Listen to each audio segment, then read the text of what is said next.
boy. Yo, what's going on, everybody? What's going on? Oh my goodness gracious! What a day! What a day already.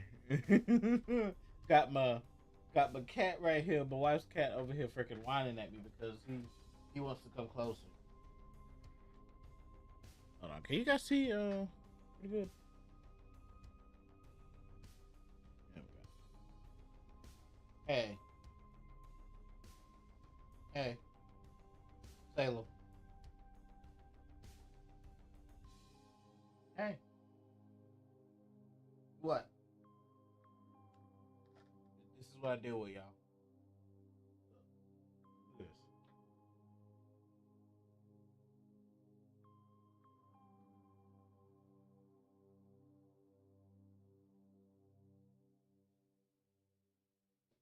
Why are you so spoiled, huh?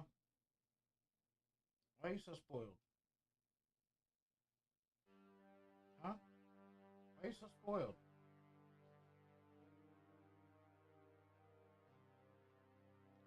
What? Good Lord. What?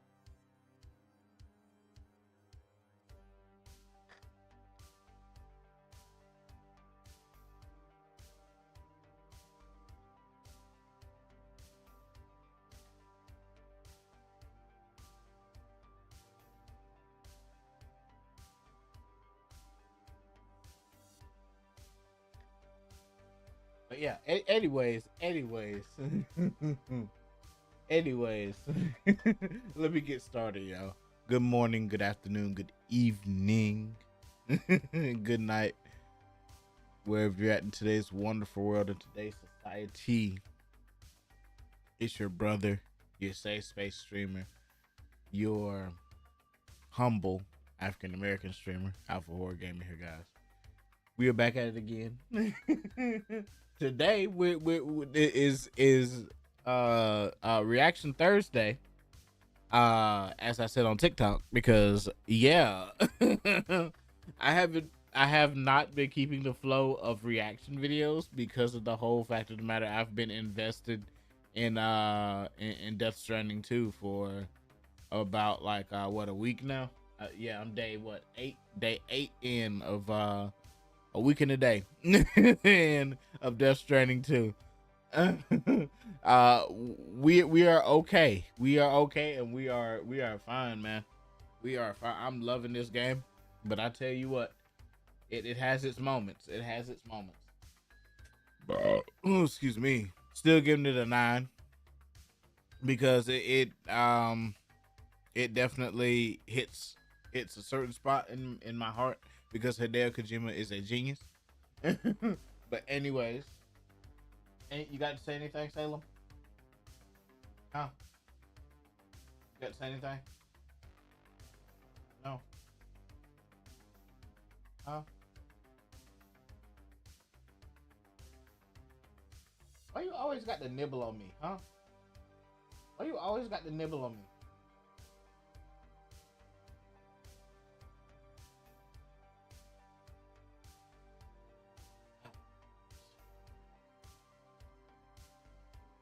Yeah. Yeah.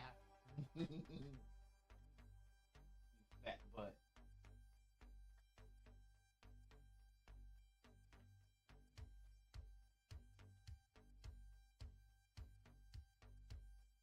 He's gonna bite my knee. He's gonna bite my knee. Yep. I knew it.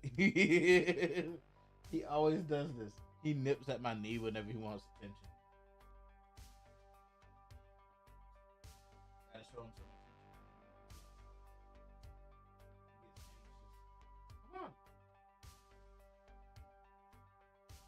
Come on. Come on. Come on. I swear he is spoiled rotten.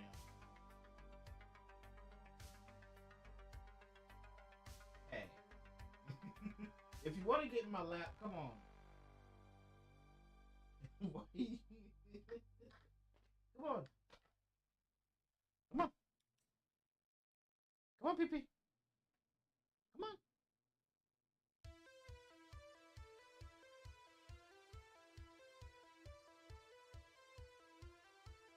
You gonna do it? No, he's just nudging me.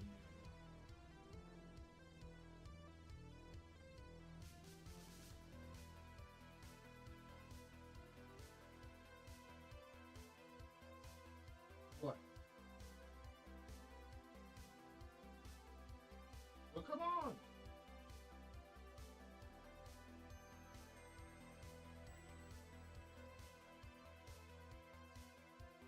What? This is what I deal with.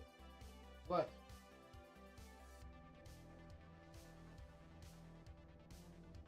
You good? Are we good now? Are we good? Can you go back? Can you go back to it? Huh?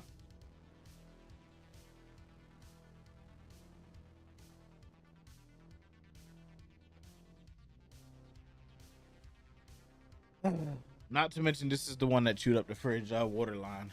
By the way, guys, this is the one. This is that's the one who did it. Let's see what we're gonna watch today. What we're gonna watch today? Beyond Evil. Mom realizes her son wanted for. Oh, that was uploaded a day ago. Oh no. Oh, I gotta switch my audio. Hold on, y'all.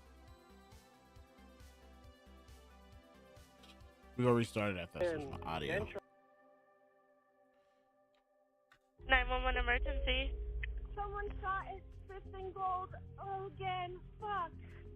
911 emergency. I just heard a gunshot. I'm between Gold and Central. There's a guy laying on the floor. Central and Gold? Yeah, right between Central and Gold, but it's in the alley.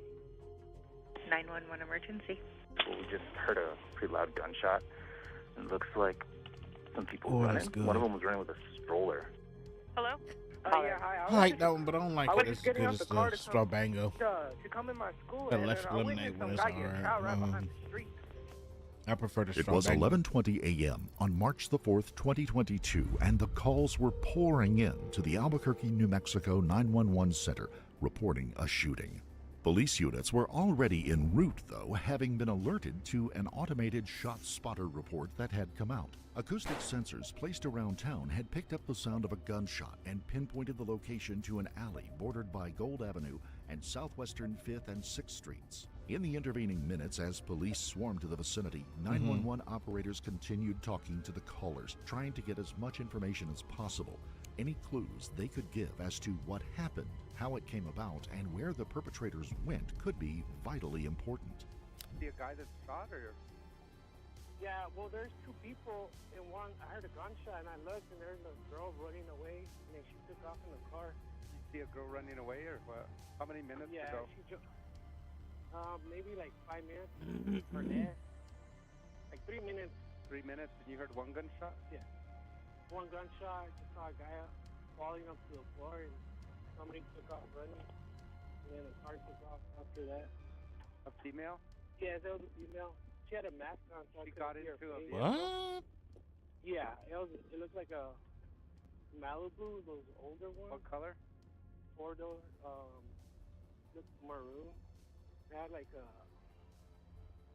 Was Like he a mix shot, up. or you don't know? He is shot because he's still there on the floor. I don't think he ever got up. Okay, the female, what race and how old was she? White, black, I don't know Hispanic, how old native? she was. She looked Hispanic with black hair. And her age, more or less? She looked young, probably early 20s, maybe late 30s. Is she the one that shot him, or you don't know? I think so, because he was next to that guy when she left. She started running towards the car. And yet another one of the witnesses has a different view and different details. Do you know if anybody's shot? We just saw somebody drive away aggressively. I don't know if that means there's anything to do with that. What color was the car? Silver. About how old would you guess?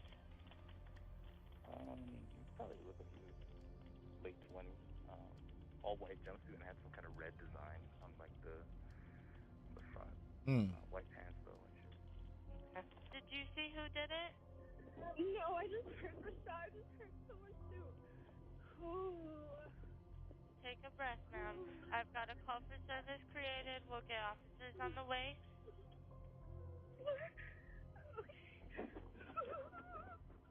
It's okay, ma'am. Just stay on the line with me. We've got officers on the way. Did you see the gun at all? No. No? But Okay. there's a lot of people back here and they're leaving. Okay. They're leaving in a Nissan, a gold Nissan. They're turning down, they just turned down Central.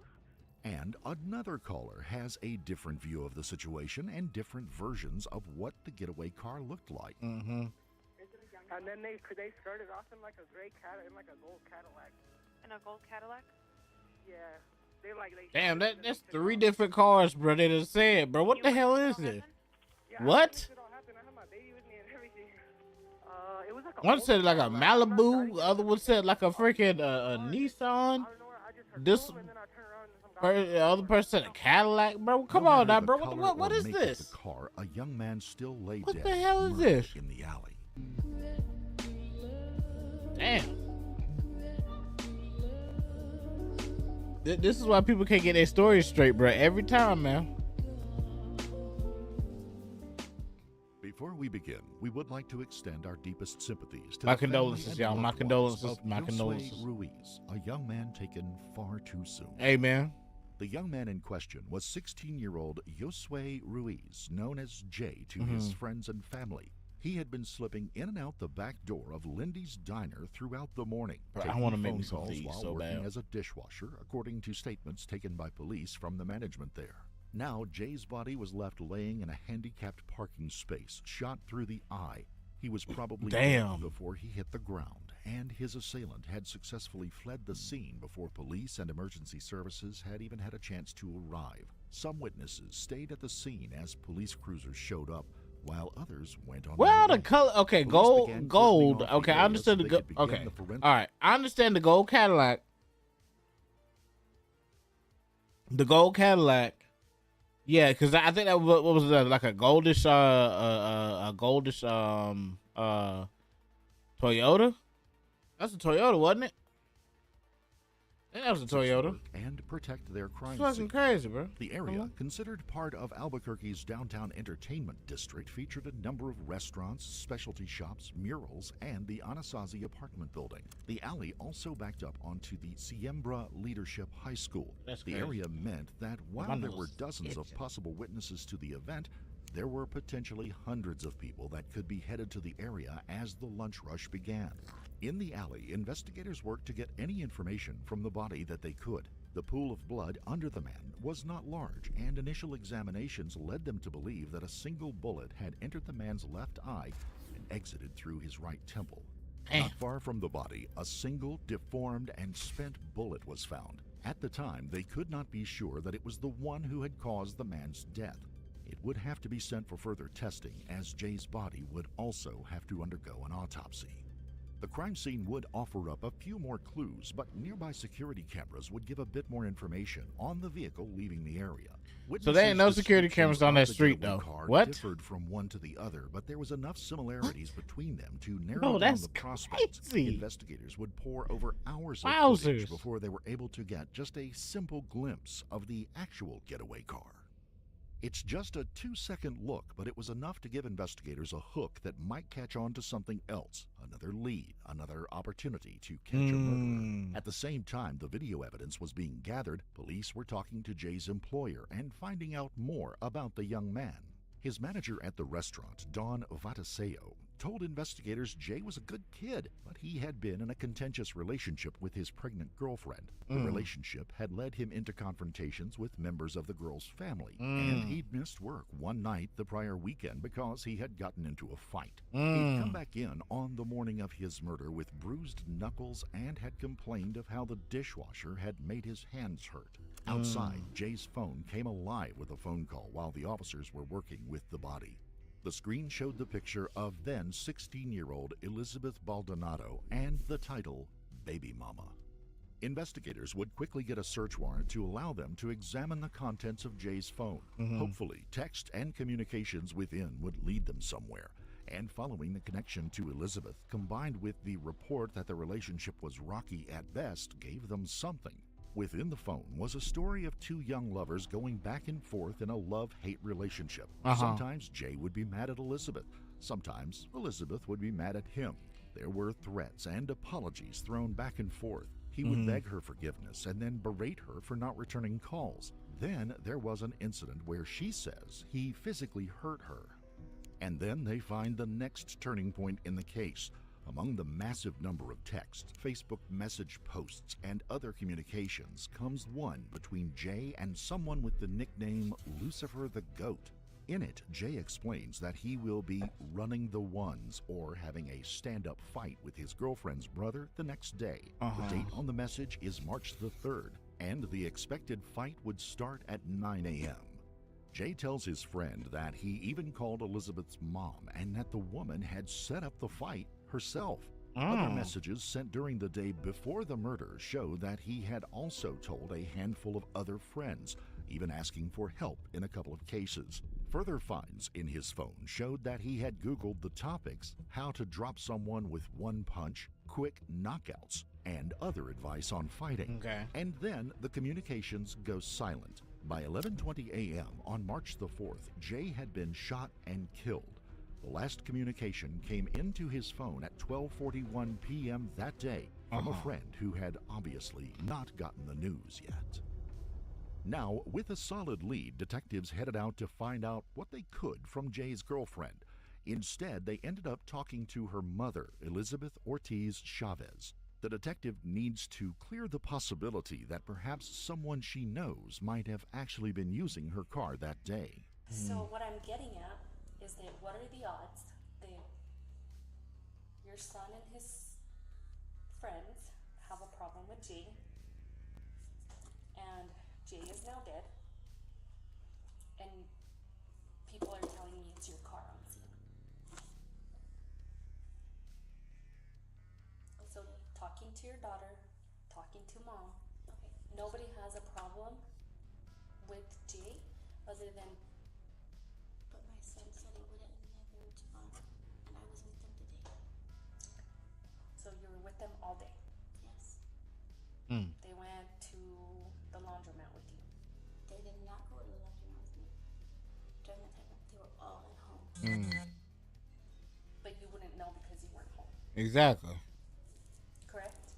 Between the hours of 1:37 and 2:20, I was gone at the laundromat alone. I got dropped off from Big Sabrina. My children, all the boys, they were all still at home. None of them left. They're not allowed to leave the house unless they have permission, because I need to know where they're going. So then if they were home, because you said you were on your way over here, right? When your car broke down. That was what you told me. Yes, between 9 and 10 in the morning. You were on your way over here. By yourself. I'm by myself, yes. Okay. And So they were then, still at the house. okay. But how would you know this? What? I find video surveillance Hold on. from the incident. But you have to give me a moment. Okay. My son had an interview at 9 o'clock, and we were over at the Whataburger over there, Cottonwood or whatever. So it had to have been after 10, between 10 and 10:30 perhaps. I left the house shortly after I had spoke to Elizabeth. It's a convoluted story, but one that Elizabeth seems to be able to keep straight, perhaps through all the notes that she's taking. She seems stunned by the events and can't. Yeah, because fathom she's what trying to has write it down happened. for her so Still, she couldn't, is so she wouldn't protective of her family. get it confused. Yeah, she's sneaky. Your car, that there's a huge possibility of your car being involved. I wouldn't have Mirandized too. Hence why I didn't Mirandize you up until now, okay? Because you're saying it broke down. I left my car there. Yo, I'm about to fix something to eat. Y'all, I'll be right back. I'm sorry, y'all.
All right, I'm back. I'm back. Hold on.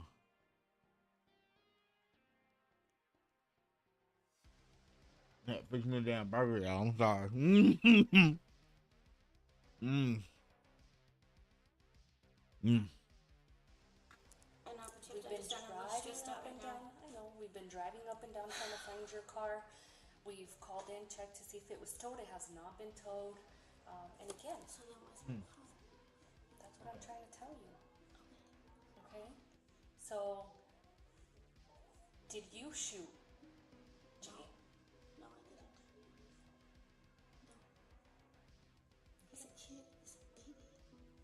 I know, but somebody did. But no.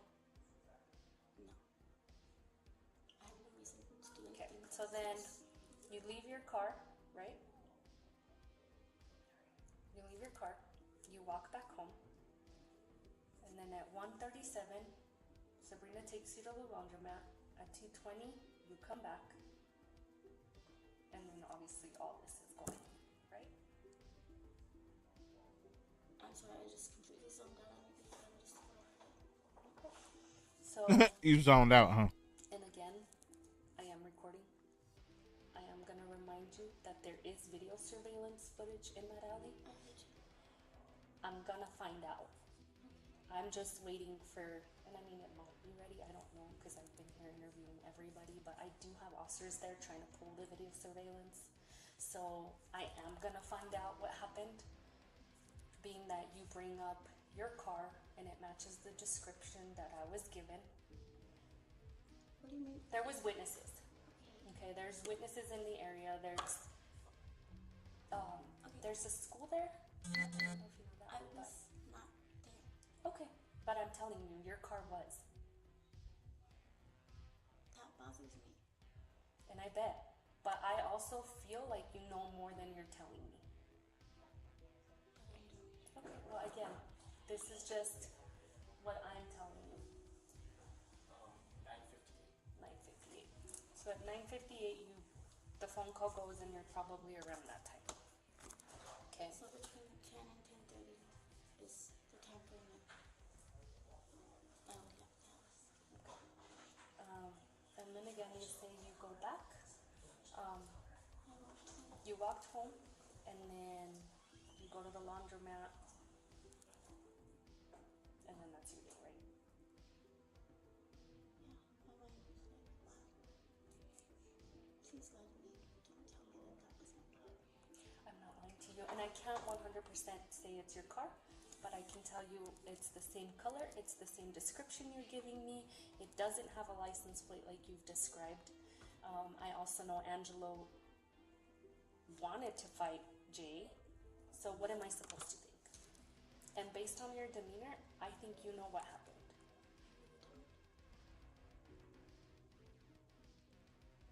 So again, right now, because you're telling me you left the house around this time, and between 9:58, that phone call, until 1:37, hear me out, between... I was home though. Okay. After that, I was home by 10:30. I made it home. I walked home. Okay, again, I can't confirm that yet.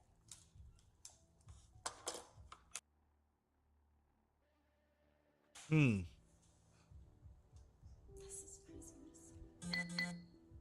Because again, I'm telling you, based on your demeanor, I think you know what happened.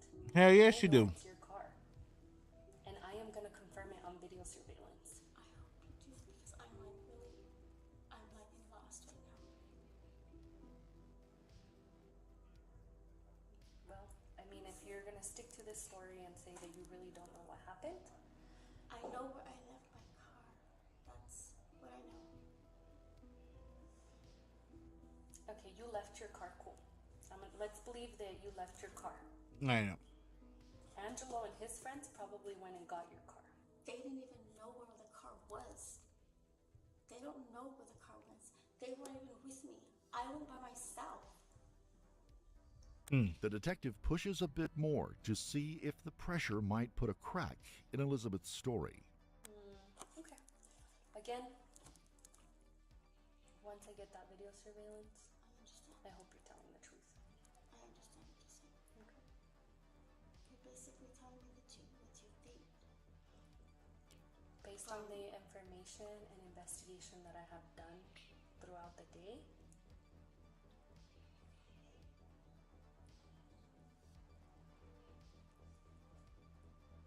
I can't say that who it was, but I do know that your car was seen leaving the scene.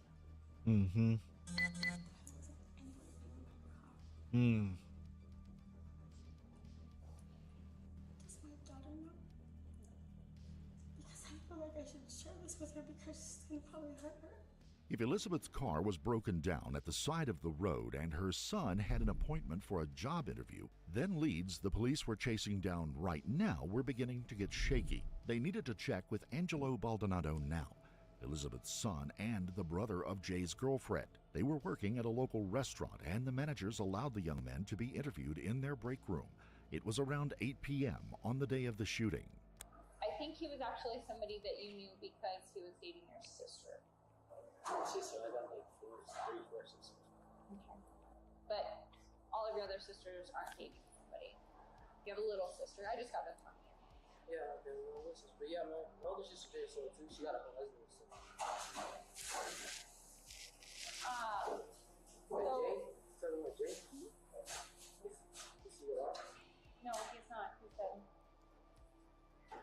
So I just wanted to find out from you just a little bit. Can you tell his girl? You talk to his girl, right? He's sister. Okay, yeah, for sure. So from my understanding, you guys have known each other for a while. You kind of have like a kind of good kind of.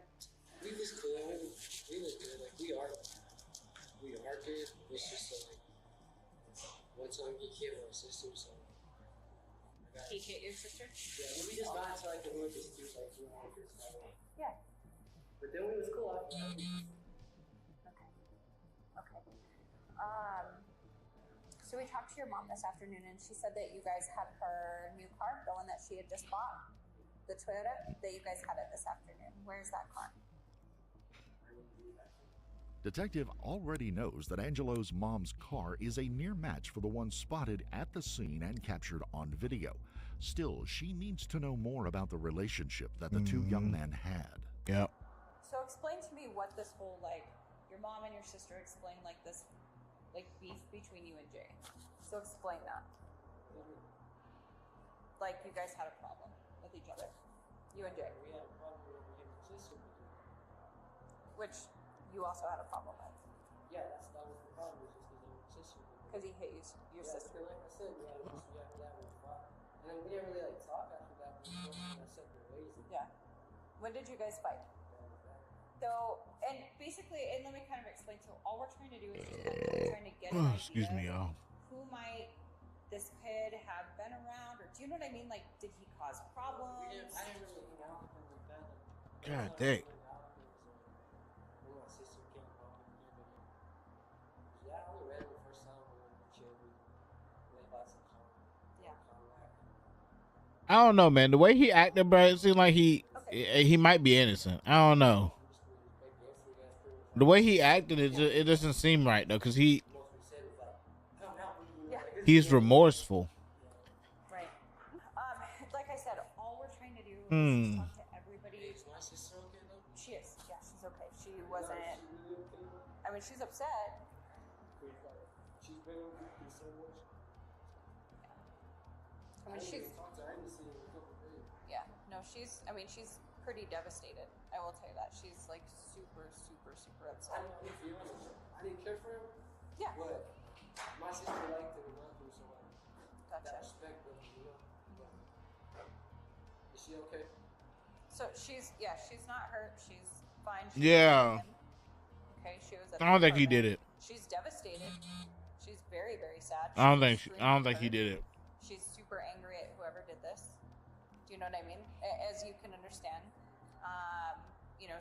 she's got a lot of hate and anger for the person that did this. But she's okay. She's very devastated. But her physical person, she's okay. She's not hurt. But Mentally, she's still good. Another detective steers him back into talking about the alleged fight that was supposed to happen. You guys talked about fighting. I said you wanted to fight me, but I didn't know why. There's no reason to. But that was wild, man. I think he just looked more in the rematch. He was over like a week after. That's it. Were you guys supposed to fight yesterday, today, or any? Yesterday, they told me this morning I was supposed to fight him. And they told you who's there? Your sister? Well, not my sister. I guess my sister told my mom. So my mom. But like I said, there's no reason to. So I was like, I'm gonna go to my interview and try to get a second job. You know? You had an interview today? Yeah, where at? Whatever. At what? Whataburger? At what time? The detectives press about the arranged fight before they are interrupted and the interview ends. So,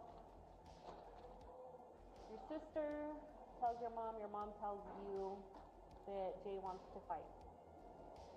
So when did you guys plan to meet to fight? I didn't plan nothing. He assumed. And I was just like, we had our dispute and stuff, like we did. Okay, so I believe him. I mean, was there a time set up? He cared more about the boy and the freaking about the boy and the sister more than anything. To be honest, I don't think he did it. Like that's what Jay told to tell my sister to tell me, but so on and so forth. Just like I told, that's what happened. That you're supposed to meet. Where were you guys supposed to meet? He just said he wanted to fight me at 8 o'clock in the morning, so I assumed he'll come knocking at my door. Oh, he's in there eating.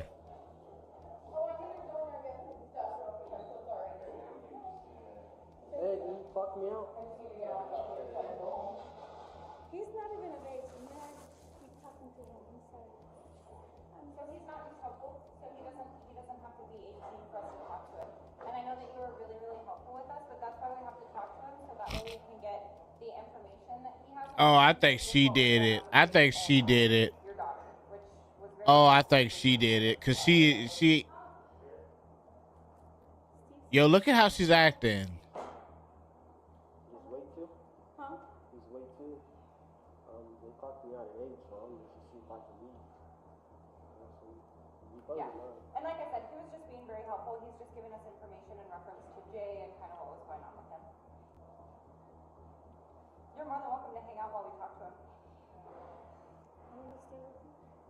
I'm gonna send it Brian. I mean, it's up to him. If he doesn't want you here, he doesn't have to have you here. Huh? Yeah, Mrs. here and Laura's here. I had to have a Can I little go? pick up. Talk to my sister. Oh, to Elizabeth? Yes. I like I said, you're really willing to talk to us. If you want to go talk to your sister. So there is one thing that we are going to need, just like we told your sister. So we're going to secure it. We're going to do a warrant on it. No. We're going to secure it. We're gonna... Your mom can, but we are going to take your phone. I don't have a phone. Okay. And but you're. Yo. Investigation, like I explained to you earlier, Elizabeth. I'm taking your phone. You're not giving it back until I'm done with it. But as soon as I'm done with it, I will give it back to you. I know. I'm so sorry. Yeah, it only takes a couple days. No arrests were made that night, but over the next few days, alibis are checked and evidence is collected from the autopsy of Jay's body. Two friends that Angelo said could back up his story of being somewhere else at the time of the shooting backed away from fully agreeing that they had seen him at the time. During the autopsy, 2 small bullet fragments were found in Jay's body. The projectile entered the man through his left eye, went through the frontal lobe of his brain, and exited through the man's temple. A small bullet fragment weighing 4/10 of a grain was recovered from just under his scalp, and another, smaller fragment weighing 1/10 of a grain was lodged in the back of his right eye. No other injuries except for some scrapes and bruising on one set of his knuckles was found. The cause of death was ruled a homicide by gunshot. While Angelo was the leading suspect, additional evidence was going to be a necessity. Investigators sought and obtained a search warrant for the home where Angelo lived. It was served, and in the search, a .45 caliber Glock 20. Hold on.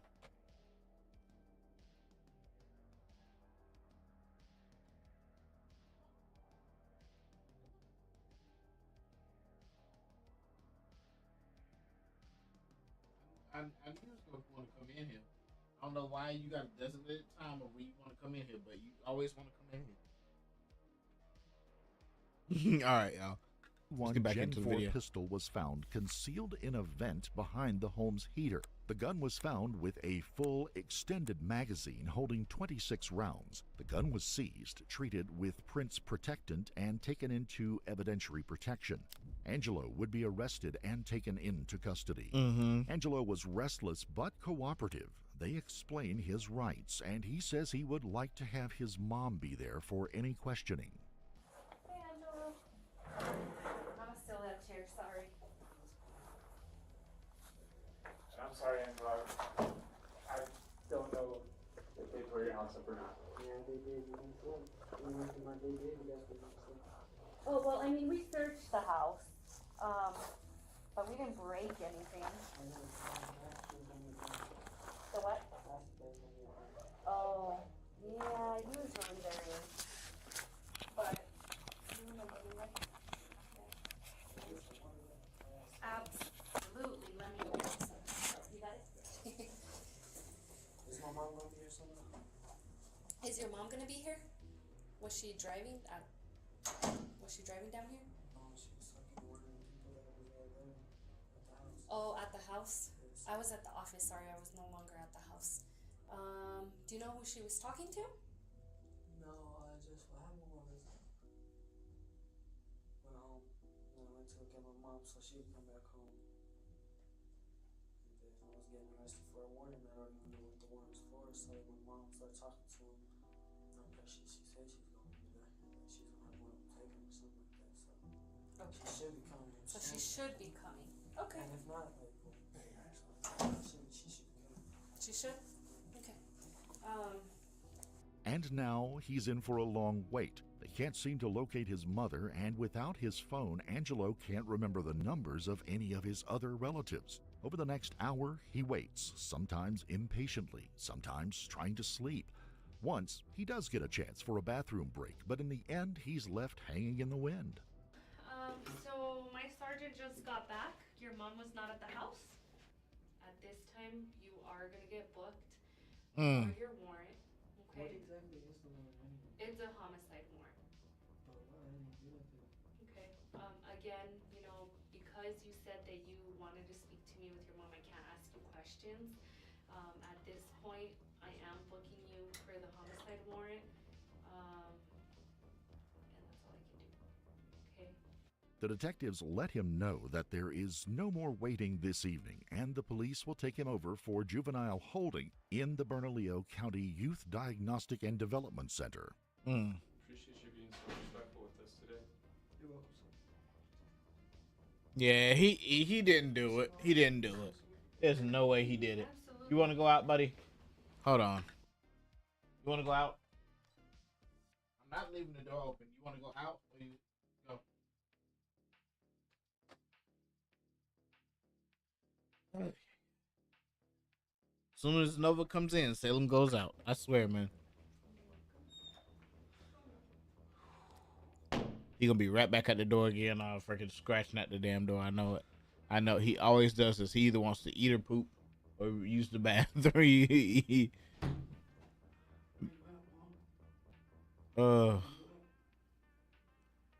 Angelo would be charged with first-degree murder in the death of Jay Ruiz, and for almost a year he would be held in juvenile custody awaiting a trial and eventual sentence. Yo, I swear I don't think he did it. There's no way he did it. Man before he saw freedom again.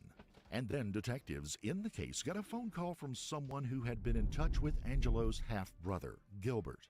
It was that call that pulled on a few of the loose ends in the case and would unravel the story that had been established. She said that using a fake identity account she had on Facebook, she had begun messaging with Gibby DeMenace, and he told her a number of things. She would read the text of the messages to the investigators.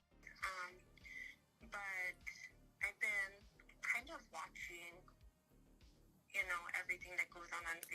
and I was able to see that Gibby was pretty hateful towards his mom and would always make like comments about her and, you know, the family. And then he started making posts about the brother being there, that he doesn't belong there. And so I figured maybe I could get him to say something about it. Like he was like the weakest link in the family. So why is your brother locked up? Because my mom and him went to go fight my sister's baby daddy because he beat her. And when they got there, my sister's baby daddy tried to pull out a gun, but he got hit before he could even get his gun. But they put the murder on my brother. I said, that's real fucked up. Why they put it on your brother? He said supposedly witnesses were there and said it was him. And they say they also got video and that it looks like him in the video, but you can't see shit. All you see is a big-ass group, and then everybody scatters. I said, what the fuck, your mom didn't tell nobody it wasn't him? He said, nope. I said, if I had kids and it was them or me, I'd say I did it. I never want to be like my mom. I hope he gets out. That's so fucked up. He said, the crazy part is my little brother ain't telling on my mom. I said, there's no way my brother is getting out. He should, man. That's fucked up. And he said, that's what I say. I said, so your mom did it and let your brother go down? And he See, said, yeah. told y'all. I knew he didn't do it. I knew he didn't do it. Moms have to be related or something. He said, for real, they ought to be. I said, have you tried to tell your brother to tell? He said, yeah. He said, yeah, but he tells me no. But that's how we was raised. No matter what the situation is, don't tell. And if we do, we got to face consequences. So your mom killed your sister's baby daddy, and your brother is going down for it. Yeah, that is fucked up, yo. I don't know. That's real fucked up. I wish I did, though. And yeah, pretty much. Gilbert was known to the detectives, and they quickly found other incriminating and inflammatory comments on his Facebook profile. You're not going downstairs. Were no. Not as they seemed, Get and perhaps that Angelo might be less than a murderer. Detective Burciaga went over to the Juvenile Detention Center in an effort to get a better set of fingerprints and a DNA sample from Angelo for evidentiary purposes. The young man seems to be doing well, but something has been weighing on him. Angelo approaches the detective and asks her about talking more on the case. Sorry, I do know. My main question would be, if everything would be happening, what we're talking about right now, would I get at least the first degree drop down? So it'd be the way to work around it. So if you're wanting to now give a statement, we can definitely schedule an appointment where it's me, you, and the attorney. And then I'm more than welcome to talk to you then. And what they learn would be enough to seriously change Angelo's status and bring someone else into custody. All right, Elizabeth, come on out. We're going to go into this interview room over here, and I'm going to take your cuffs while we're talking, okay? Don't you do it. Let me take your cuffs off. Obviously, I know you were visiting Angelo. I know you were visiting Angelo. How is he doing? He's okay? Yeah? Okay. How are you doing? Here she go with the sob tears and shit, boy. Here she go. I mean, just in general, not... Here she go. So, just because you already know why you're here, you've been in handcuffs, you've been in the back of the cop car. Just now? Yeah. So I'm gonna read you your rights, okay? Do you understand? Okay, fair enough. With that being said, what's gonna happen now is I'm gonna stop this interview. You're going to jail on 2 warrants, okay? You do have an open count murder warrant, and you do have, and I have to look at that one to read you the exact, but it's a child warrant, okay? And that's not mine. It's not for me to discuss, but that's what one of the warrants is for. Okay? Give me a minute, and I actually can tell you right away because I do have a copy in here. Oh my God. I don't do child. We don't know about the case. We don't know those. And just like that, Elizabeth Ortiz Chavez would stand trial for being the trigger man in the death of Jay Ruiz, a 16-year-old dishwasher who was, at the time, a father-to-be. She had also been ready to let her own 16-year-old son take the rap for her in an agreement with him on the premise that since he was a juvenile, the courts would go easier on him and he would be That's released from prison crazy, at an bro. earlier date than she would. In a plea deal, she would be found guilty of second-degree murder and sentenced to serve 18 years in prison. For his part in the crime, Angelo would be found guilty of conspiracy to commit first-degree murder and assault with the intent to commit a felony. He would be remanded to the Juvenile Detention Center until his 21st birthday. That's not bad. He'll be out in a little bit.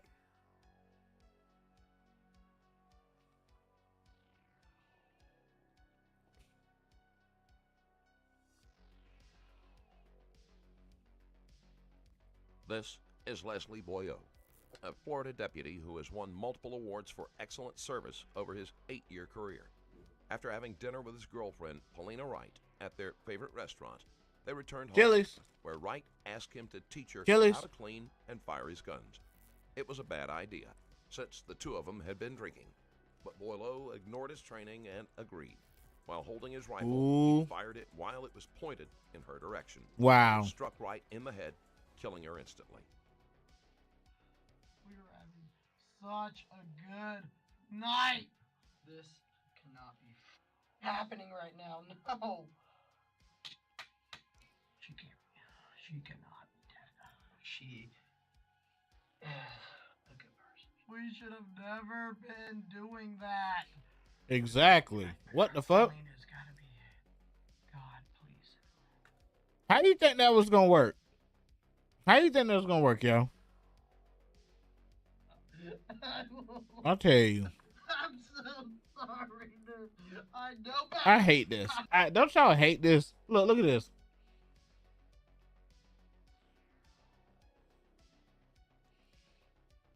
I can't stand to see a man crying on the ground like that and groveling like that, yo, after he just committed a freaking a felony, bro. Suck it up, Buttercup. Allow this to happen. I don't know how this happened. I just want to see you. No, we were having such a good night. I'll let this happen.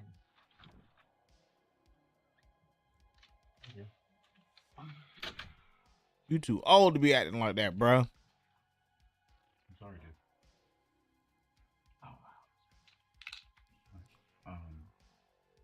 I just got here not too long ago. You too old to be acting like this, bro. Coming in at the back end of this whole thing, right? So and you law enforcement too, bro. You stupid. But first thing I wanted to tell you is I'm sorry for what's going on. All right. Let's spell your last name for me. B-O-I-L. He better not walk either. He better not walk. All right. You know the drill, right? Yeah. So, I'll get through it. If you need anything, let me know. But obviously, because we're here, we gotta talk about kind of what's going on, right? Mm-hmm. I really don't want to talk about it. You have the right to remain silent. Anything you say can and will be used against you in a court of law. Mm-hmm. You have the right to talk to a lawyer and have him present with you while you're being questioned. If you cannot afford to hire a lawyer, one will be appointed to represent you before any questioning if you wish. You can decide at any time to execute these rights and not answer any questions or make any statements. You understand each of these rights if I explain them to you? I do. Alright, so kind of, like I said, I was kind of coming into the back end of this, and tell me exactly what happened. It's an accident. We were training. What do you mean by that? You were training? We were doing dry fire drills and cleaning the guns. You stupid idiot. Because she picked up a loaded gun. You stupid. Forgot mine. Had a magazine in it. So you and her, and I'm sorry, what is her name? You stupid. You stupid. And you said you well, I tell you. Training with guns. What kind of guns were they? Mine was my Daniel Defense. You stupid. Or it's AR-15. Yeah. And then she, Go ahead. it's a 5.56 rifle. You stupid. Bro, I'm sorry, y'all. Any I story keep saying it. involving an accidental discharge by a police officer is met with heavy skepticism. It should be. Boylo's training. They Such a train mistake you with should this never have shit. occurred. Ain't it? This why you run. This why you run ceremonial training on the field. This is why. Man, I swear, boy, if you don't get the fuck up out my face with this shit, boy, you decide to drink and do dry fire training, bro. Get the fuck out of here, bro. Yeah, I don't expect you to. We were sitting at the table. We just got done. Bruh, take him. Send him to jail. Send him to prison. Send him to prison. Send him to prison. I don't care, man. Send him to prison. I'm about to snap, bro. I'm about to snap on this kid, yo. What the fuck? How old are you? How old are you, bro? She wanted me to show her how to do it. Good God Almighty, I'll tell you. Started doing it, and it just let it. By the grace of God, yo, I tell you, man, I don't believe this. I don't believe this. I don't believe this.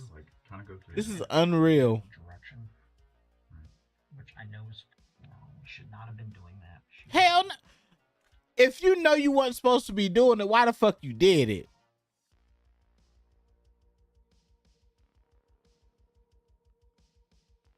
I'm trying to make it make sense, y'all. I'm trying to literally sit here and make it make sense. If you know you ain't supposed to dry fire train while you drunk, why the fuck you doing it? Why you doing it? Bro, I tell you, boy, oh, people gonna people. Excuse me, sorry. But she told you that she wanted to learn how to do. People gonna why?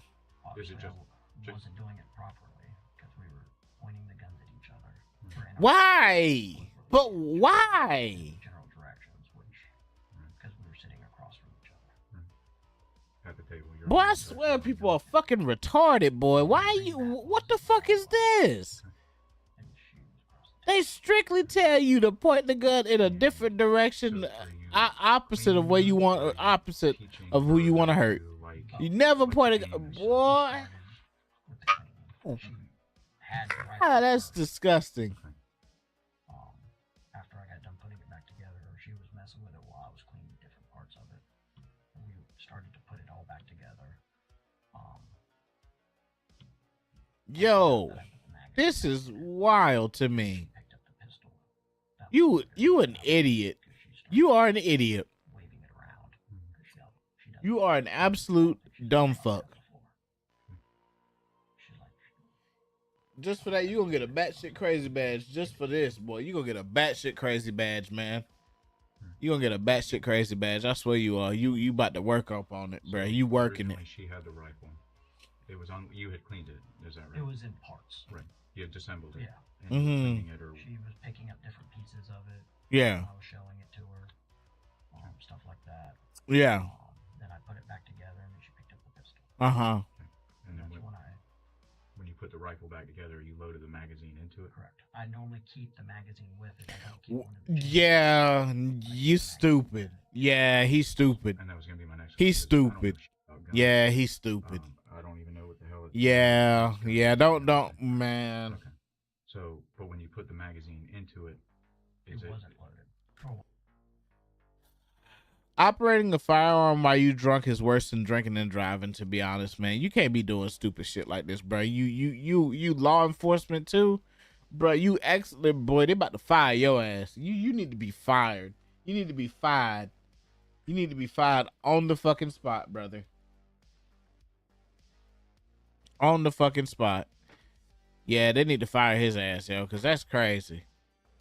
How the fuck you dry fire training while you drunk? But yeah, and pointing the guns at each other too.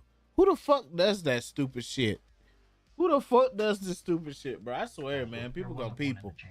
It doesn't surprise me how much people gonna people. People are going to people. I swear.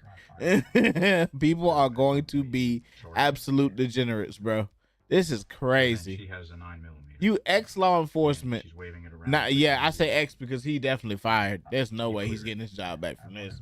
There's no way. If he get, boy, If he gets administrative leave, bro, that is. During that time where you guys are doing this training, this cleaning. Yo, if he walk, I'ma flip the fuck out. The guns are being pointed at one another. If he walk, I'm gonna be highly upset with how the system works, bro. This is crazy. This man bet not walk.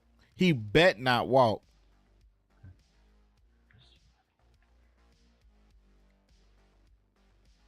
Why is this man not in handcuffs either? Wait, I just noticed that. Why this man not in fucking handcuffs?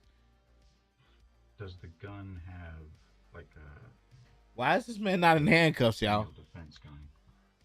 Does it have like a trigger guard on it, and you know, like a standard gun, like it's just standard everything on it? Well, you're doing dry fire.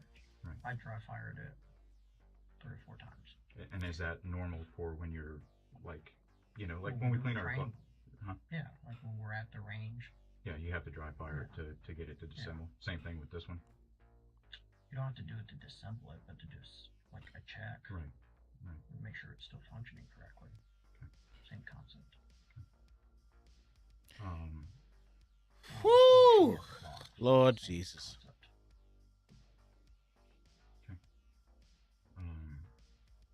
My mind must be I must think simply, bro, because I knew for a fact, bro. Did she vomit at any point? I think that was when she was shot. Okay.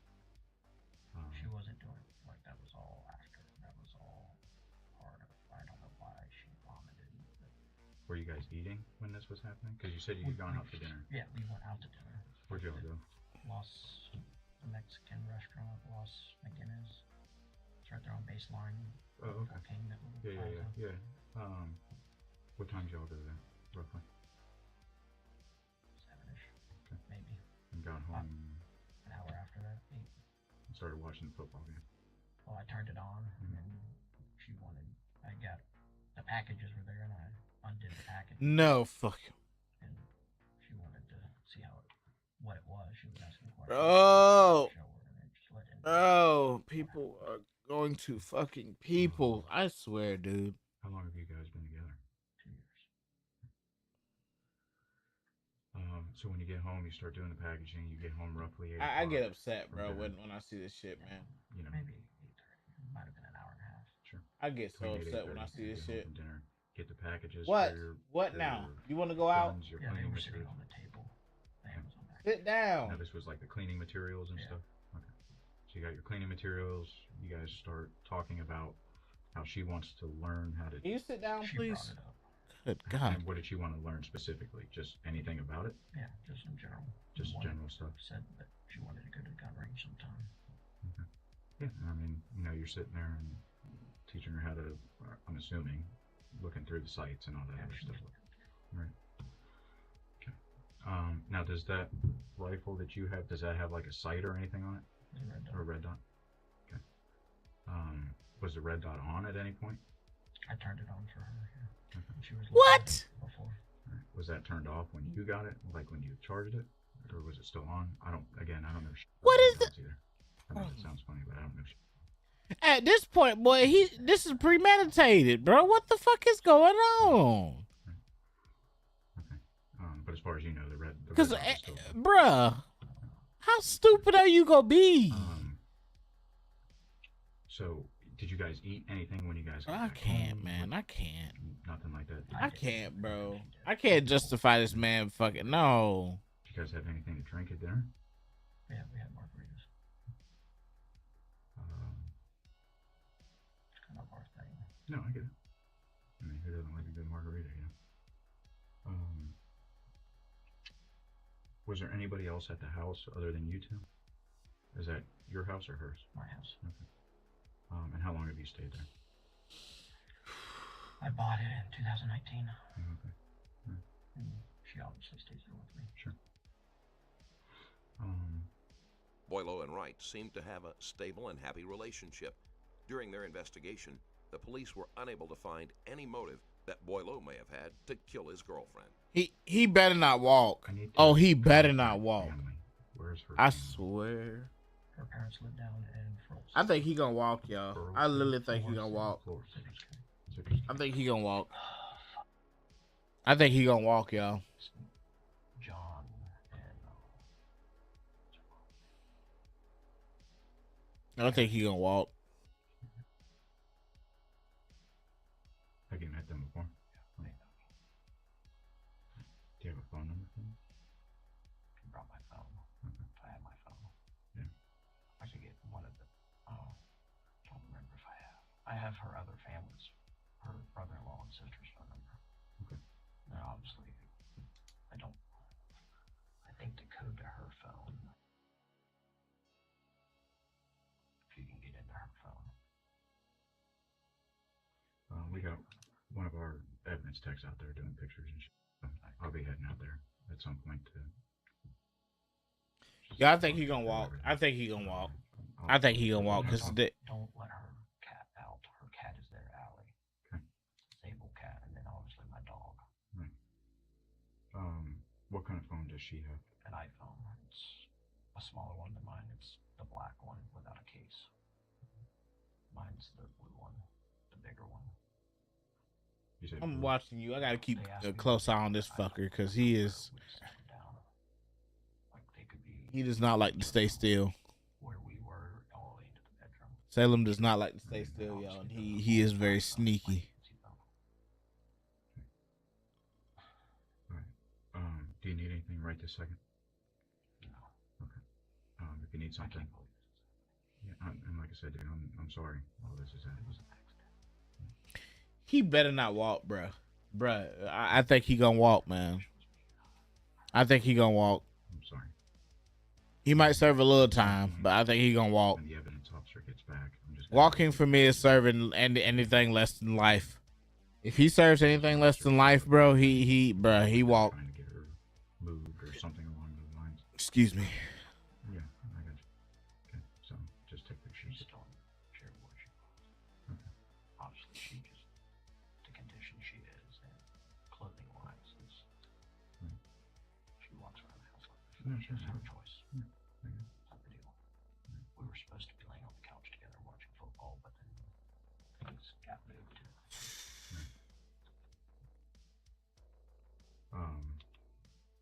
I'd like to make arrangements for pets. Sure. Yeah. What kind of arrangements? Call my parents or something. Yeah. All right. So as soon as I get out there and I get your phone.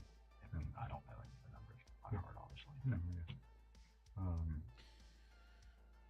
Going back to when you guys were sitting at the table doing, the cleaning and the training and all that other stuff. Do you remember how many times you fired the gun? Like accidental discharge? Yeah. Once. Just once? Yeah. Okay. Because I know when I've been out to certain things, just the pure reaction of it, and then somebody pulls a gun, As soon as I did it, I just dropped it and up there. I don't remember if I unloaded it, like dropped the mag. I was in shock. Yeah. No, I get it. And I don't expect you to know super finite details right now. Give me just a second. I'm gonna be right out. I called 911, so my phone should be right there. I have to go find it. Okay. Did you call off your personal phone or your agency? Not my personal. I think it was right there, yeah. Okay. As soon as I get out to the house, and I'll Wait, grab your today's phone, I'll Friday? start making whatever arrangements you need. Oh no, today's Thursday. Oh Jesus. Oh God. To be honest with you. Yeah, I get it, dude. I don't know how this is going. You and I have known each other for a long time. I mean, I'm not gonna bullshit. Well, I didn't ask for a lawyer. I didn't call your house. Freaking phone saying on the thing that it's Friday. Hold on. Hello? Phone having a stroke or something? Bad. Let me I really want to take care of her cat. Yeah, we'll take care of it. I'll make sure that everything as soon as I can get out there. All right. I can't stay there. Like I said, you don't need anything right this second. And as soon as the EO gets back, I'm just gonna have them take pictures of it. Her vomits on me. It's her blood. Yeah. Oh, what I could have done. All right, dude. Give me just a second, okay?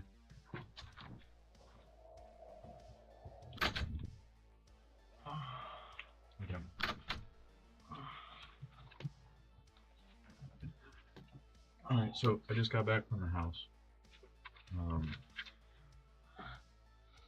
I just want to go over everything again, just to make sure I didn't miss anything. Kind of just get a little bit more of a detailed thing. But before I do that, do you remember the Miranda rights that okay. Do I need to read those to you again? Are you okay with talking to me? Okay. All right. So you said that you went out to dinner at that Los Magallos Mexican place at about 7 o'clock, right? Here's when you guys got there. I think I don't know. I think it was around then. Okay. It was a little later. It was dark when we came out. I know that. Okay. What car did you take there? My truck. Took the truck. Okay. You got back home around between 8 and 8:30, roughly. Sure. I wasn't keeping track of time really. I got you. Was the when you said you turned the football game on, had it already started? Oh yeah. It started. Yeah, so it was after 8 because I think it came on at 8. Okay, so you get home, you turn the football game on. Go through it again for me, please. We sit down, start messing with the.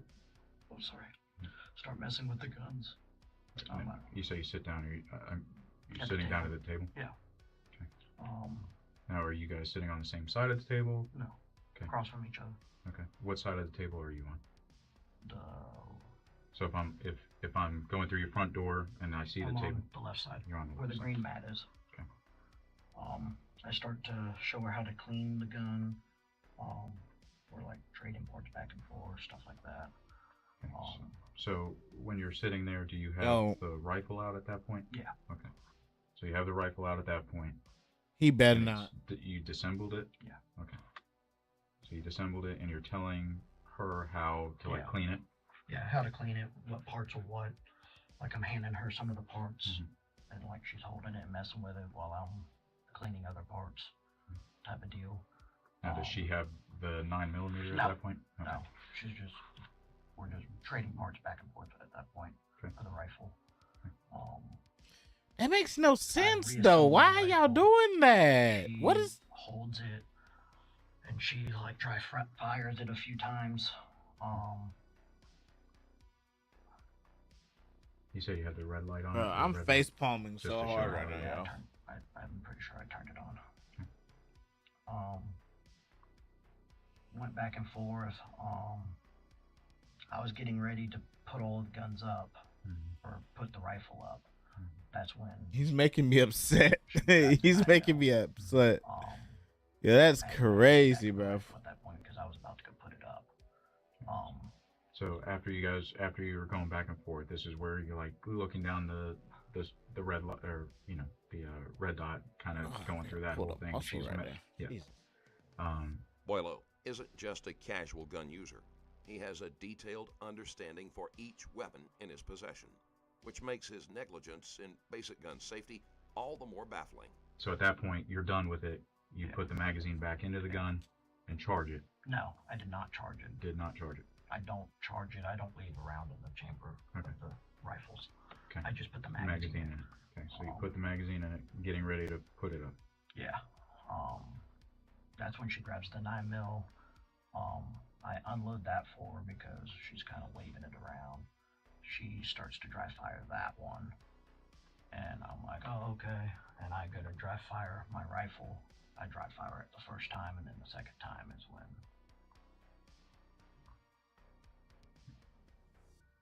One time before that, and then the second time is when it went off? Yeah. Okay. Now, for somebody that's not a gun guy,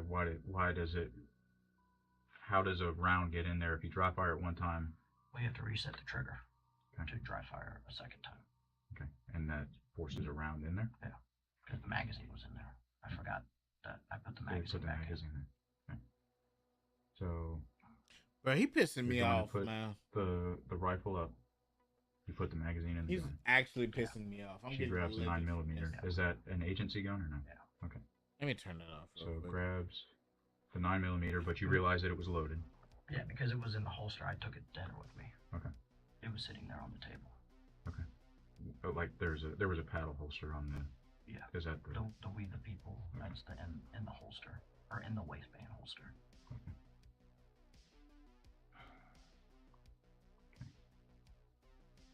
So she grabs the 9mm. You unload it because you realize that it's loaded. Is that Yeah, right? I told her to be careful because it was loaded, and I was like, hand it here, let me unload that. So if you're gonna mess with it, type of deal. I wasn't gonna clean that one. I had no reason to clean that one. So I just unload that one and hand it back to her. She started doing her thing, and her dry firing that made me start dry firing the rifle. Okay, so you dry fired the rifle one time, and then when you did it the second time, because the magazine had been loaded into it, it forced a round into the chamber. Correct. I'm trying to make sense of this, yo. Like I don't understand. I don't understand where you realize that she's been hit. Where I know that you said that you had held her, but were you behind her? I must right there. Like her left side. I must be overthinking this because how in the world? What? You know how my I must be underthinking this because how in the world? You what? So however that is.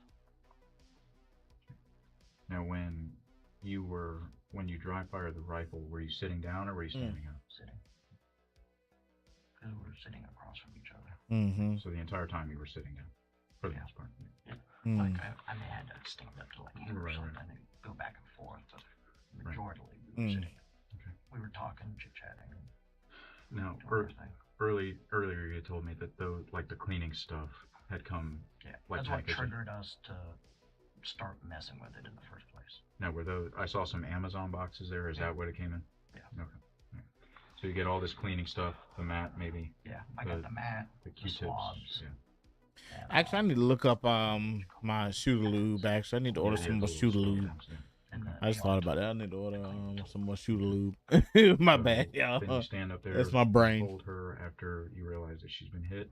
Well, on the phone. Let me go ahead and put that on the. Yeah. Okay. I think so. And your phone had a rubber case on it. It was on the table. Yeah. I'm just assuming of it. Was it the bigger blue one? Yeah, it was a bigger phone. Yeah, that was mine. Her phone, I believe, was in the living room. Sounds about right. I don't know wherever she put it. Oh, okay. Okay.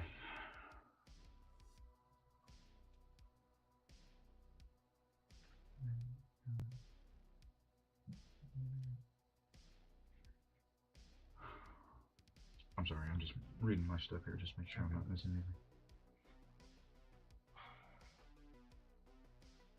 All right.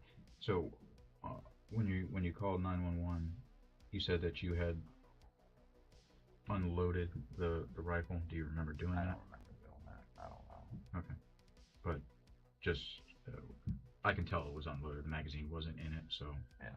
Right. But unloaded the rifle. Anything else that I haven't asked you that is coming back to you since the first time I talked to you? That's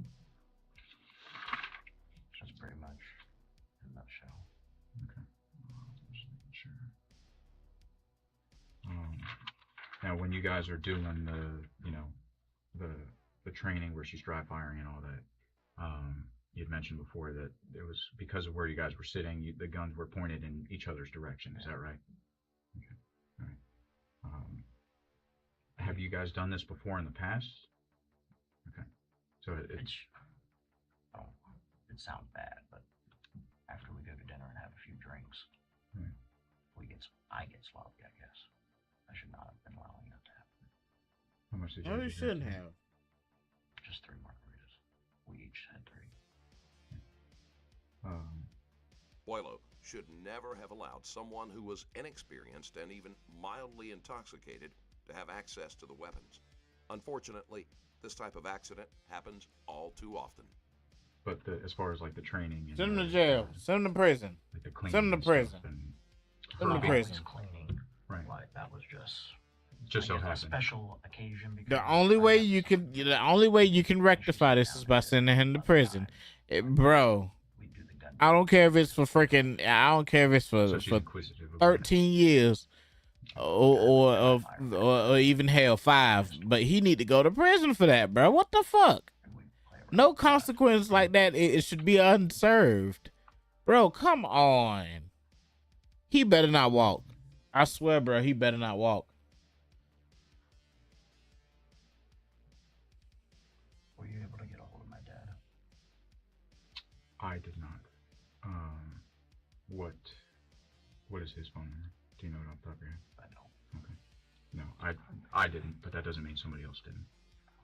Oh, they were asking me about it, and I gave them the code to get to you to get the numbers out of my phone. What? Then Why are you staring at my feet? I didn't get that far, but that's neither. I can get that. That's no big deal. Yeah, I'll get a hold of your dad.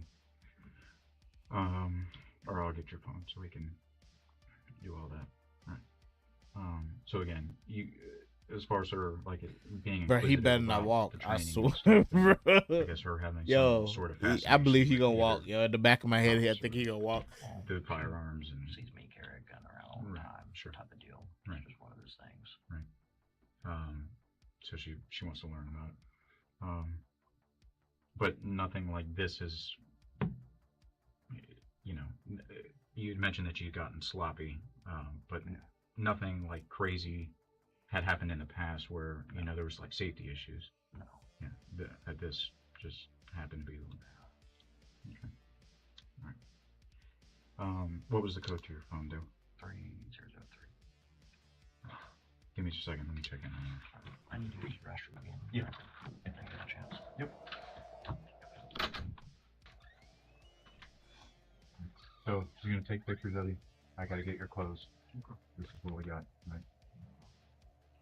I'm just gonna do some overalls, and then I'm gonna need you to do your, front and back hands things. I'll tell you as I go. But right now, we're gonna start this way.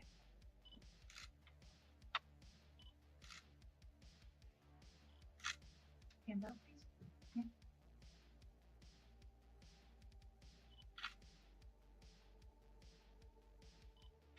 Rotate.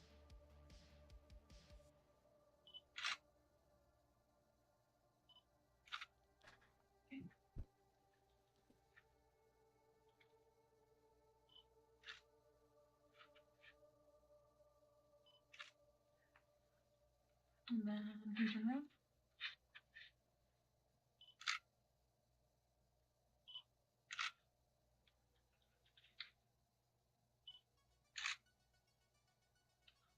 Okay.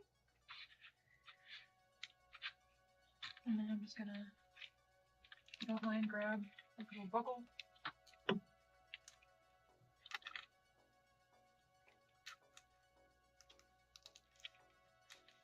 Alright, and I'm just gonna get the sides of your cheeks and things like that. Not doing anything crazy with combs and stuff. Weird. Option.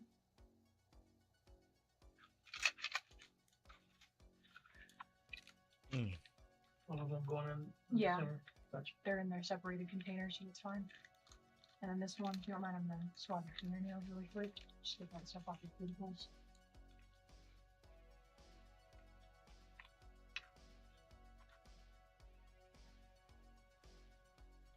Well, what are you doing? Nova. PP.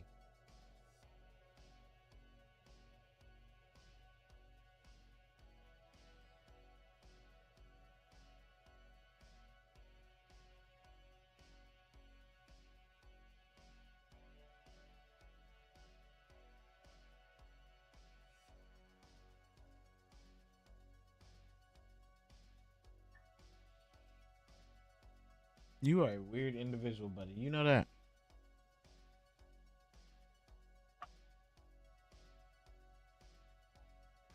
Beautiful.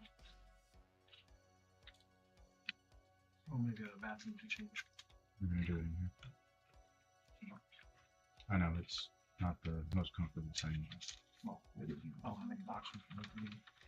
Anything else for me? No, man, you're good to go. So, well, I'll kind of just stand right here. Just not trying to invade your privacy or anything. You just throw them on the ground and we'll.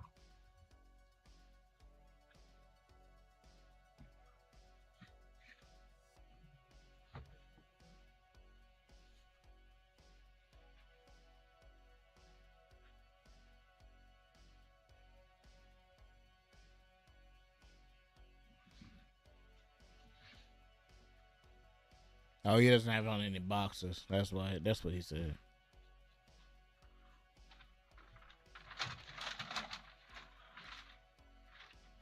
I'm trying to call my dad. Just do it. All right. Are you gonna keep the blanket in and the one that? I don't even know where that came from. One of the patrol guys gave it to me because it was so cold in here. I got you. You're gonna be arrested for manslaughter. Okay. I figured. Yeah. So a couple other things have to happen. A couple of the guys from ESO are coming up this way. Mm-hmm. I don't know who, but to talk to you about stuff, I suppose. So they should be here shortly, from what I've been told. And then we're doing everything we can on our end for how it proceeds, further on down the road. Mm-hmm. You have any questions for me? Is there, if I send my dad to my house, is it still locked down, crime scene and everything? We still have people there. So the way that I understand it, and kind of what we've agreed upon at this point, is when we are done, we're securing the house with keys. We're bringing you keys here. Between however you want to handle that, as far as how keys get to wherever they go for the purposes of your house, is completely up to you. Yeah. But but when we're done, we're just gonna lock it up. We're gonna secure everything. Okay. Can I take my phone to the jail with me, or you'll keep it?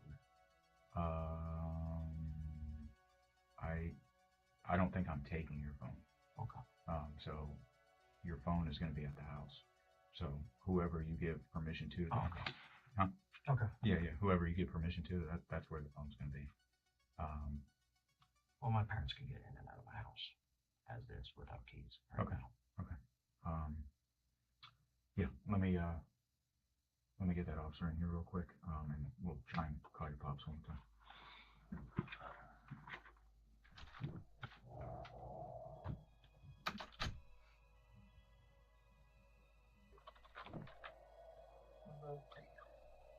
I'll put them in the trunk. I'm gonna have to put some struggles in there. I'll leave them around confidence.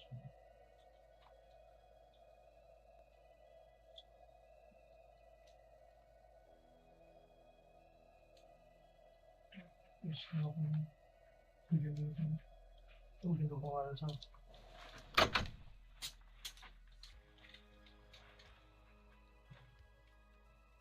Probably a little cold. That's all good. Everything is a little cold. Switch out. You can put on the chair. That way, stretch it too much. Next time when you lock it, that way it doesn't pinch you. And then if you can just switch these real quick, so I can lock the other one.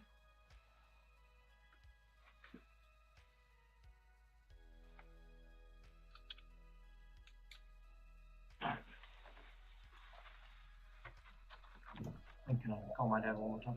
Yeah.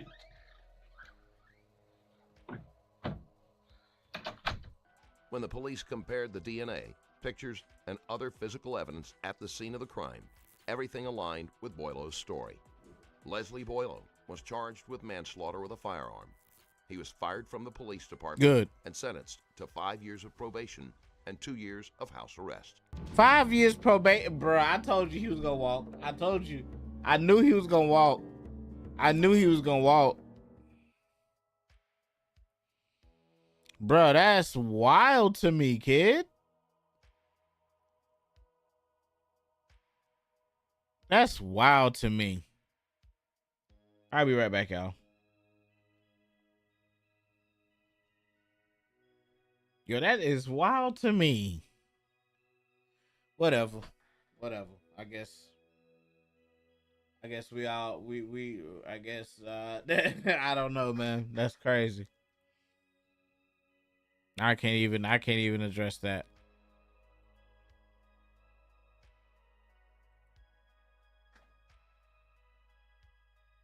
Five years probation.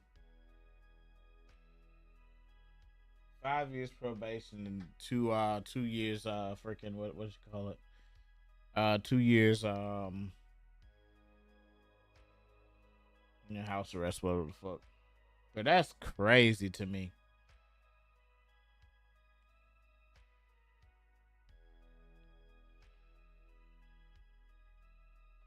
Sorry, I'm updating my Windows PC real quick. My freaking my gaming PC real quick. I'm Shut it right back down though too, because I think I'm done with reactions today. I'm about to hop into some Death Stranding.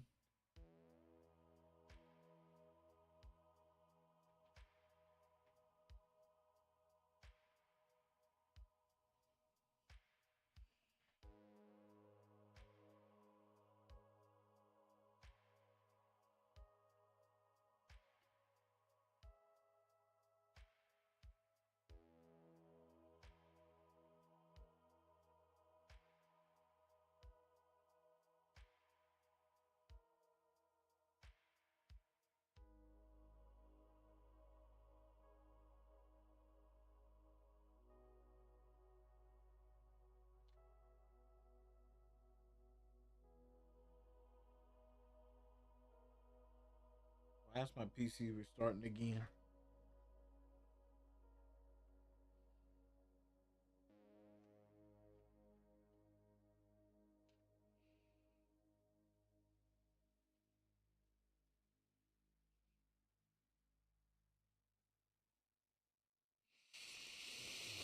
Oh boy.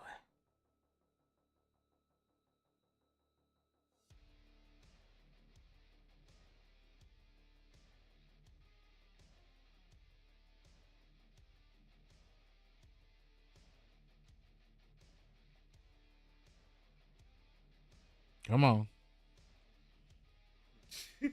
Bro. You son of a bitch. Just restart it again. Alright, there we go. I'm gonna shut this motherfucker down.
All right.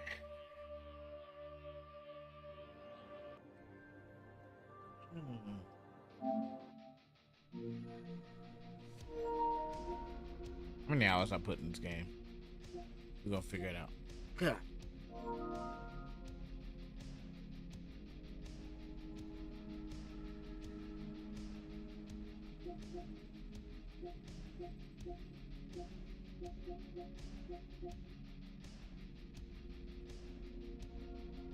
Damn, 36%.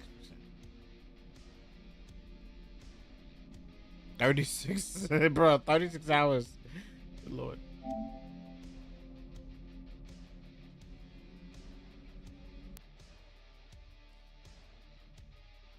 All right, y'all, let's get it. Let's get it, y'all. We get it. We in here. We in here, cuz.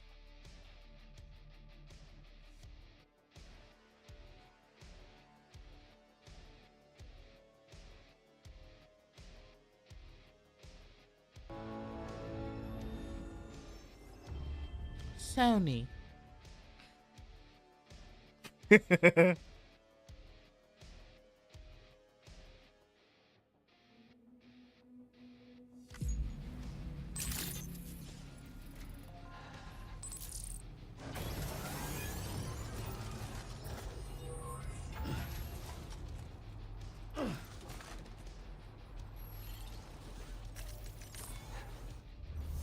I just noticed that actually. Wow.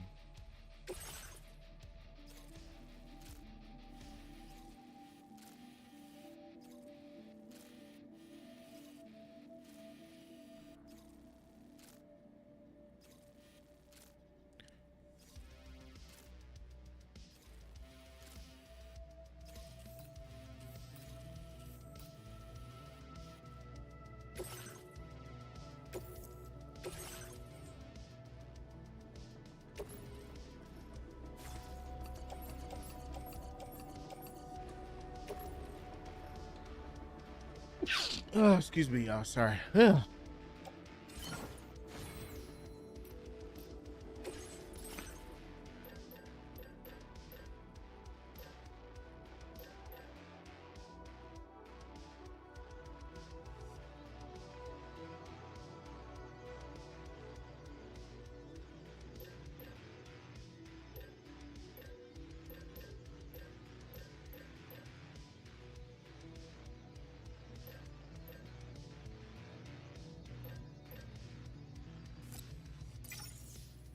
Don't know if I need that or not.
That does not sound interesting to me, actually.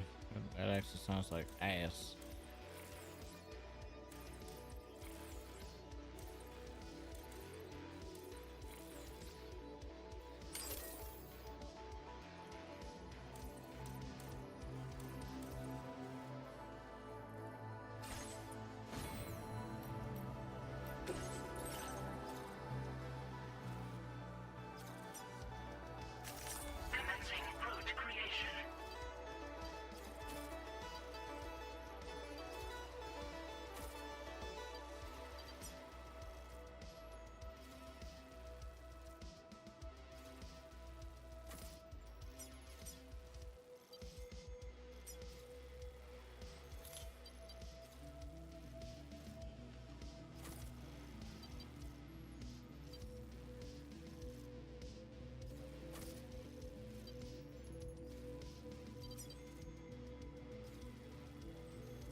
Is that my old ride? Wait a minute. Wait, what the fuck?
Well, I told y'all, man. He every time, man. He wants to go out there every time. It never fails. It never fails, man.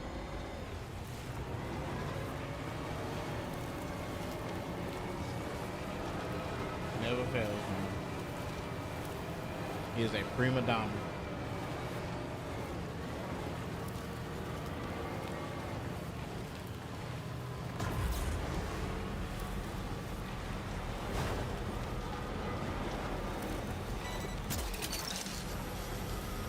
What's that one?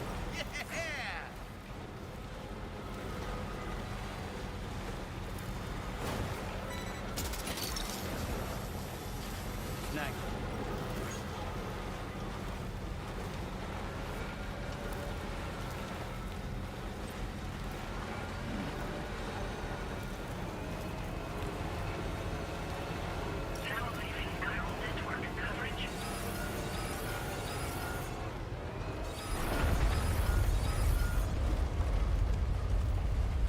Sam, look out!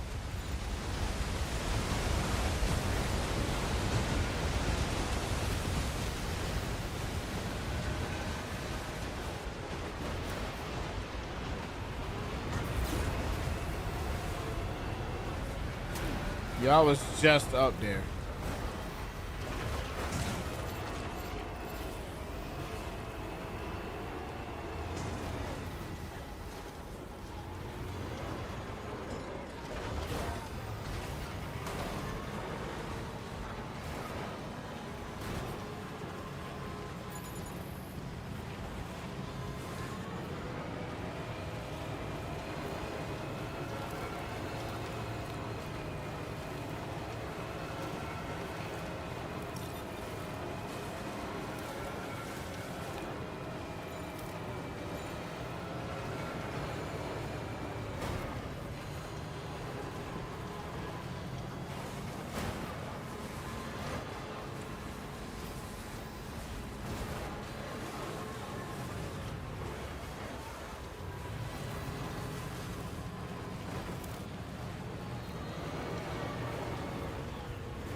Gotcha.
I'm gonna put a fucking generator out here in this bitch, bro. I need one.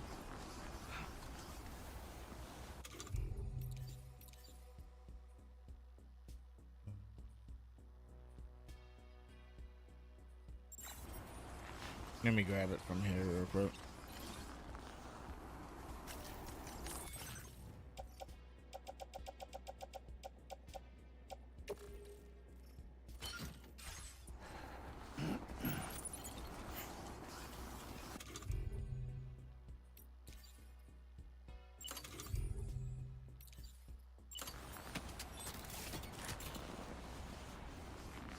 Of course I can't. Of course. Why couldn't?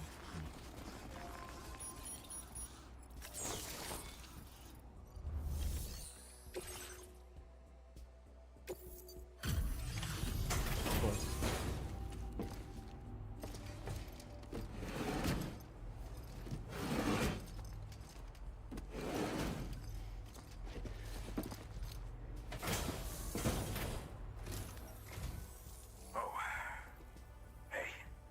You actually made it here, huh?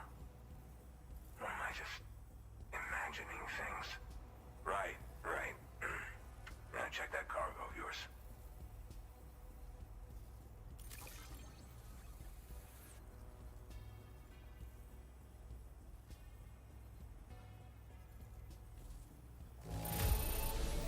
Cargo looks to be in solid condition. I appreciate that. Almost had an S. Oh well. Well, hot damn, I thought this cargo is lost for good. Truth be told, been waiting a long time for this moment. Go ahead and use your Cupid to get me online.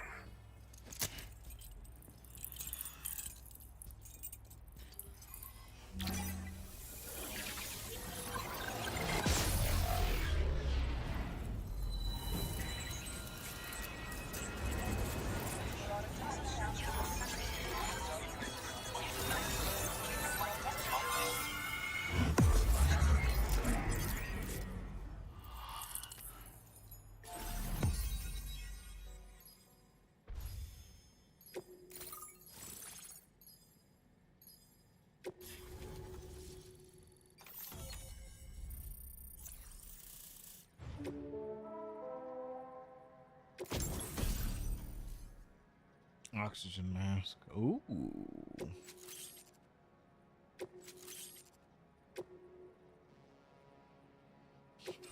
Now displaying your current order grade.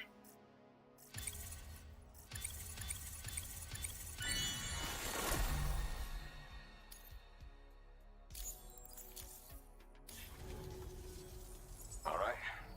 Connected to the network, which means I can finally start fixing up this observatory. In case you haven't heard, we've been seeing an increase in chiral density in every region as the network has expanded. More instances of strange phenomena outside network coverage, too. And I've been told this is indicative of plate gate emergence. You know, after being alone all this time, I wasn't sure I'd be able to stay the course. Till you arrived with that life-saving cargo. Should be all set to hold down the fort now. Not exactly a one-man job, but I'll do my team proud. Oh, I've shared schematics for an oxygen mask with you. I'll help you stay active in areas where the air's thin. Personally, I'd recommend you wear one at all times when you're in my neck of the woods.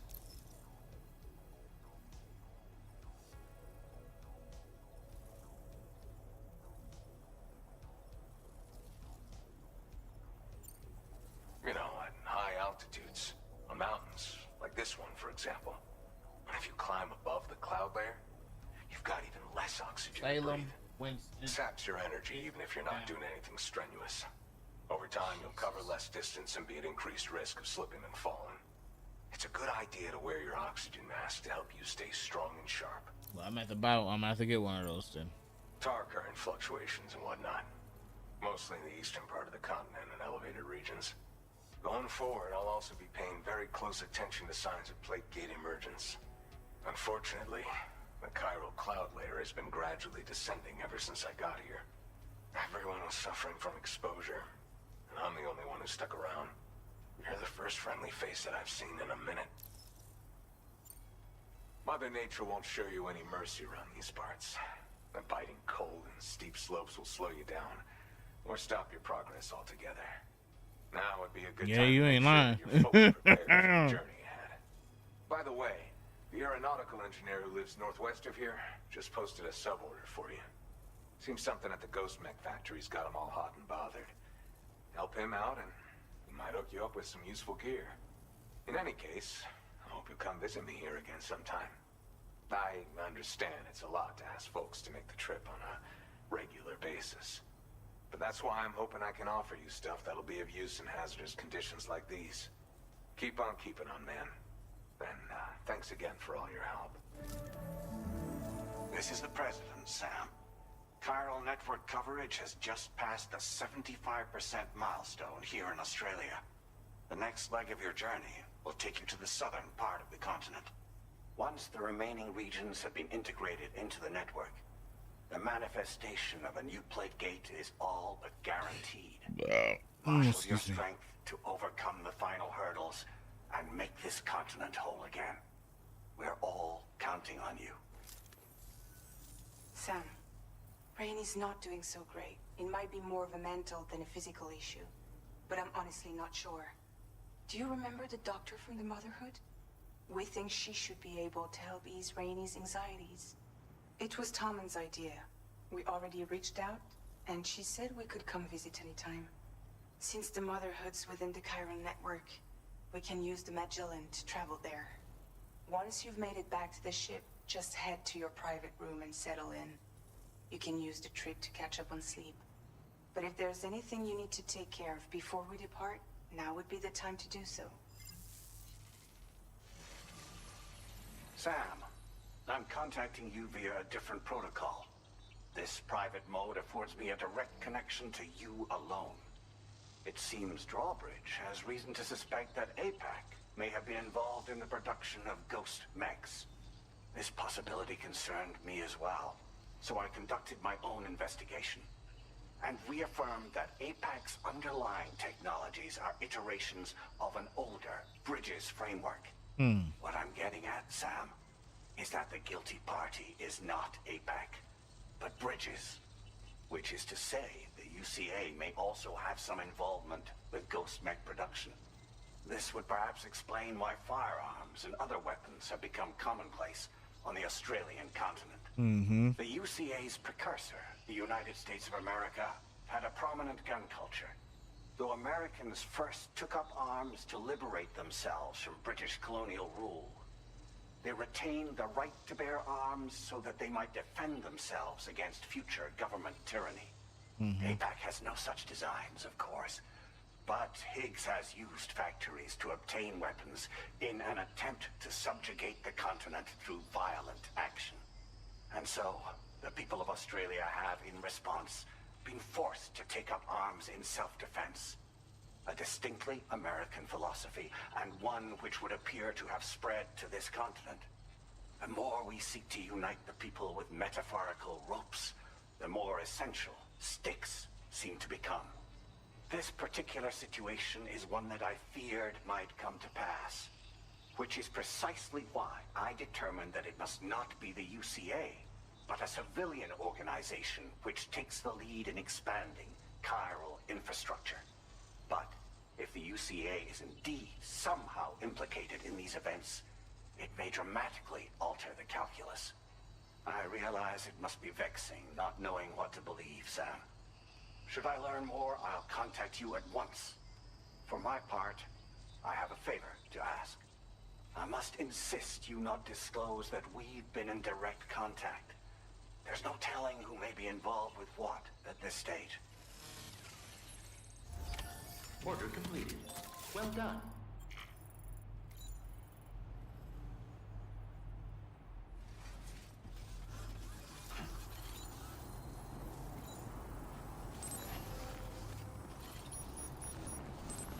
Good to have you around, Sam.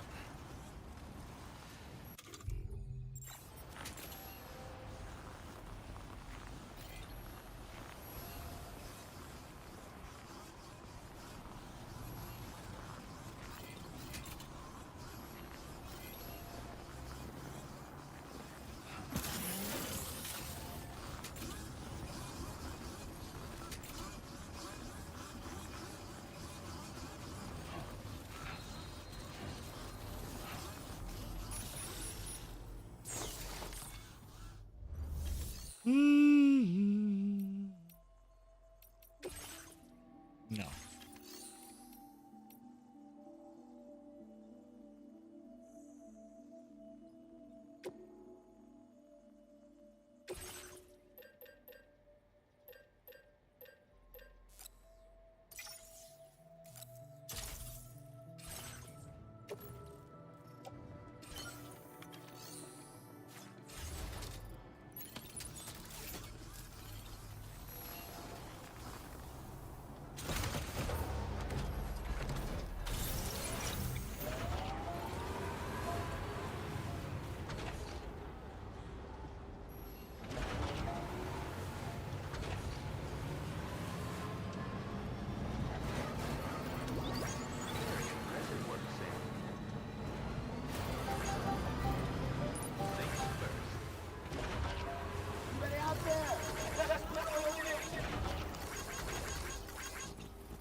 Can anybody hear me?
snow. Huh.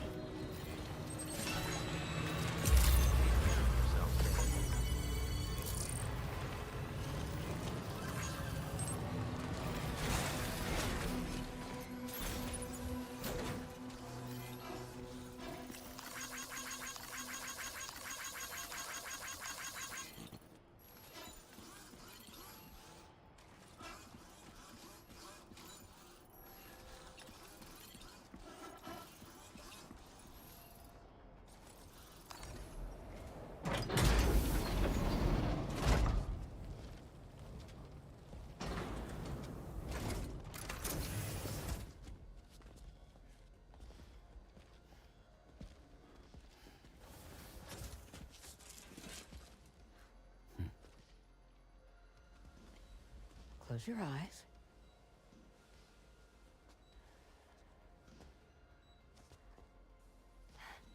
It's okay. You can trust me.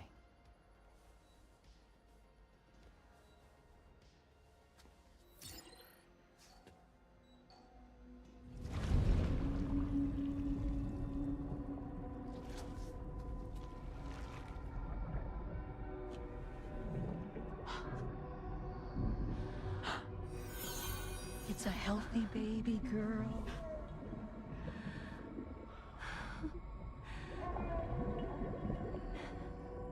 She's beautiful. She certainly is.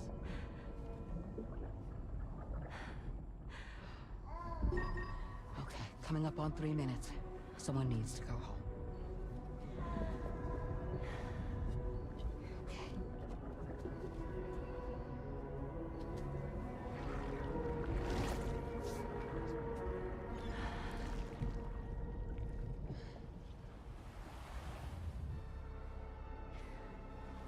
Waves?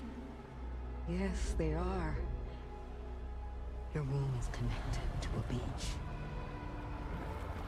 Now, open your eyes.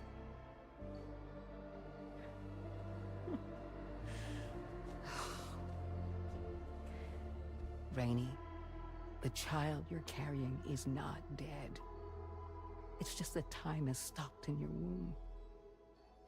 Your daughter and her mother are in perfect health. But there's still no treatment, is there? When the balance between our world and the beach is finally restored, you will give birth. There's nothing to worry about.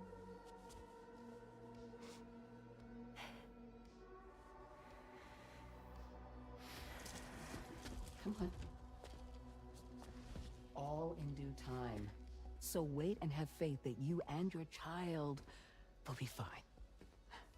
Thank you. You're welcome. What about you? Someday I'll have a son, but until then I get to see him once a month.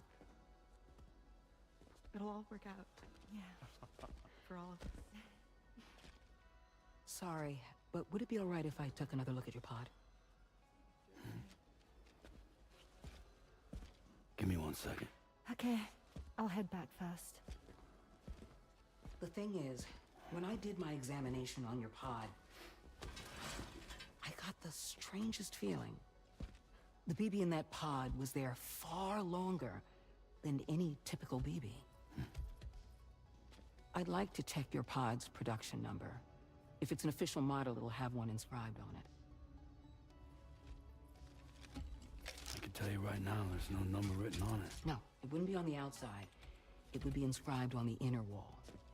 Now, you can't open a pod without endangering the BB's life, but there is a way that we can peek inside.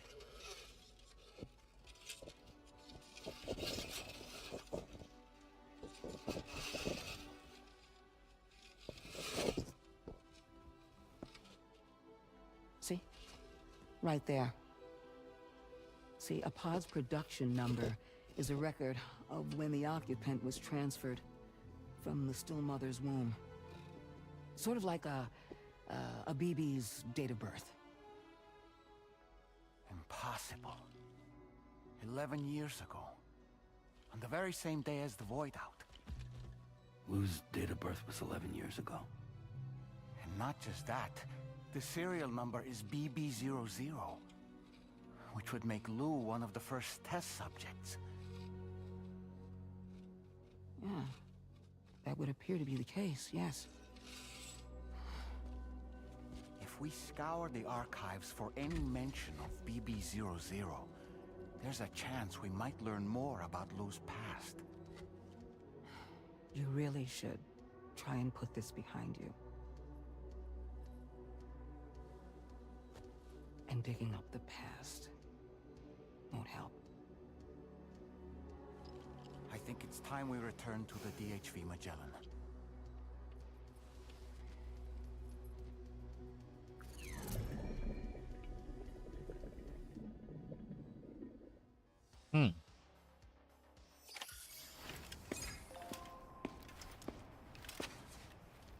You know, Sam, seeing as you've come so very far, you should take a moment to see to any unfinished business before you commit to new obligations. No.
Thank you.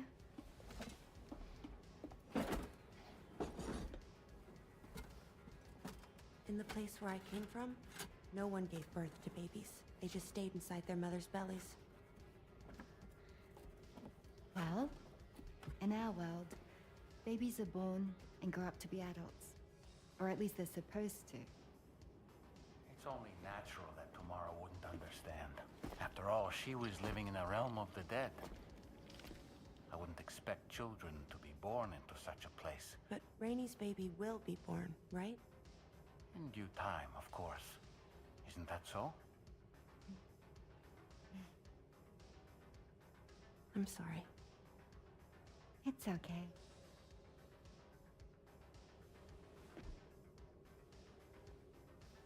Raindrops are falling on my head. And just like the guy whose feet are too big for his bed, nothing seems to fit. Those raindrops are falling on my head, they keep falling. So I just did me some talking to the sun. Oh, that was terrible. I thought it was pretty good, actually. So you'll be a mother who gives birth to her baby. Mm-hmm. And I just can't wait.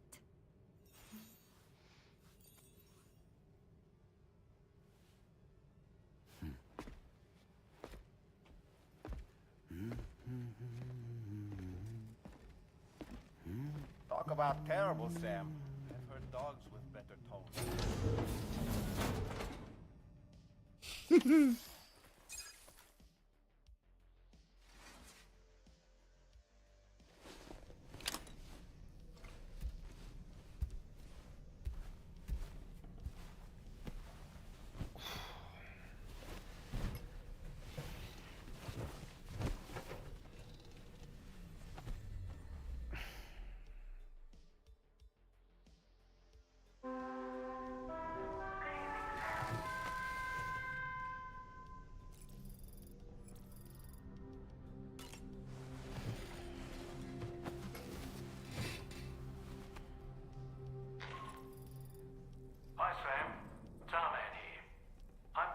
Rainey's feeling better.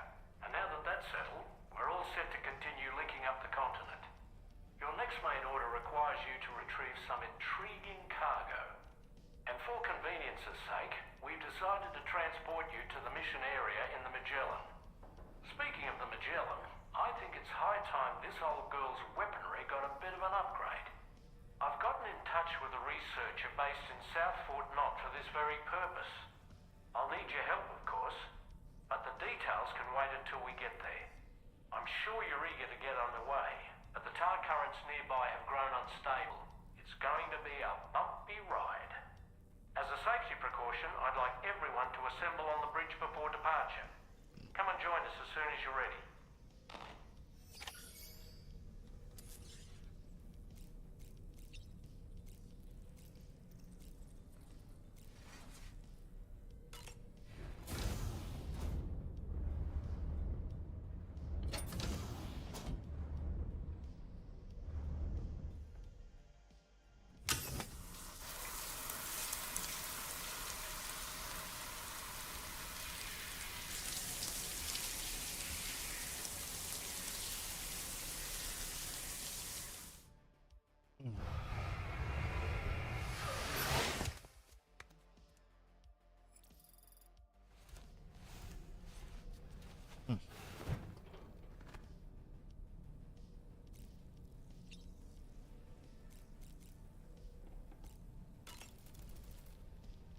So, operations at the Eastern Environmental Observatory are managed by just one man, all alone in the mountains.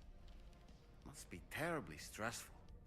To survive in such extreme conditions, you cannot afford to let despair take root in your heart. Hope is an indispensable asset. Not to downplay the benefits of the cargo you brought, but the truth of the matter is that it won't make a difference for him that quickly. But what no doubt served to give him immediate comfort was the presence of a helpful soul. You, Sam. Porters can be bearers of light for those struggling in darkness. He'll not soon forget what you've done, nor the warmth that filled his heart when you arrived.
Oh, you can? Oh, that's good to know.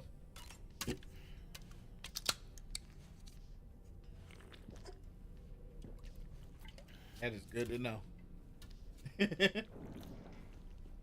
Yeah, yeah.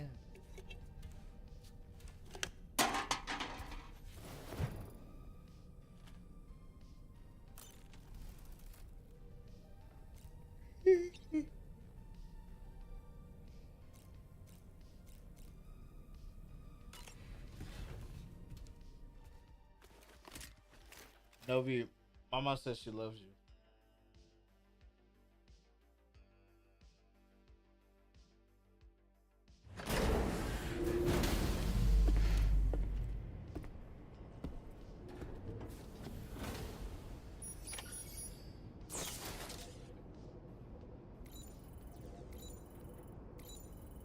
Pumpkin bunny.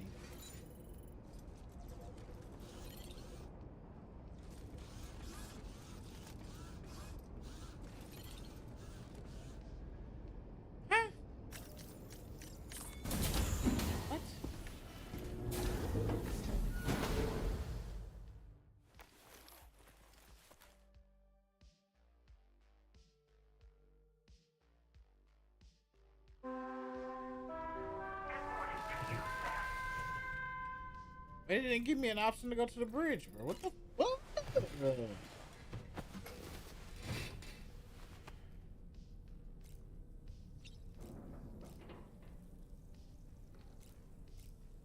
Oh yeah, it did. I'm gonna go.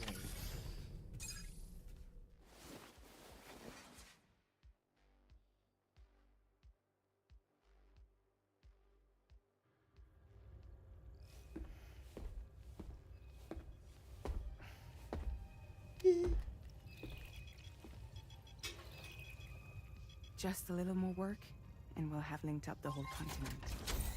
Allow me to reestablish our connection with the network.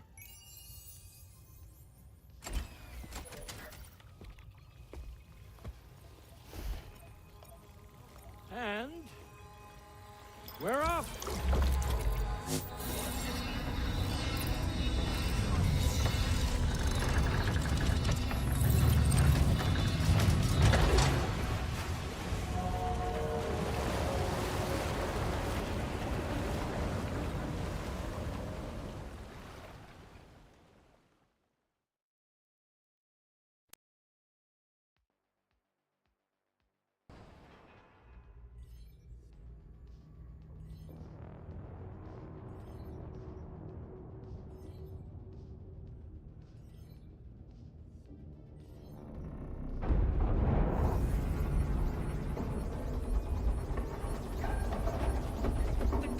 Just went crazy.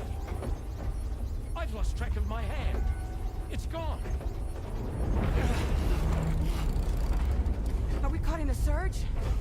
I don't know. There shouldn't be any other currents in our vicinity. Unidentified object approaching.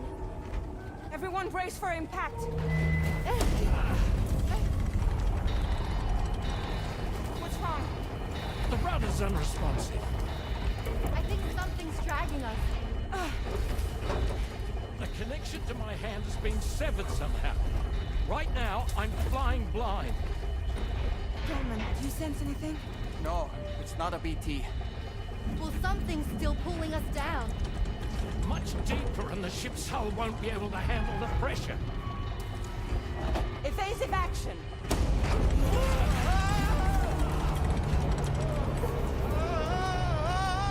Out of the way, Kitty!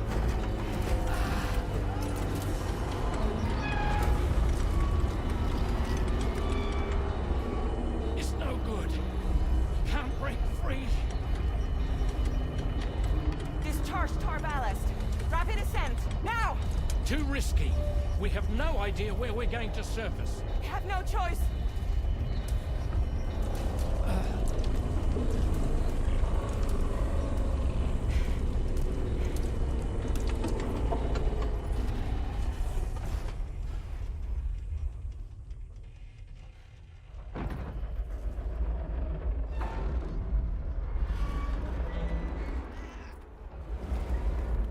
Open blast shields.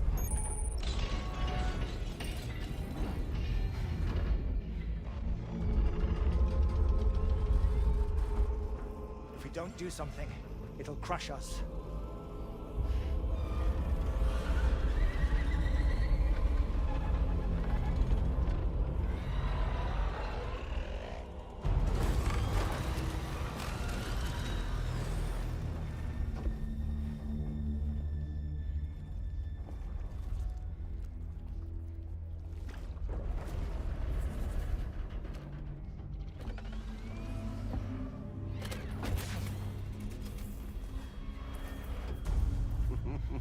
Damn. Hold it. Damn. Hardly a repatriate, but I'm immortal enough. Damn. When'd you start rolling with such a big crew, Sam? Yo, she a bit. Yo, she a real one. She a real one. Fragile, I love you. Ooh. Well.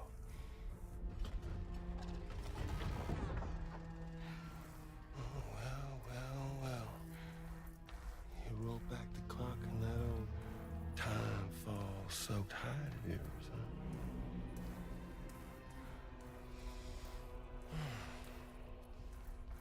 You know I'm only here to get revenge on you and Sam. Rest of y'all really have no quarrel with, so, you know, you let me keep the two of them and y'all can fuck off. No?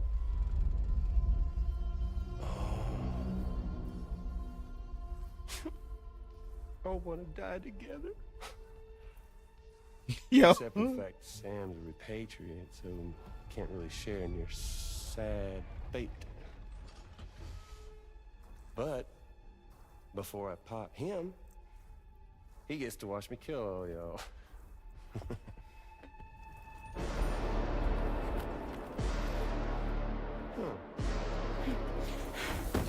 Fuck him up.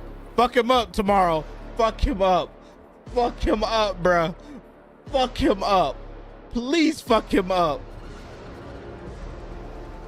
Fuck him up.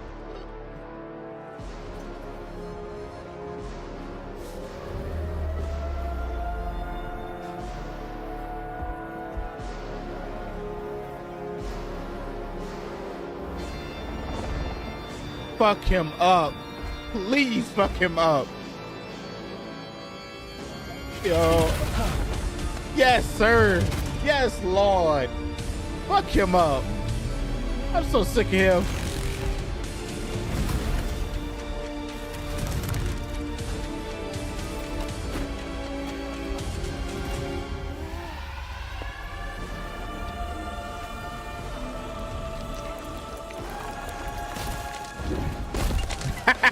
You bitch.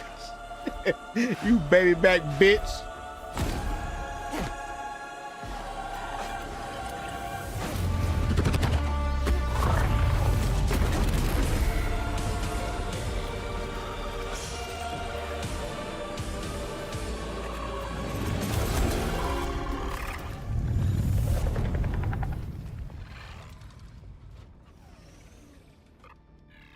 What the fuck? A ghost mech? So he's what? Mecha Higgs? Sir, disappointed. But I don't break that easy. So be it. It's gonna be that way. Y'all could all go down with the ship. Yo. Yo, this show, this shit is something. No time to waste. Let's head out, Sam.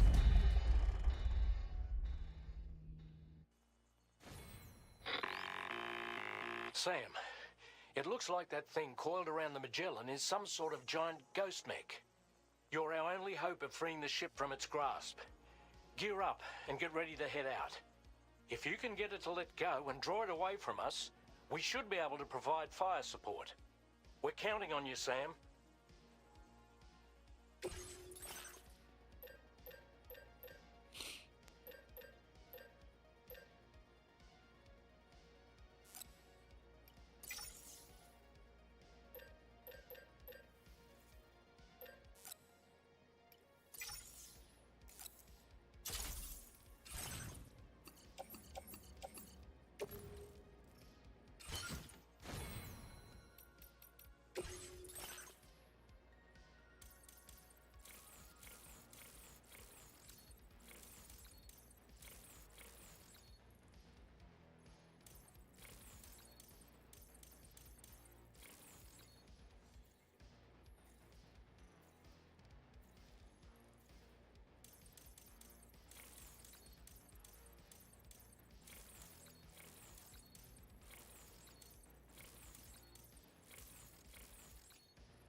I don't really see anything. All right.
your back.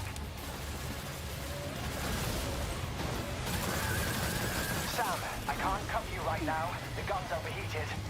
Seems the cooling unit's burned out. I'll need a moment to get it up and running. Damn it.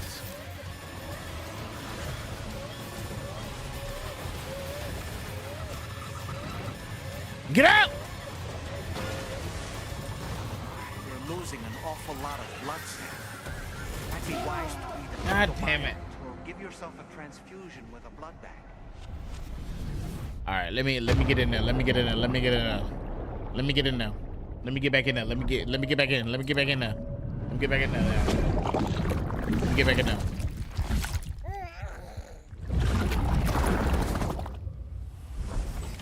That was my fault. Whoa, what the fuck happened to my damn girl? Oh, hold on. Engaging.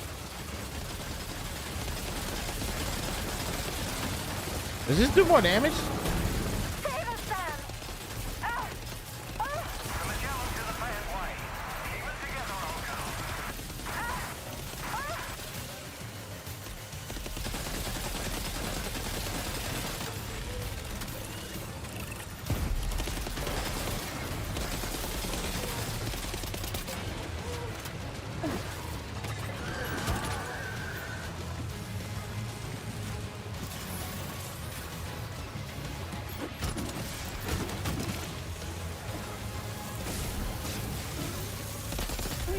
God damn. Oh boy, that must hurt. Damn.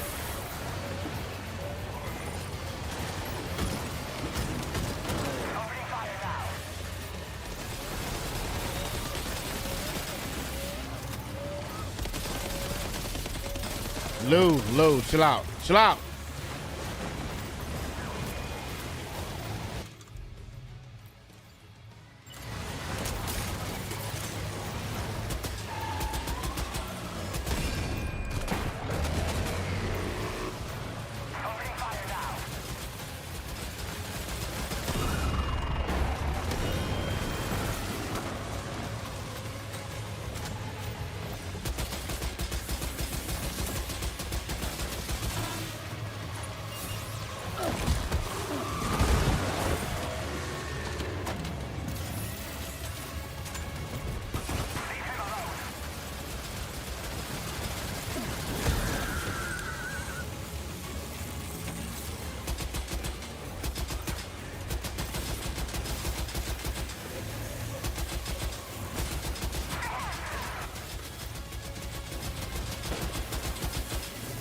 Oh, this shit beast. Yo, I love this gun. It is so good. Oh my God.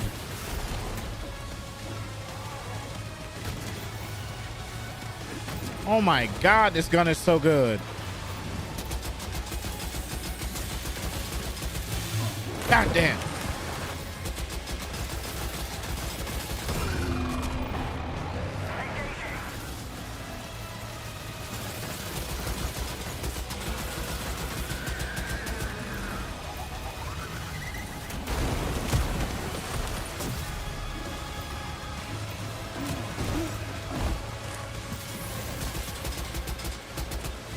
Itch.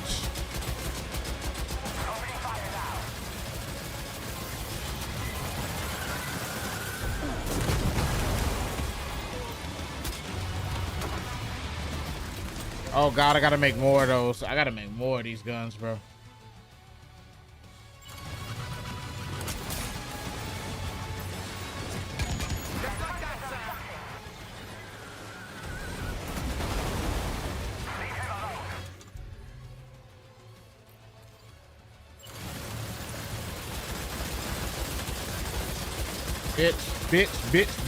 Bitch.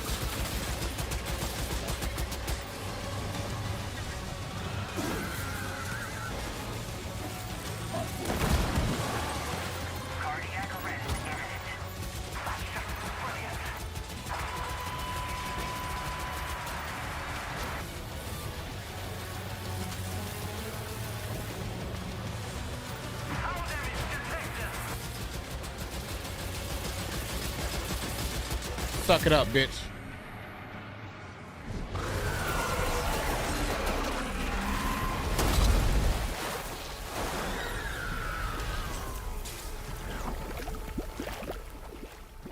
Yo, this gun is good. Yo, I gotta keep this shit. I gotta keep this shit on standby.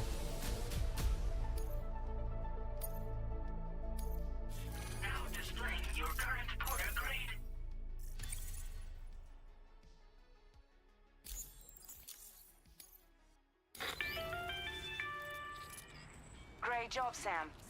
The only reason we're still alive is because you were here to save us. Come back to the ship. You've earned yourself a rest.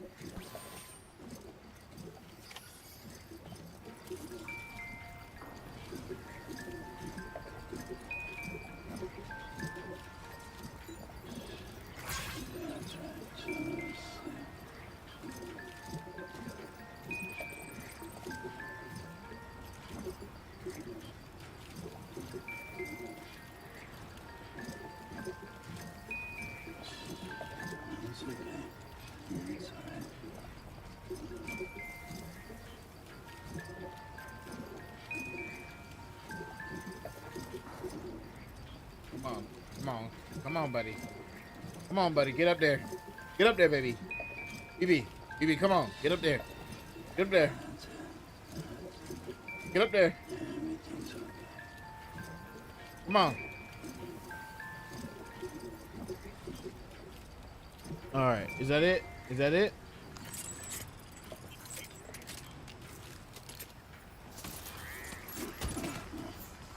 I'm being greedy. I'm gonna be so greedy, y'all. I'm so greedy.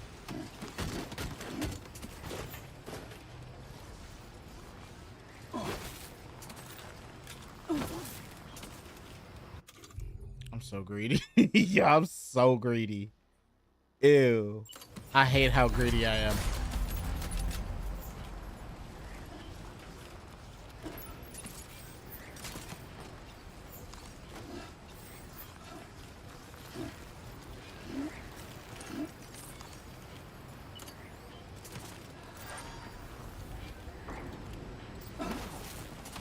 I'm so damn greedy.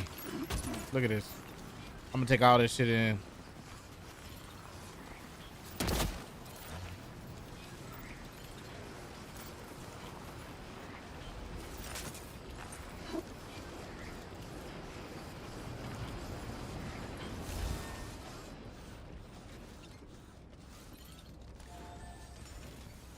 Hold on, let me get all this shit off the ground first, cause I got a feeling.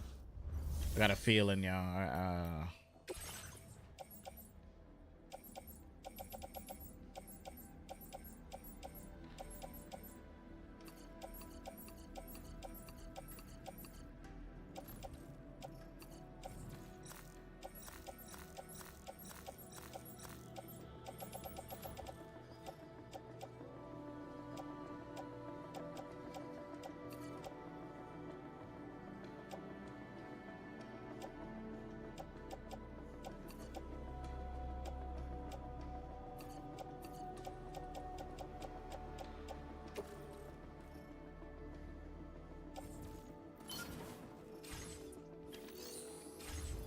Give me all that other stuff out there too, real quick. Give me all that other stuff out there. Hold on. I'm gonna be so greedy. Look at all this shit, bro. I'm not leaving this. I'm not leaving this shit. You know crazy? Y'all crazy. Like I'm leaving this shit. Bro, you better buckle it up. Look at all that over there, man. Oh, I can't carry anymore?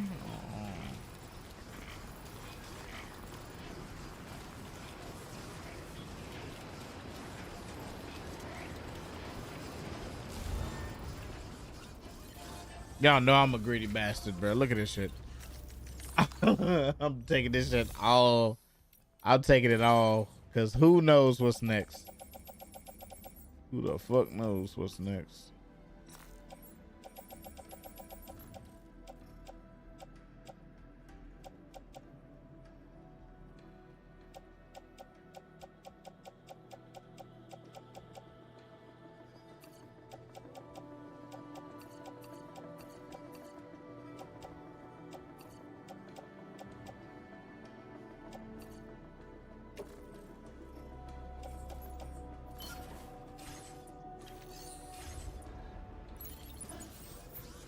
Going right back out there to get more.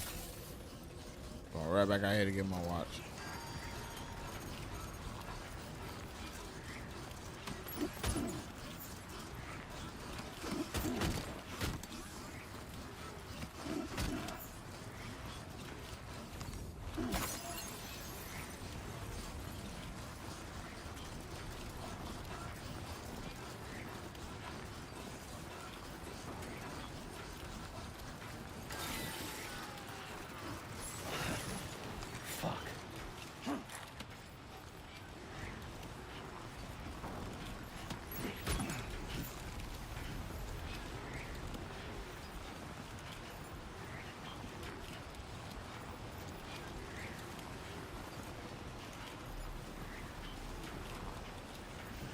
Y'all see how greedy I am now.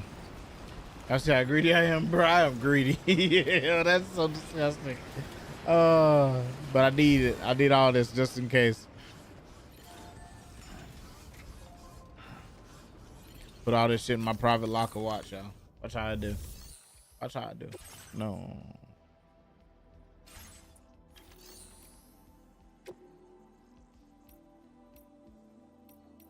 Ow.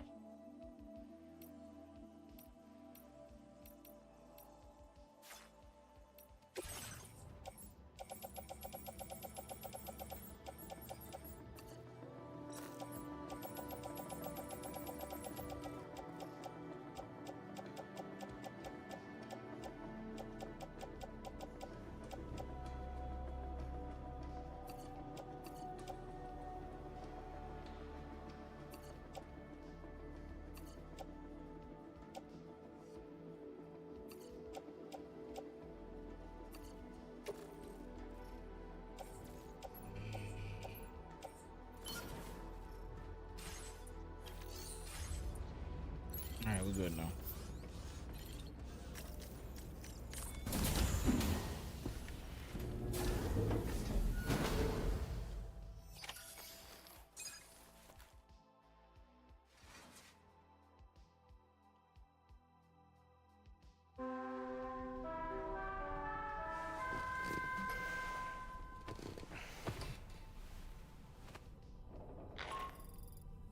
Good morning, Sam. I understand that your room didn't suffer any major damage. Unfortunately, the rest of the DH Magellan wasn't so lucky. The ship is unable to travel in its current state, but Tarman's doing his best to get us back in action. I'm about to leave to pick up some supplies for repairs.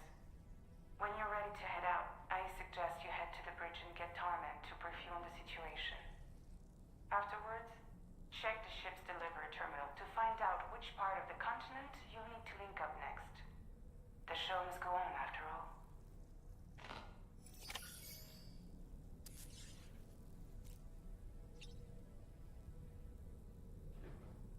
Dude, hold on. I might actually have to give this up. This one.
The entire crew is working hard to get the ship in working order.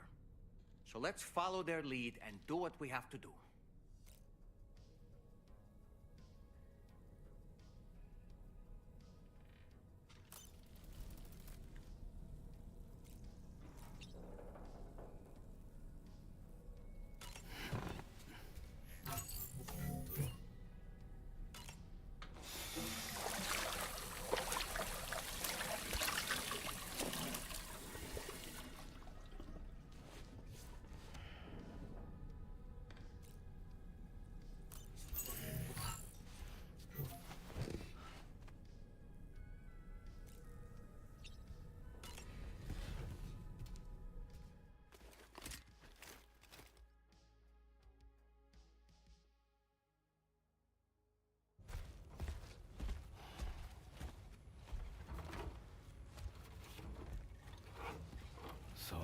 How's everything looking? We'll be able to repair the plating and the propulsion system using chiral printed parts. Fragile's team will pick up any additional materials that are necessary. The nav console I use to read the tar currents isn't broken. I just need a little more time to restore the connection with my hand. Won't be much longer now. Tarman.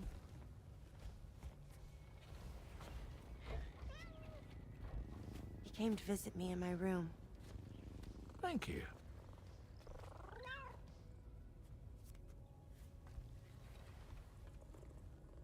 Oh, I see you're holding hands now, eh? Hands allow us to connect, form bonds. You think you'll ever find your missing hand? Now that's a bond I doubt will ever be broken. Looks like we're good to go. We'll see you later. Stay safe out there.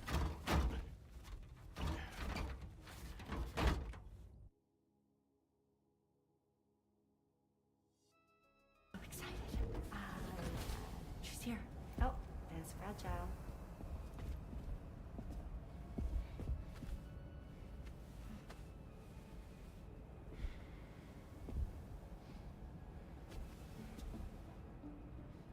Okay. Let's get going.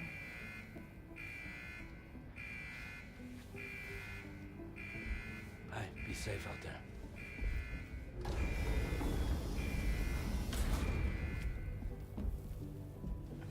Thank you. What if you run into trouble on the way? We'll be fine. Remember, you're talking to the former head of Fragile Express.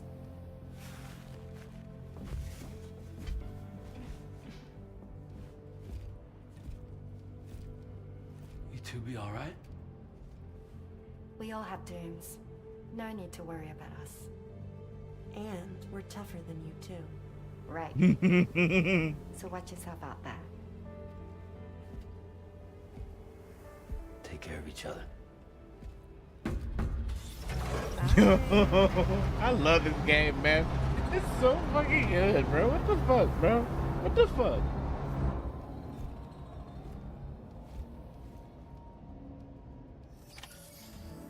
Sam, although everyone's hard at work repairing the DHV Magellan, it will unfortunately be some time before we can travel again. Nevertheless, putting our plans on hold is out of the question. We must continue to press on. Extending the chiral network remains our priority. Your next objective is to link up South Fort Knot. Though you'll need to get another site online before that will be possible. And unlike before, the DHV Magellan will be unable to advance to your position after you've expanded coverage. And during this period, you'll need to operate without our support. Fragile, Rainy, and Tomorrow are gone procuring materials for repairs. And Tarman has his hands full tending to the ship. He'd also like to improve the ship's arsenal, as a precautionary measure. And bringing South Fort Knot into the chiral network will be necessary to do that. I say this to reassure you that the whole team is committed to getting the ship back up and running, and that we mean to join you as soon as we can. It's just gonna take us a little while, that's all. For now, head to the Phantom Smith shelter and put him on the grid. The associated main order can be accessed via this delivery terminal.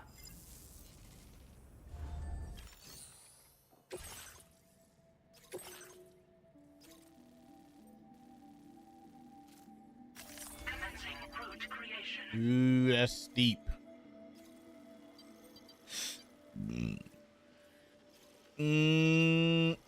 That is.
All right.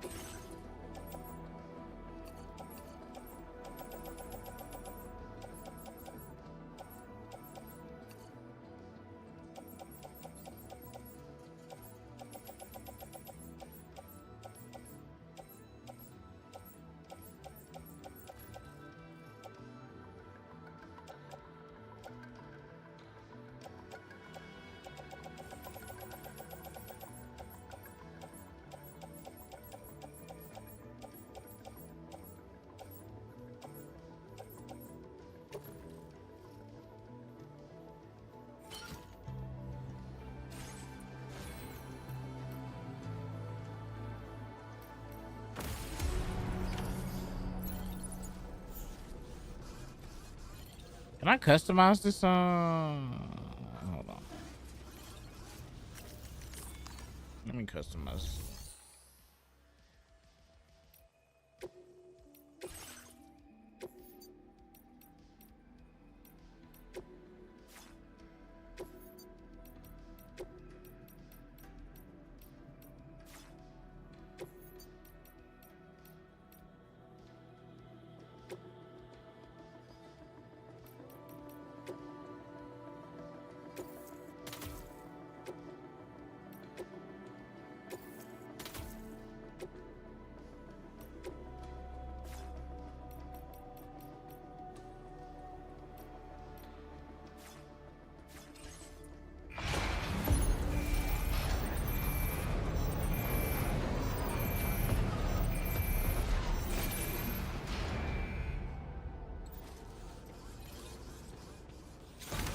Let's go.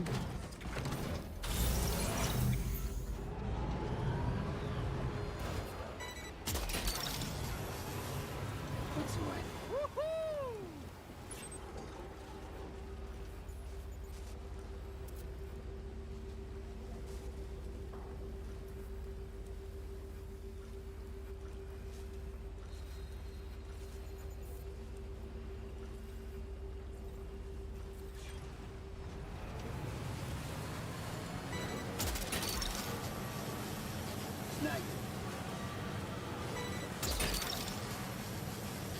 Gotcha.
Delivery route finalized.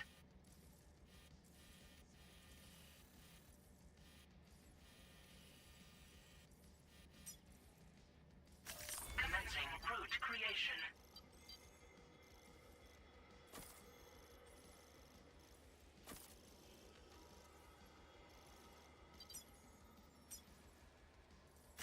Delivery route finalized.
Cargo is nearly ruined, Sam.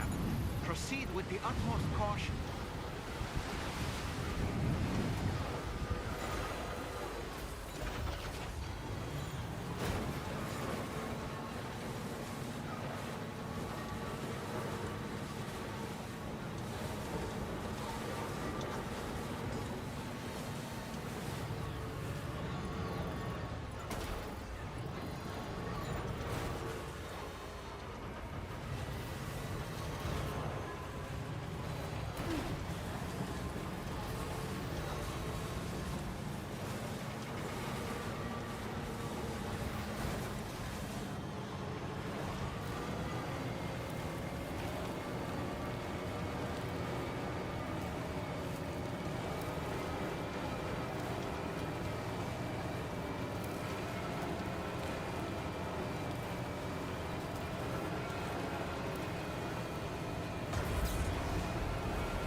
Hmm.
Mm.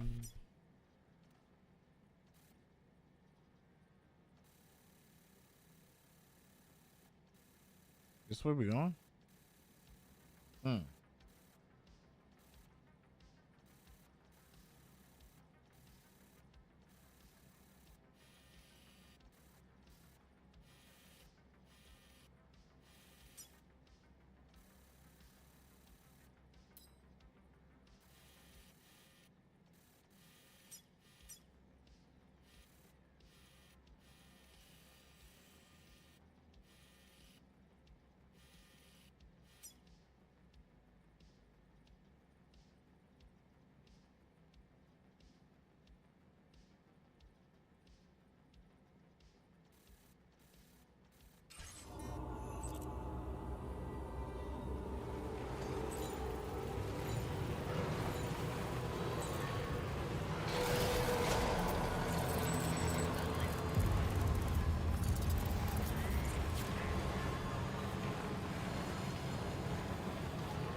This one's for you.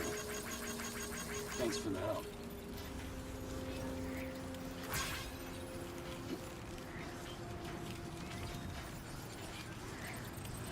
Did I get everything?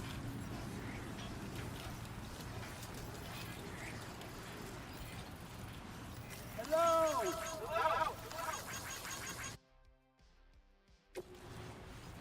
My name's Sam.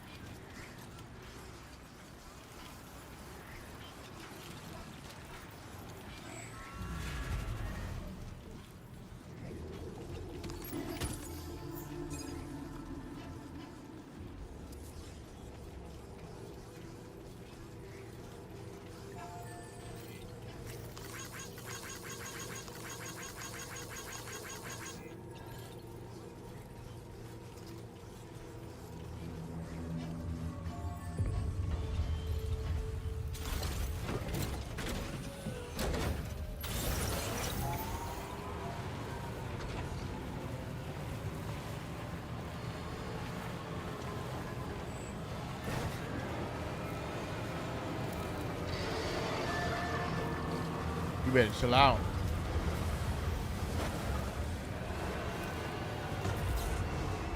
No way I can go, bro.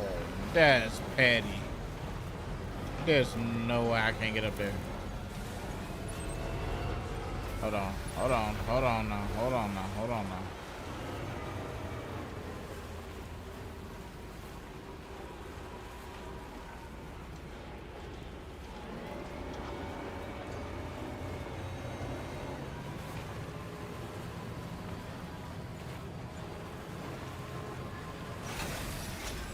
Bruh, stop.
That's not fair, bro. Stop.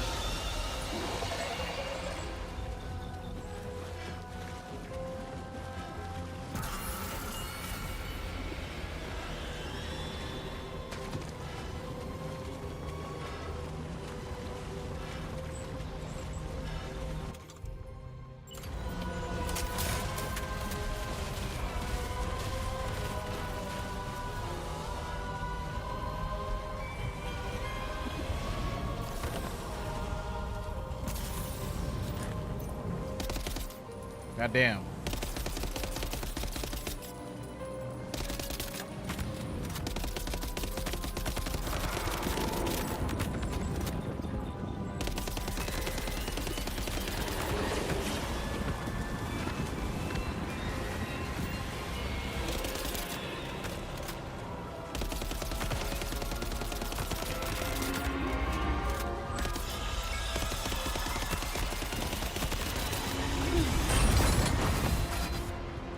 Did that just kill me? No, just.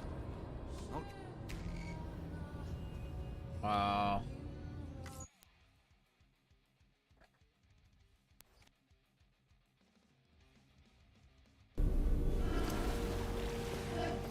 Damn, cargo got destroyed.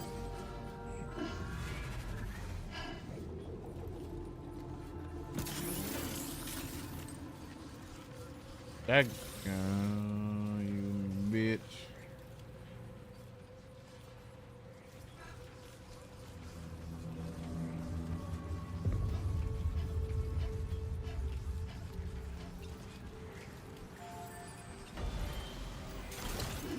I'm just have to stay away from that shit. Ew. You disgusting. You disgust me. I'm just have to stay away from it. Let's see what really fucked me. Was when I did this, when I stopped here.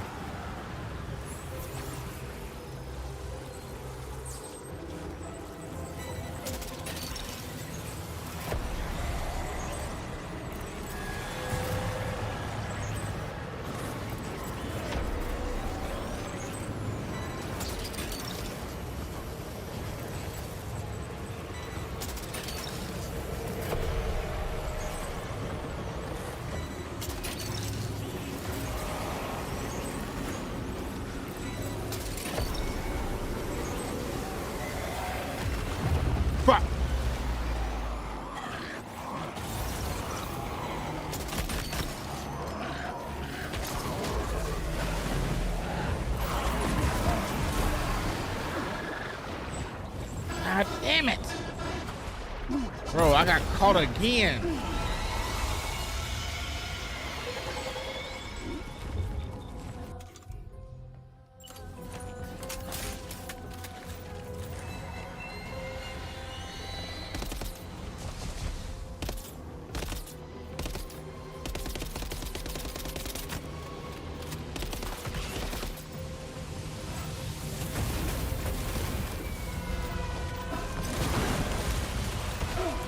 Bro, stop! Are you injured, Sam?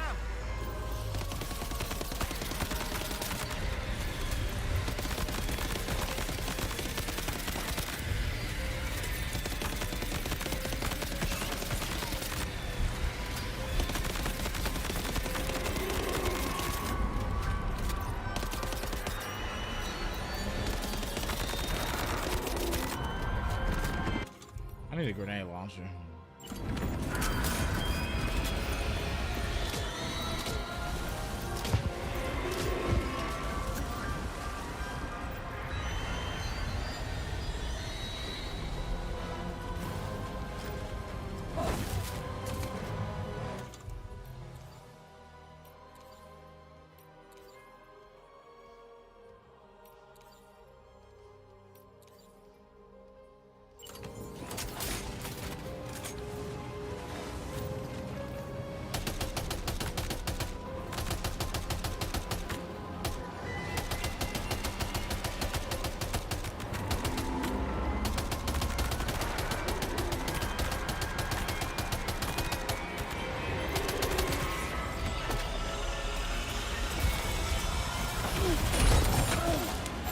Fuck! It's damaged. Sam, Fuck. your cargo has suffered catastrophic damage. You know what I'm gonna do? I'm gonna put that bitch. I'm gonna put that bitch right in the fucking vehicle. I'm gonna put that bitch right in the fucking truck. I'm gonna put it in the truck. Fuck it, bro. I'm putting that shit in the back seat of the truck, bro. Hell.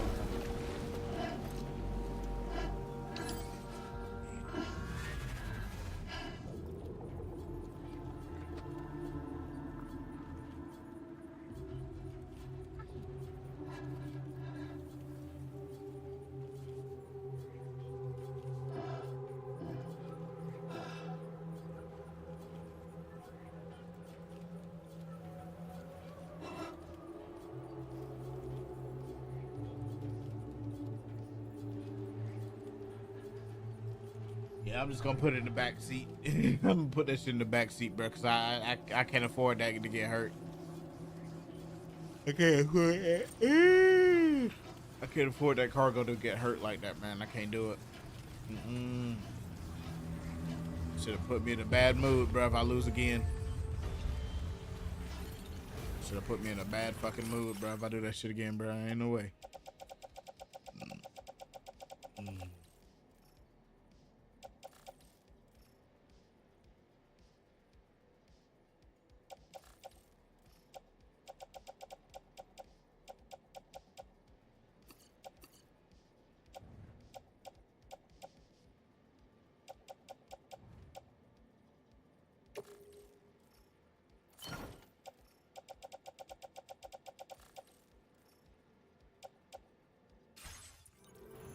Wait, there's another one? Hold on, where is it? There's another one that's stranded, another stranded piece of...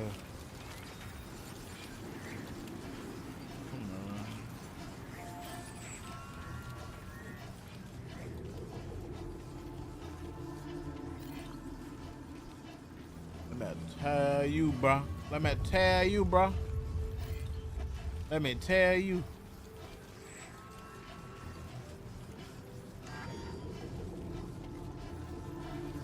Is that it? No, that's not it. It's a coffin.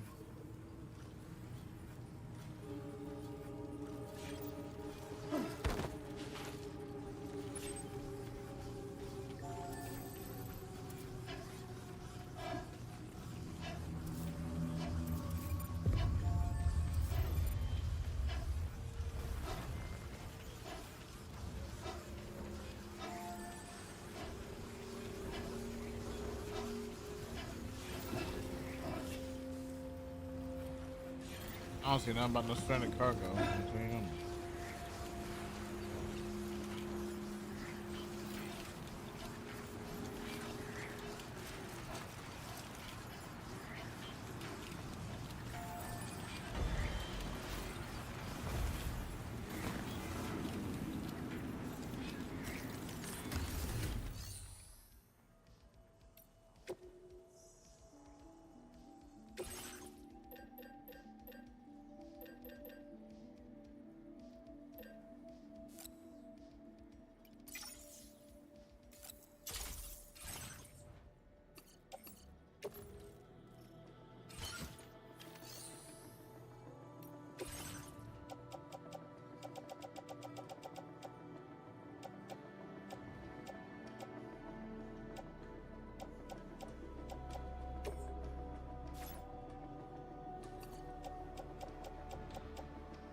What we're gonna do is we're gonna try and shoot.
Get off me! Get off me!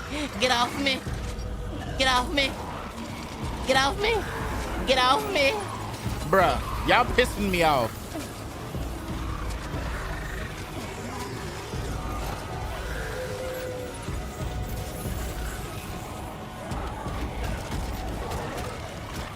Give my shit back.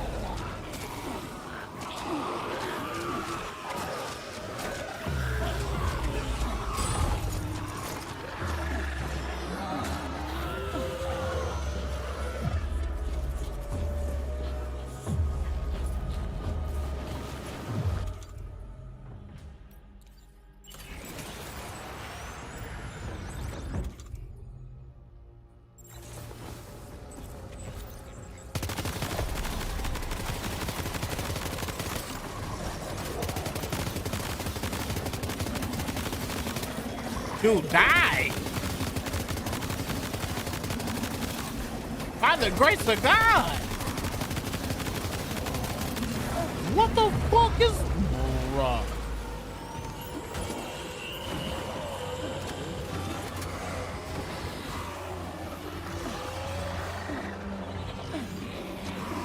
Yo, that... Y'all take too much damage.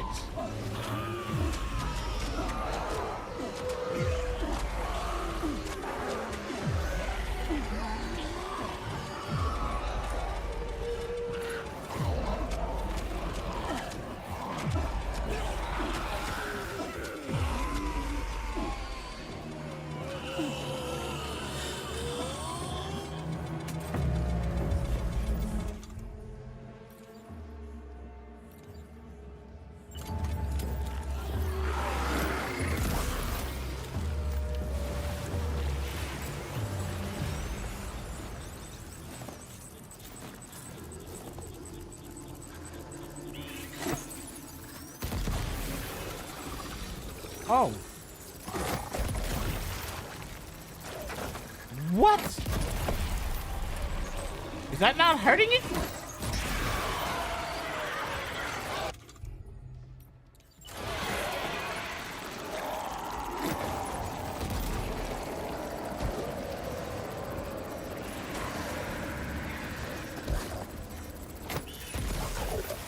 I'm sorry, what?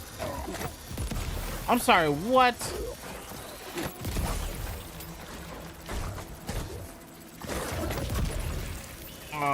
Hello? What? Is that not hurting them?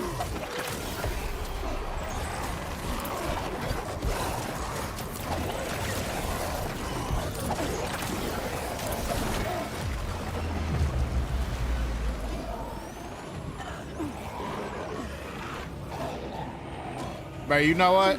You know what? You know what? You know what? You know what? You know what? You know what?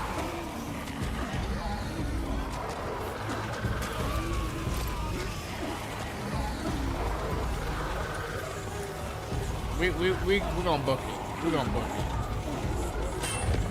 We're gonna book it. We're gonna book it. We're gonna book it. Oh no.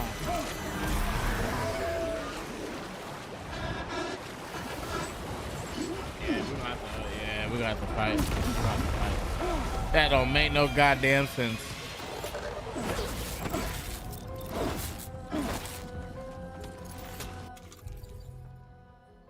That don't make no damn sense.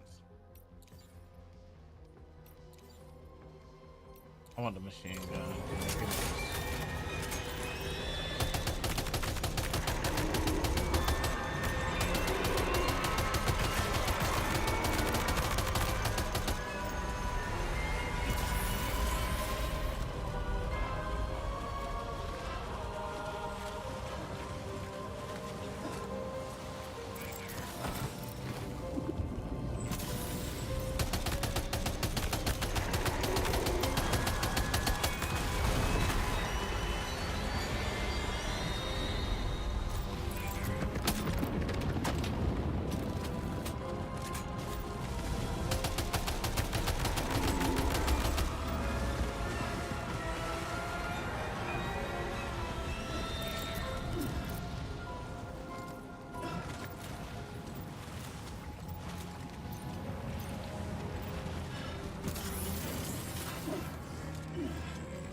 Boy, that must hurt.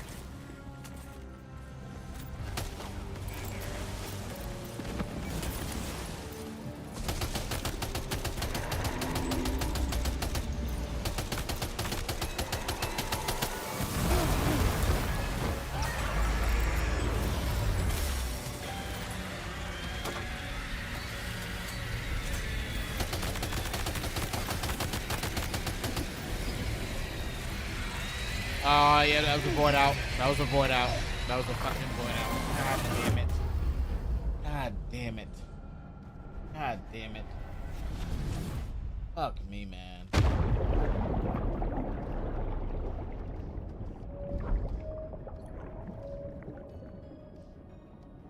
Can fuck right on off, man.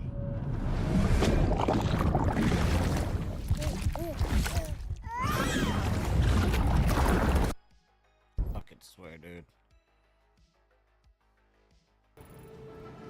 What did I lose? What did I lose? I lost all this shit, bro. You could fuck right off, bro. Cause that was cheap. That was cheap as shit, bro. Cargo container. Oh, fuck. God damn it. Can I reload? Can I restart? Can I reload that? God damn it. God damn it. Bro, I should have known. I should have known. I should have fucking known, bro. I should have fucking known. I should have fucking known, bro. I should have. You know what? I should just run. I should just run from that. Because those BTs are fucking ridiculous, bro. I can't do shit with those fuckers, bro. I'm serious. I can't do shit with those fuckers. Those BTs are aggressive. They do not give a fuck. I tell you. How close are we? How close are we? Okay, 1,200. Over 1,200 meters.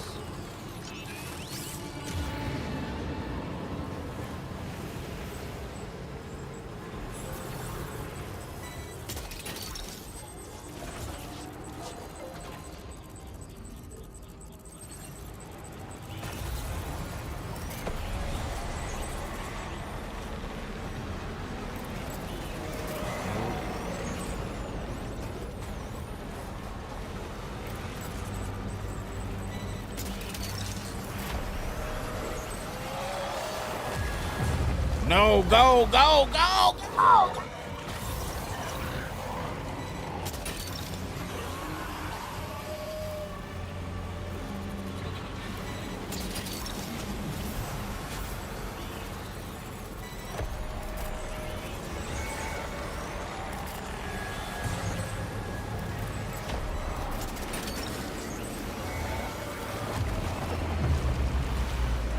Go, bruh, go, please.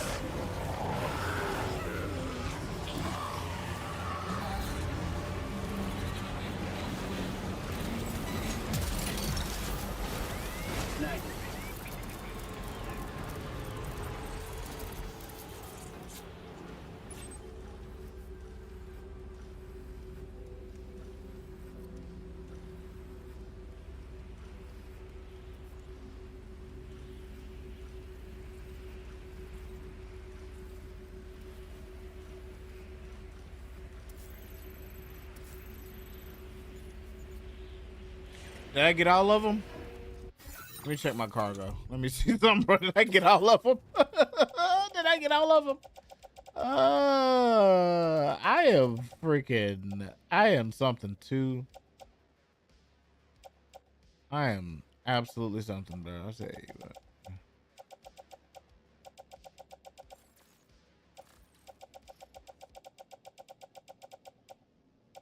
Okay.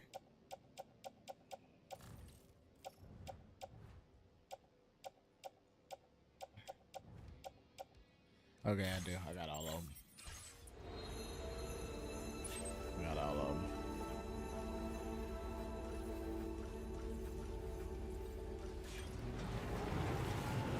I don't know if I'm gonna be able to get up there, but we're gonna try.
this the right area, right?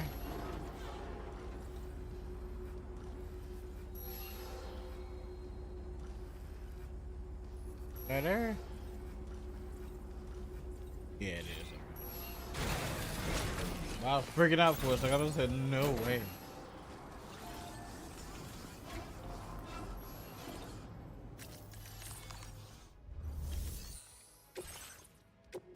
Oh.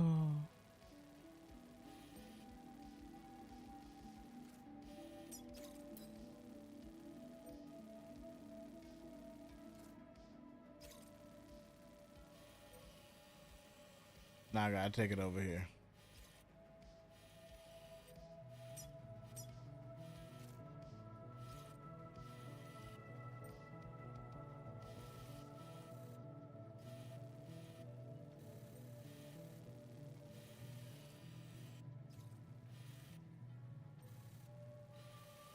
What? Up here.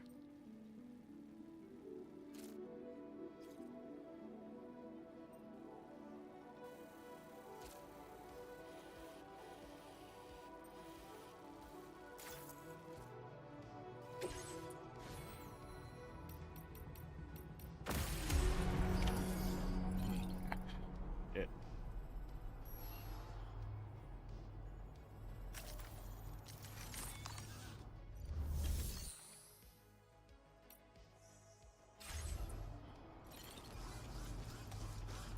But wait, what? But wait, what? Okay. Okay.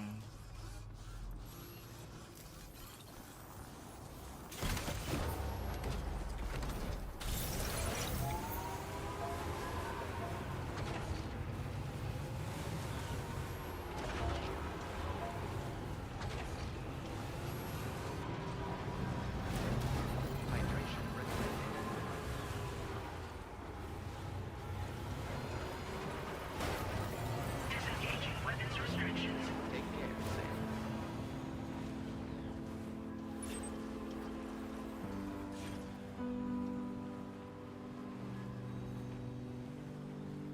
Hope is the thing with feathers that perches in the soul and sings the tune without the words and never stops at all. Hope.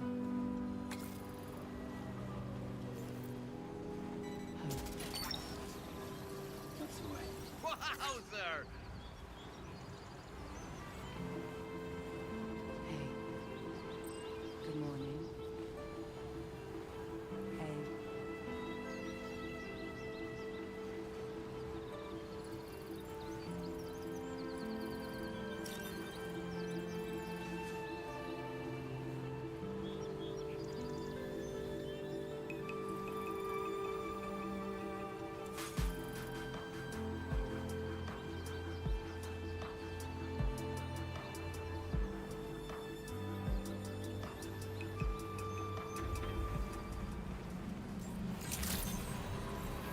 Good evening, Sam.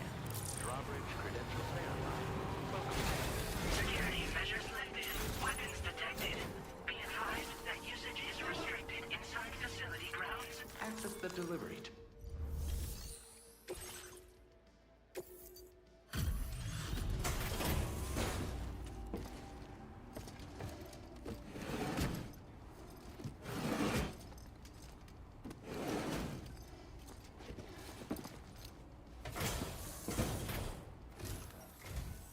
Hey, thanks. Risking your life to cross snowy mountains is a lot to ask of anyone. And rubbing shoulders with BTs to recover someone else's stuff, that's going above and beyond. You're one hell of a guy, seriously. Sit tight. I'll confirm the contents of your cargo right away.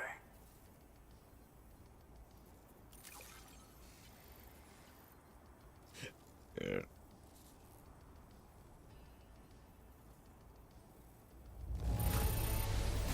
Well, damn. You got this here in impeccable condition. That can't have been an easy thing. It wasn't. Good job finding this. I died twice. Honestly, I'd already written it off as lost.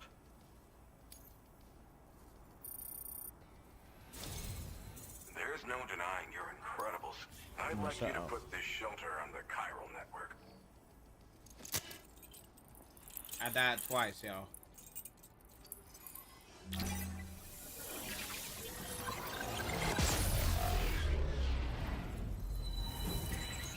Wasn't pretty.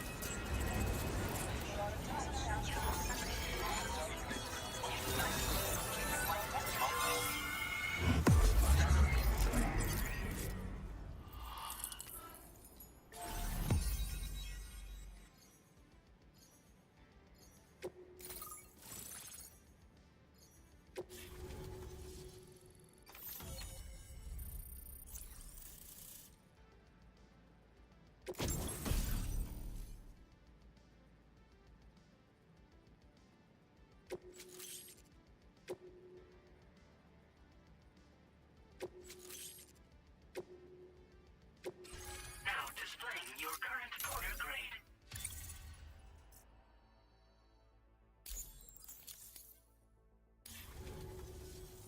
And now I'm finally online. Accordingly, I was able to analyze the cargo you just dropped off. Seems it was developed with the aid of an unknown technology, which I've taken to calling ghost tech.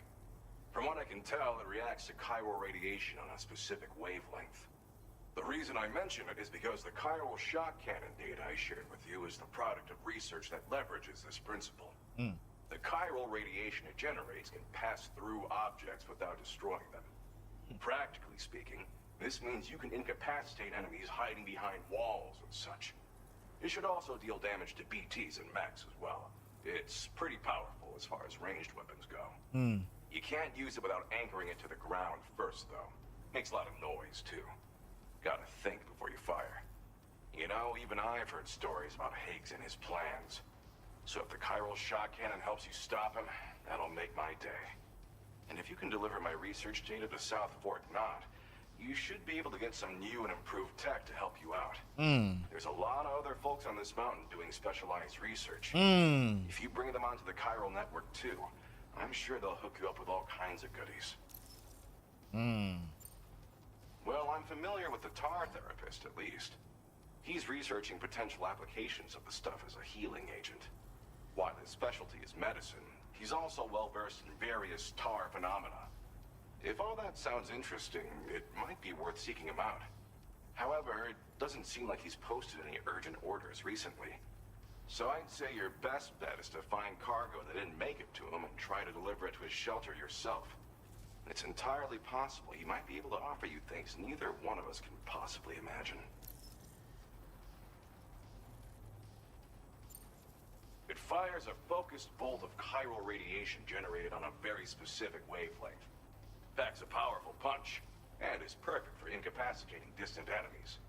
It's also great against mechs. Even the ones with thick armor should take significant damage from it. Hell, this spectrum of chiral radiation is also proven to be effective against BTs. Its size does make it a touch unwieldy, but it's simply one of the most devastating ranged weapons there is. If you can get South Fort Knot onto the chiral network, I should be able to share the data for this invaluable technology with them. They've got some quality facilities of their own, you know. Bet they could use them to make you something even more impressive. I came here with the advance expedition, actually. Tagged along with this one researcher. I guess you could say we were like mentor and student. Can't go anywhere without tripping over stranded cargo in these parts, you see. The stuff we found was like nothing we'd ever seen before. Invaluable materials for our scientific pursuits. So, when my mentor was about to leave for South Fort Knot, I realized that I wanted to stay put. I thought that if I got this place on the chiral network, I'd be able to share future discoveries made here much more easily. Moving forward, I expect that my efficiency will increase substantially, allowing me to be of greater use to you and others. Thanks again. You've been a big help. Definitely couldn't have managed this on my own. I'm still concerned about the armed survivalists to the south of here, not to mention Higgs and his future plans. So I'll be rooting for you to keep on doing what you can to make things better for us all. I don't know if I can come up with anything else to help with that, but I'm willing to give it a try. Your support would be appreciated too. Anyway, I'm prepping some cargo I'd like taken to South Fort Knot. You're headed that way, right? Be warned that this cargo can explode if handled improperly, and should be considered extremely dangerous. So if and when you take this main order, handle it with the utmost care. Good luck with Nova, everything. can you I'll please see you hold on, around. y'all? Sam, apologies for the sudden call. Once again, I'm contacting you via our dedicated private line. No one else will be able to listen in on our conversation. I'll get to the point. Has Charlie ever behaved in a manner you felt was suspicious? I ask because his credibility, as routinely calculated by APAS, appears to have dropped sharply. Despite attempting to confirm his credentials via the UCA's National ID Registry, it does not appear anyone has ever actually met the man. It may well be the case that he does not even exist. A ghost, so to speak. I can only hope that my suspicions are unfounded. For now, Sam, proceed to South Fort Knott and put it on the chiral network as planned. It is imperative that we improve the DHV Magellan's capabilities to better contend with Higgs and his forces. And the sooner we connect all of Australia to the network, the better. When you are ready to proceed, you can pick up your next main order from the delivery terminal at this facility.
Oh, now you want to go out too. God damn it, man. I swear, both of y'all irritate me. Go. Go. Good lord. Fucking make a cat door for those fuckers, man. Good lord. Yo, every single time, bro. It seems like every single time. If one don't want to go out, the other one does.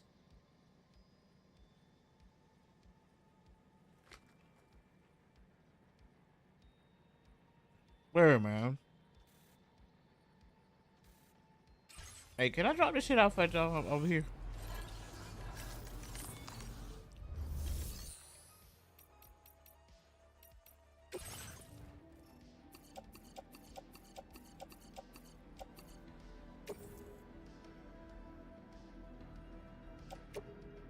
Your service in transporting this cargo is appreciated. The delivery will be assigned to another porter.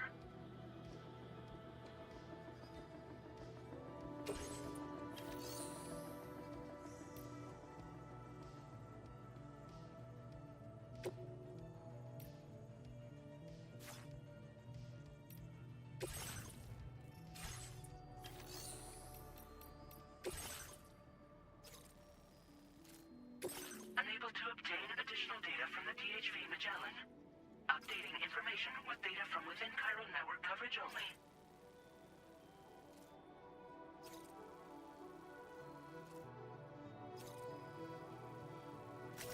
Commencing route creation.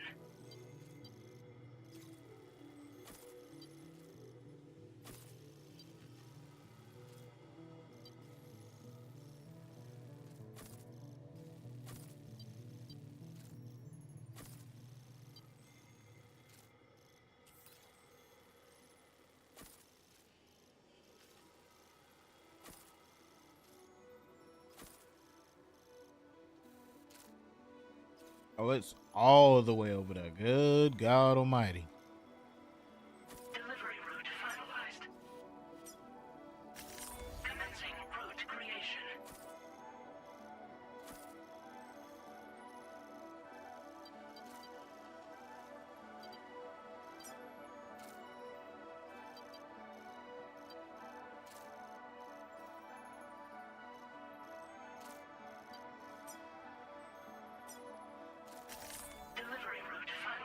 Not too bad.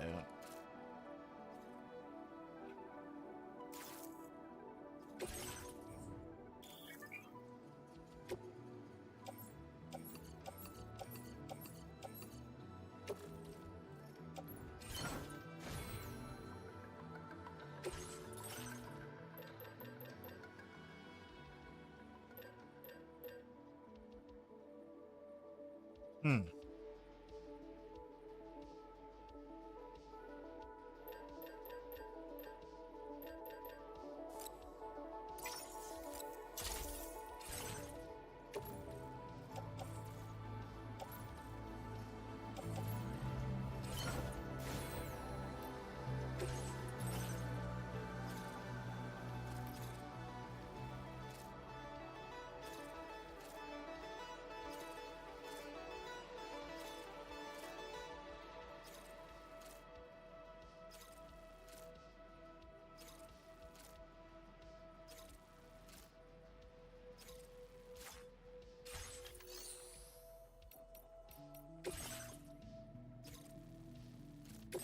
Unable to obtain additional update.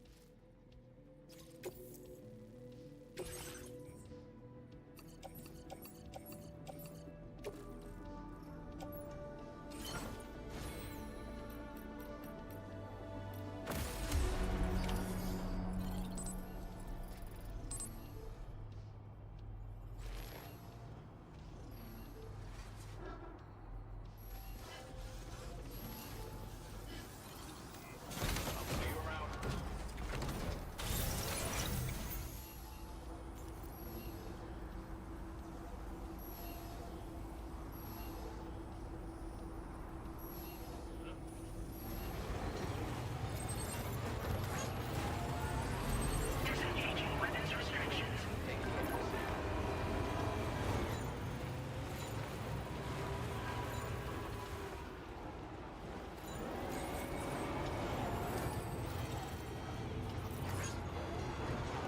Whoa. Whoa.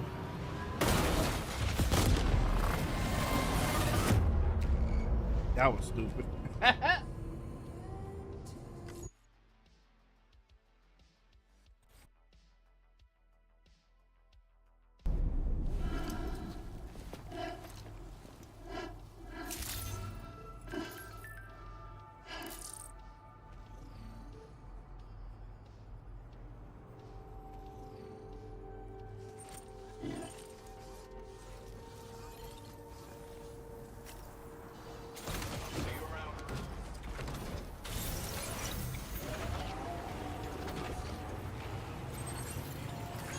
Disengaging weapons restrictions.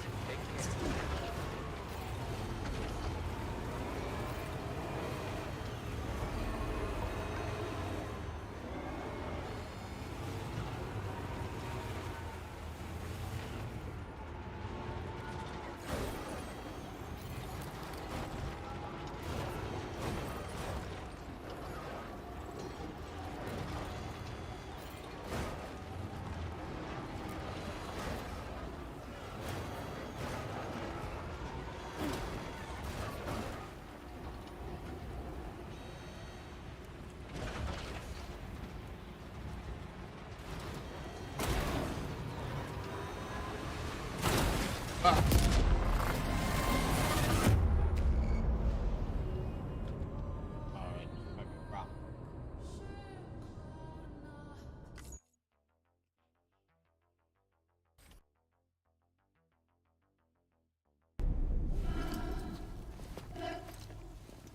This might be a problem.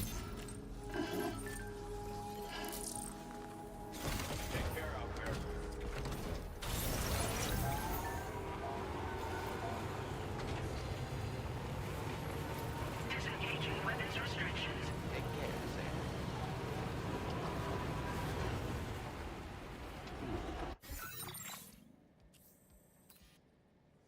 Alright, where am I going?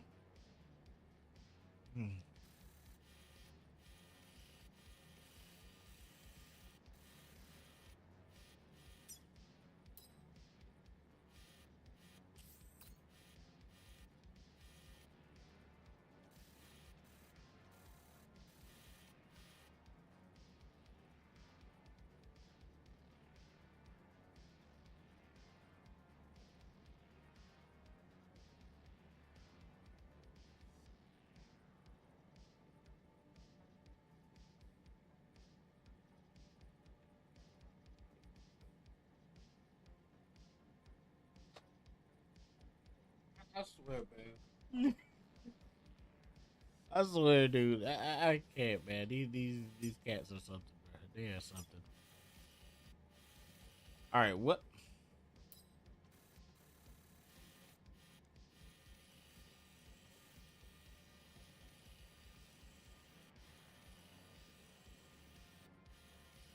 How though? Wait, how?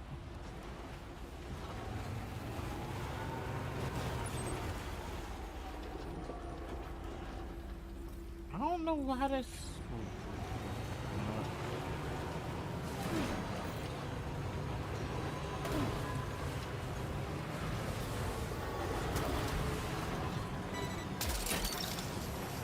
Okay. Guess that'll work.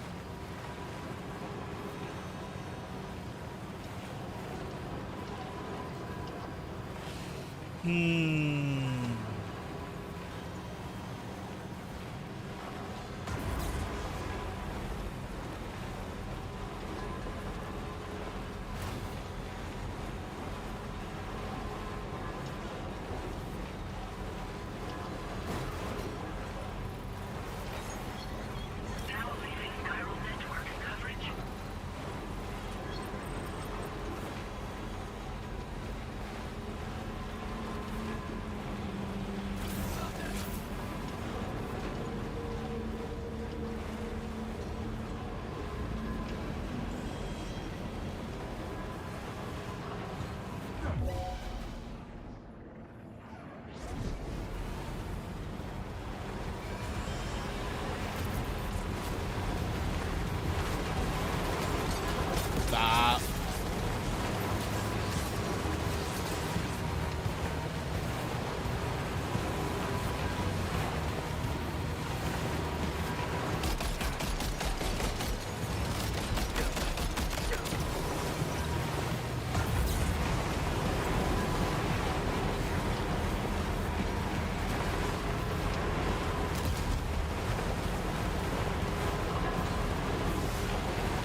Hazardous materials notwithstanding, I see you got here in a timely fashion.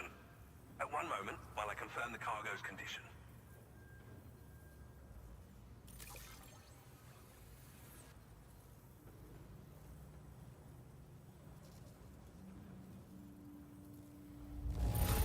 Wow!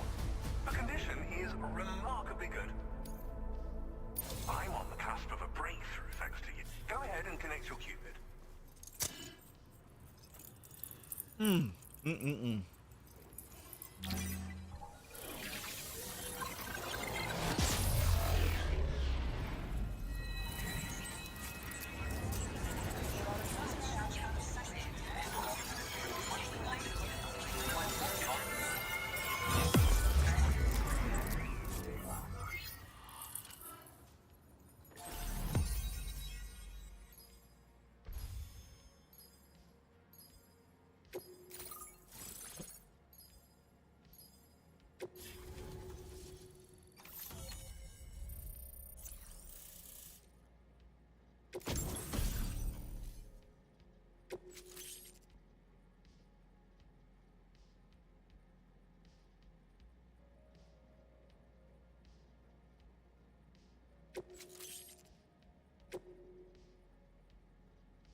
Now displaying your current order grade.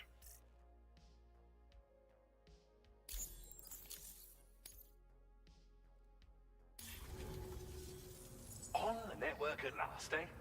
I've been waiting for this moment for so very long. This should enable me to increase the pace of my research into new defensive solutions. As for the cargo you brought me, it's the culmination of the Phantom Smith's recent efforts. I applied a few finishing touches, and voila! I can now share with you the data for a chiral cannon. It is a devastatingly powerful weapon that can be mounted onto pickup off-roaders. You'll find it deals unparalleled damage to BTs as well as ghost mechs.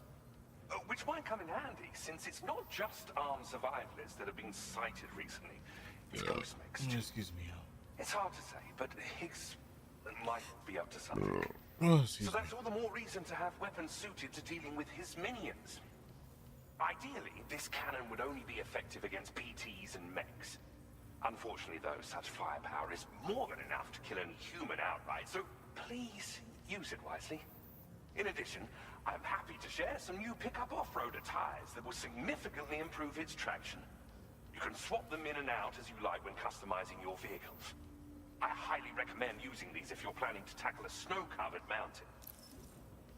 Now you give these to me. You fucking fuck. Thank you again for your help. Now you give these to me, bro. Research into ghost technology in the days ahead. I intend to look into ways of ensuring we have greater freedom of movement with our vehicles, even in dangerous areas. Any assistance you can provide would be greatly appreciated. Oh, before you go, I have a parting gift for you. A gift I was instructed to give you by my mentor. This cargo will allow you to enhance the DHV Magellan's weaponry, per Tarman's request, I believe. I'll need some time to prepare it for transport, though. In the meantime, please avail yourself of the private room here. I'll be sure to post the order by the time you wake up. So, go on and have a good nap. Sam, it's me.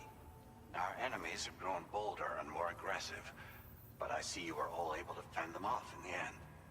Chiral network coverage now stands in excess of 85% across Australia.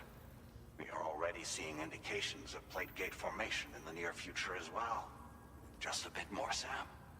I know you and your comrades will finish what we've started, and to prepare for what's to come. I encourage you to rest in your private room. Be advised, Sam, that I've switched this call to private mode. We need to talk about Charlie. I reviewed the contract between APAC and Drawbridge and followed the money. By doing so, I was able to confirm that funding for Drawbridge was provided by none other than Bridges. Though they used intermediaries to obfuscate the transactions, Bridget is undoubtedly the source of your patron's funds. In other words, Drawbridge cannot be considered as an independent civilian organization.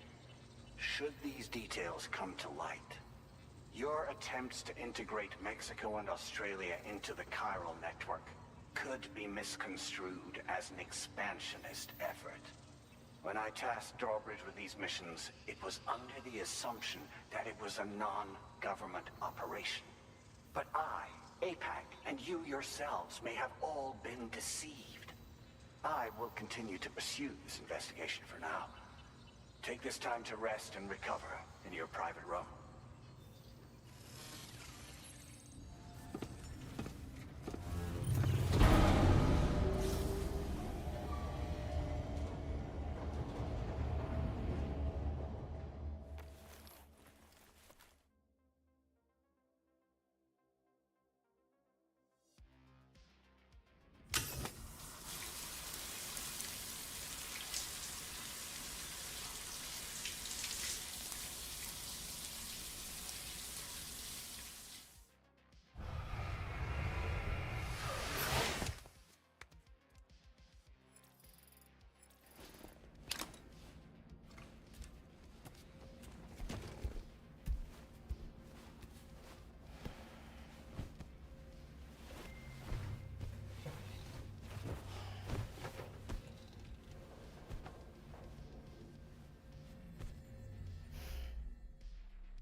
Administering shock. Stand clear.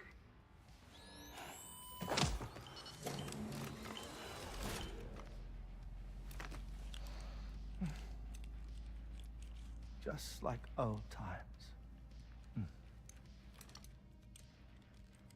Where are we?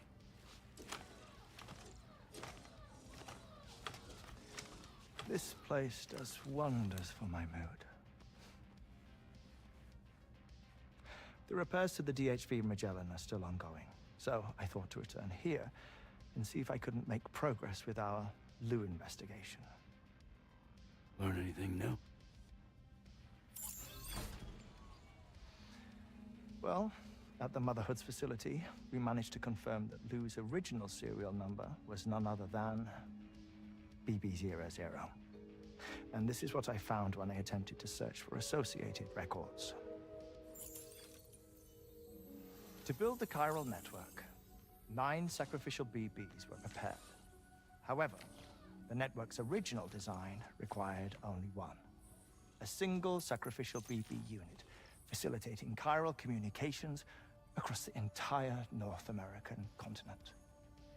This approach called for what was dubbed a core bridge baby, and BB00 was a lucky candidate assigned to play this role. However, Bridges subsequently abandoned the idea, their tests having failed to yield the desired results. And so it was that the model requiring multiple sacrificial BBs was ultimately adopted. Meanwhile, Lou was placed into storage for an extended period, and for reasons yet unknown, inherited the identity of BB-28. Records indicate that the Bridges research team was responsible for the reclassification. Were they trying to cover up the earlier experiments by falsifying Lou's production year, perhaps? Or did Bridges have some other hidden agenda? I'm afraid that remains unclear.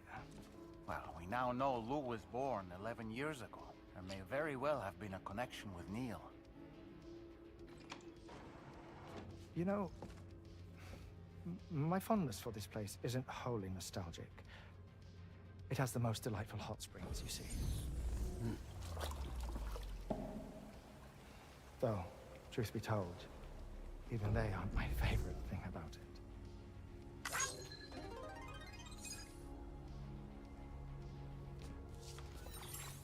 If you can find the time, you should come visit. Give the old bones a soak. Oh, a warm bath does sound good.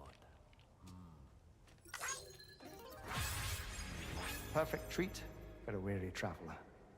Anyway, I'll see you aboard the Magellan.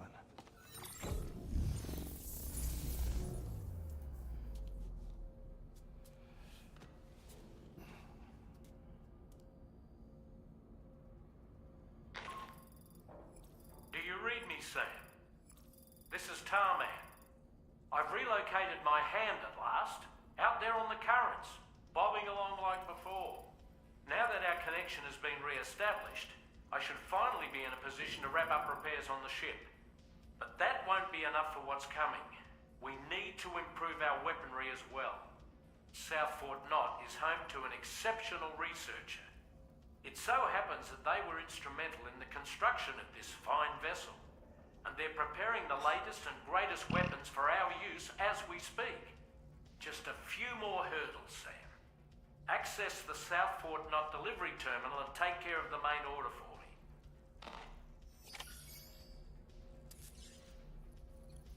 Yeah.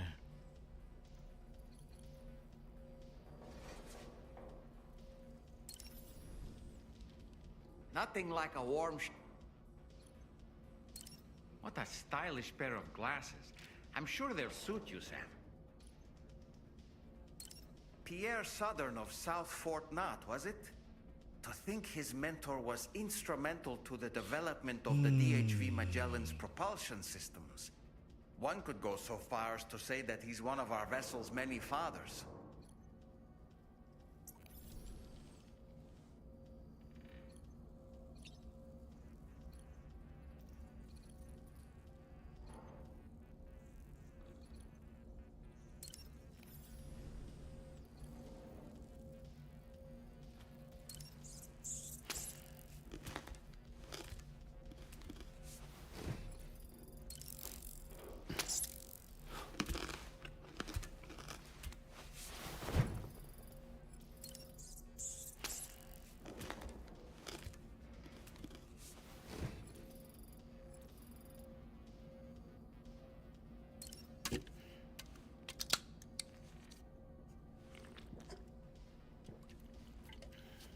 Oh, my neck is stiff.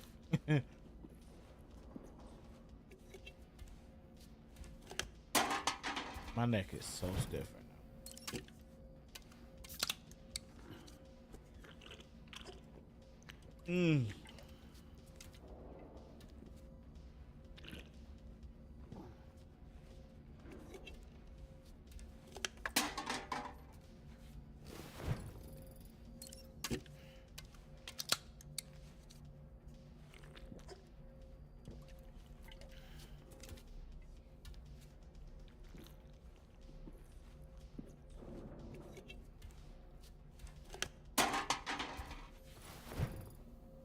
All right, we are good to go.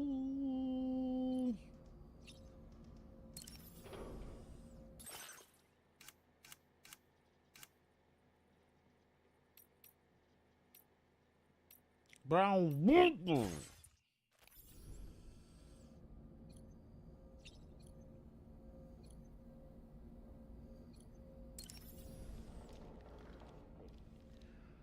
That sure looked good, Sam.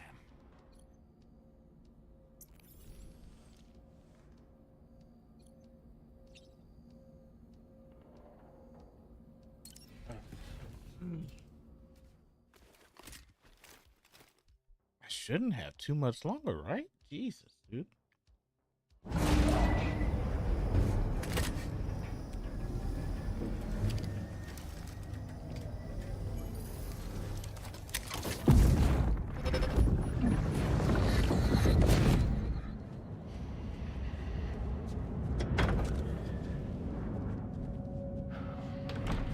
Thank you for coming. Day after my child. You are the father.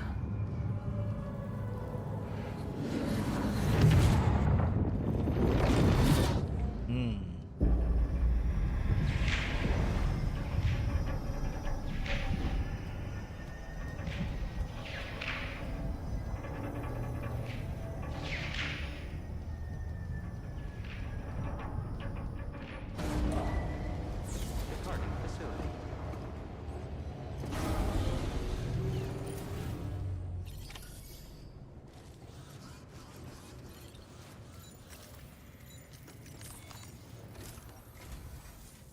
Sam? Feeling rested and refreshed? I finished preparing your next delivery for you. The equipment to enhance the DHV Magellan's weaponry. You'll find it utilizes cutting-edge technology, the fruits of our recent research. Oh, and my mentor also asked that you deliver a hearty good day to Tana. Anyway, take on the main order and pick up the cargo. Sam, you'll forgive me for using our private line again. I did a deep dive into the DHV Magellan's provenance. While it is indeed a civilian vessel that has been retrofitted for this mission, the financing for that work appears to have come from Bridget's own accounts, just like the funding for Drawbridge itself. It would be fair to say that this would make it a government vessel, in effect. Charlie was involved in all of the relevant transactions as well. This only increases the likelihood that Charlie has connections to the UCA. Of course, it now seems likely that Charlie does not exist. In which case, these actions may have actually been the work of APAC. If everything, including the extension of network infrastructure, was simply a pretext for territorial expansion, then it's plain our company has made a grave error. Further investigation is warranted, but that will require a little more time, as will the DHV Magellan's repairs, for that matter. This is a delicate situation that requires caution, and we cannot afford to ignore the threat that Higgs poses either. As such, your best course of action is to continue to undertake main orders and prioritize linking up the remainder of the continent. As always, I will contact you if and when I learn more. Don't let us down, Sam.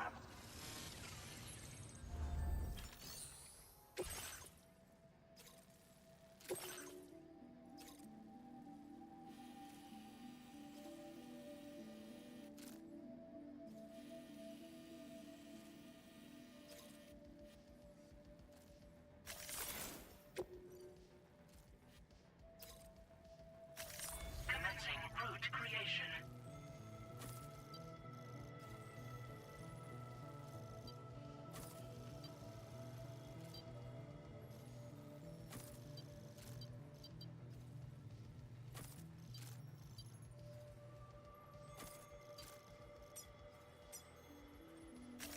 Delivery route finalized.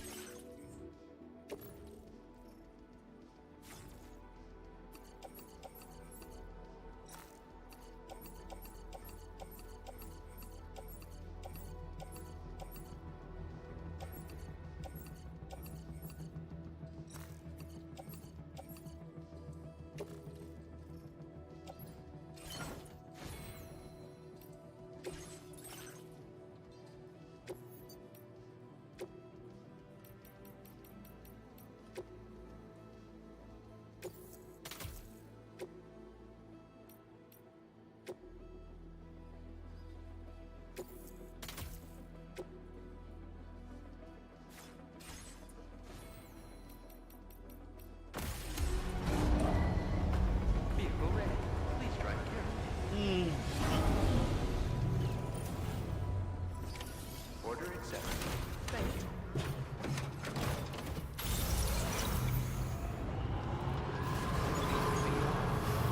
Hydration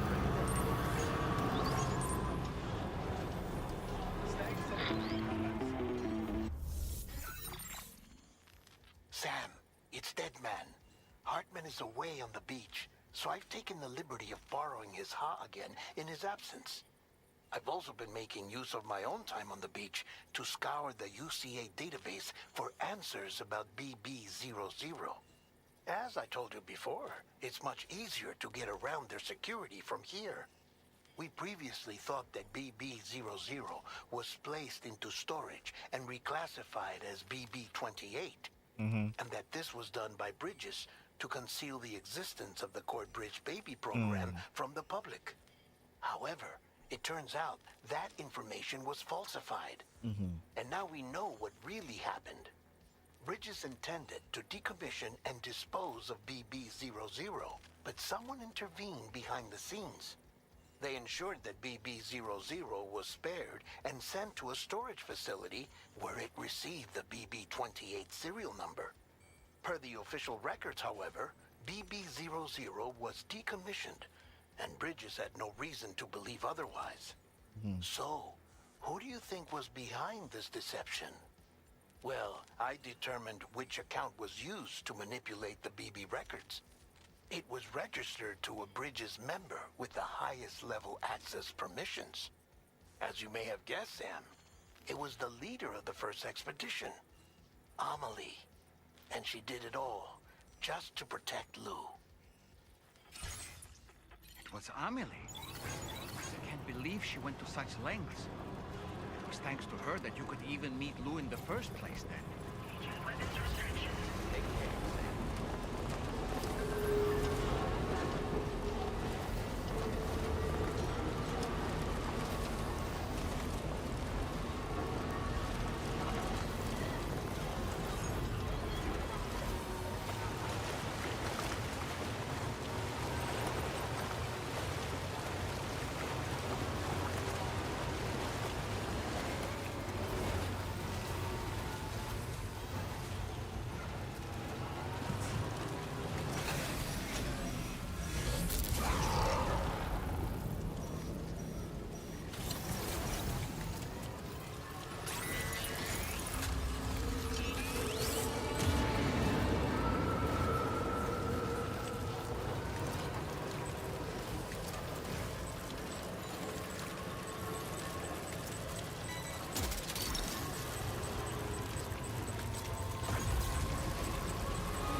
Snag it.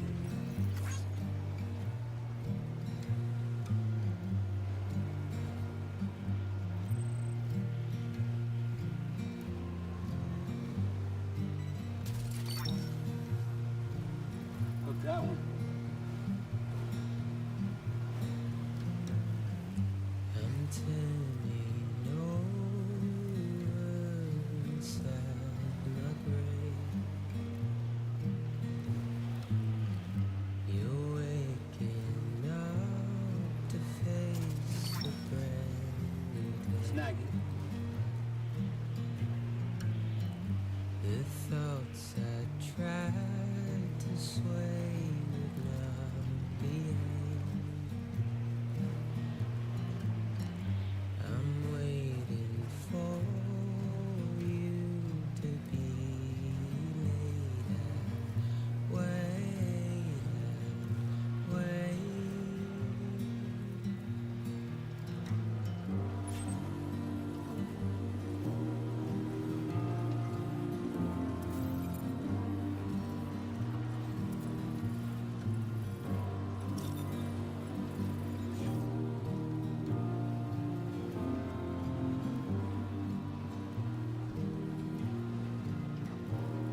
I'll come back.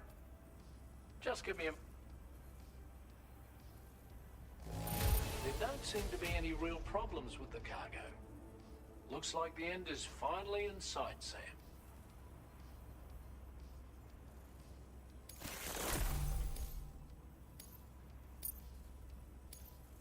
Now displaying your current porter grade.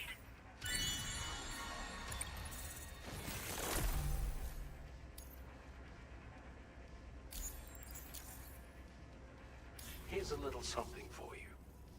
Feel free to use it. We'll prep the main cannon for immediate use and look into... It won't be long. Anyway, I'd better hurry up and see to the remaining repairs. Thanks again, Sam. Sam, your next objective will also be your last. Terminal Fort Knott. To put them on the grid, you'll first need to link up the Southern Environmental Observatory. It's safe to assume that this final step will be the most challenging yet. For now, you should rest in the private room to ensure you're well prepared for what's to come.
While you were resting, Fragile and the others made it back to the ship safe and sound. They were able to procure all the materials we needed without any issue. I'm glad. Tarman has just finished installing our new main cannon. He said it will be some time before it's fully operational, though. Even so, the DHV Magellan has been restored, thanks to our combined efforts. Now, it's time for us to do what we can, and to finish what we've started.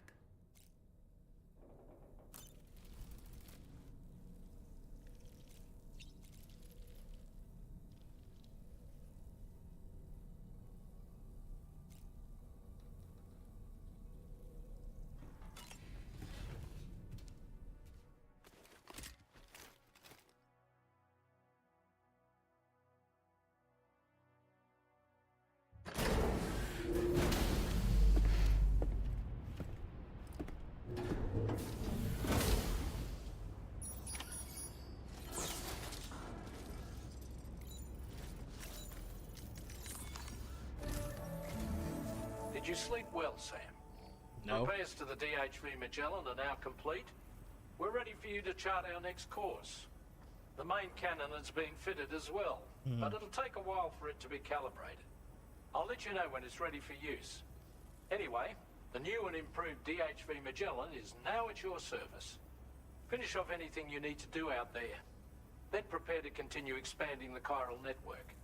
We're counting on you, Sam.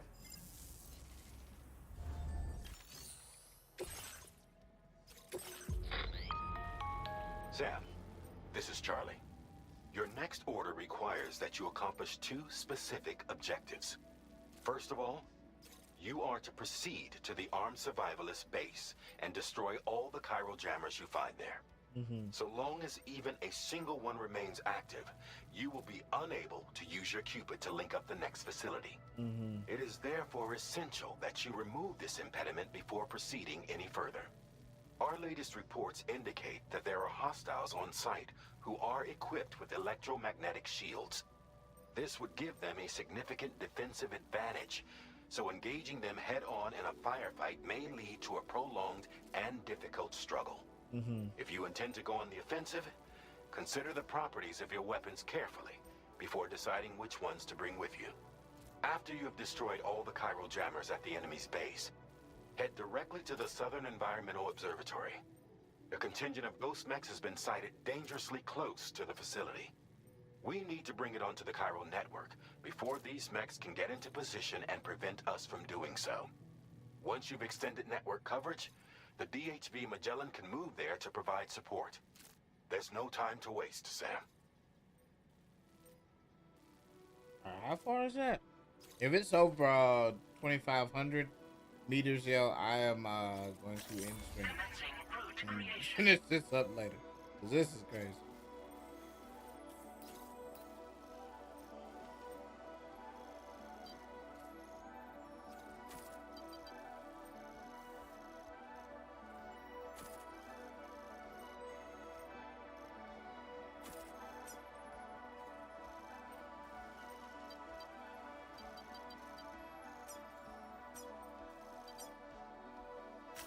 Delivery route finalized.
that one.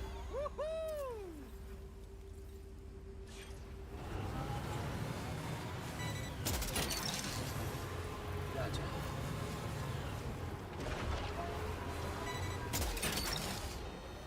Well, that one.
Are you injured, Sam?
Bro. Bro, y'all pissing me off, bro.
Bro, what the fuck?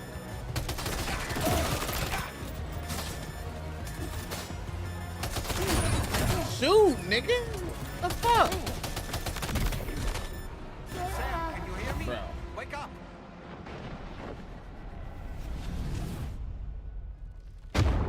Weapon transition, bro, is terrible.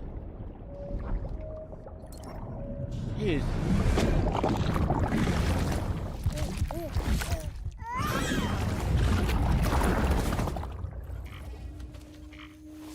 Fuck off. Fuck off. No.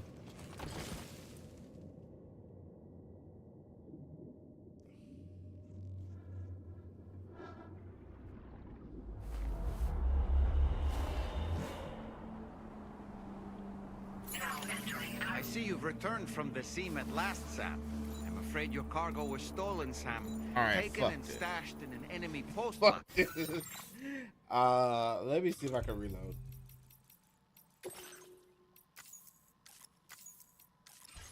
Where is this gonna put me at? Fuck that, bro. That's crazy. No way.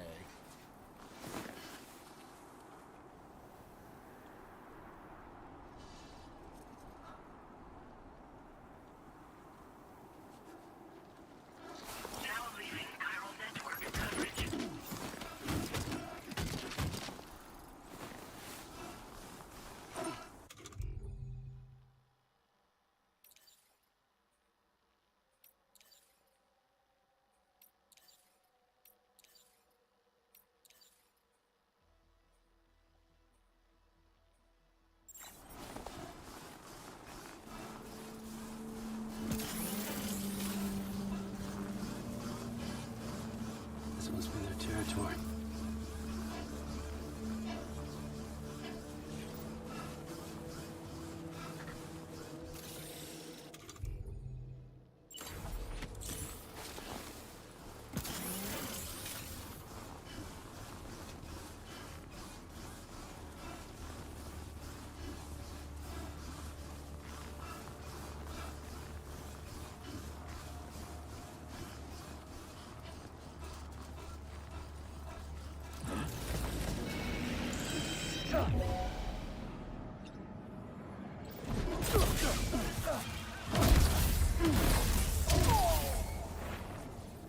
Take them on hand, but I'll take y'all on. I'll take y'all on, bitch.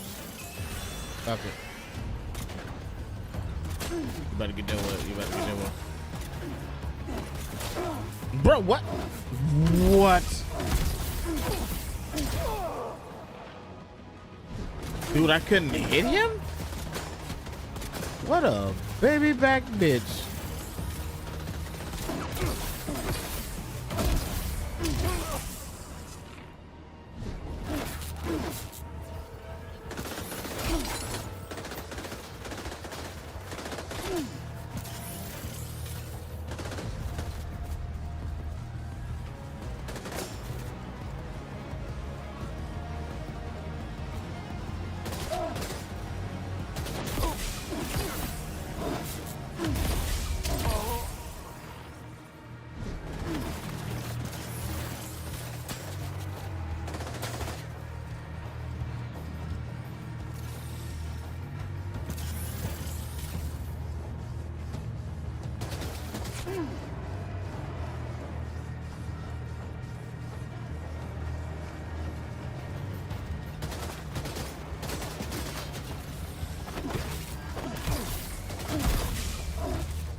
I'm mad as hell. They ain't none of them dropping shit either, which is fucking wild to me, kid. It's fucking wild to me, bro. I don't like this, man.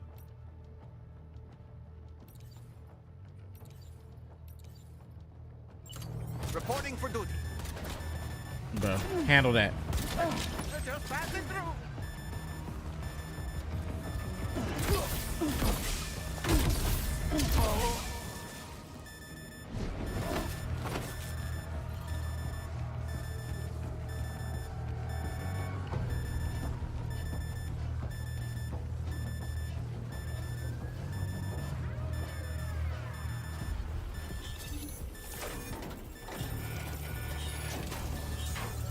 Great job.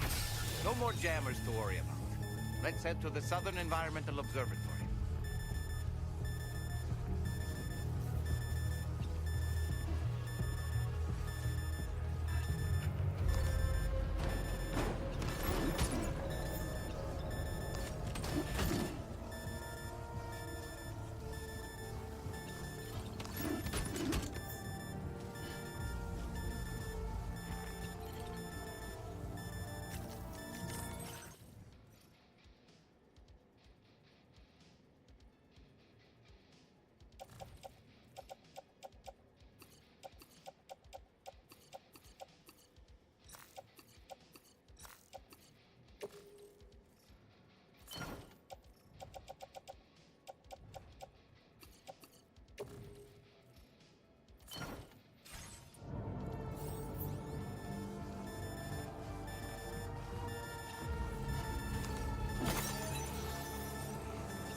I'm mad at none of these hoes drop any ammo, bro. That's fucking petty, bro. That is so petty. None of them dropped ammo. You know how unique.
No!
Hold on. I'll be right back, y'all. I'm gonna go yell at my freaking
All right, yeah, I'm back.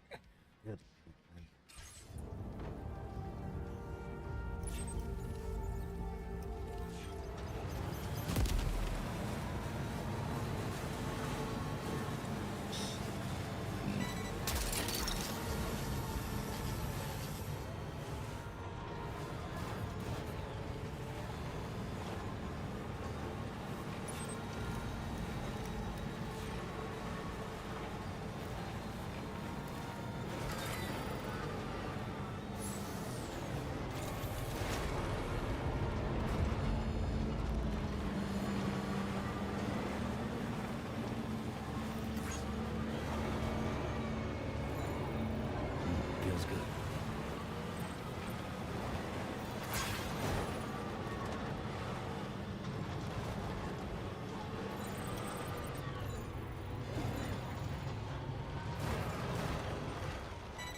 That's the way.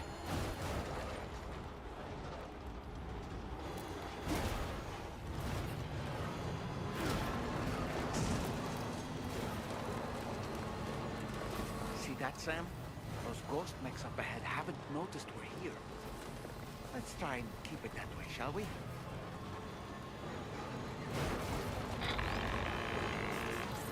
Hey Sam, it's Tarman.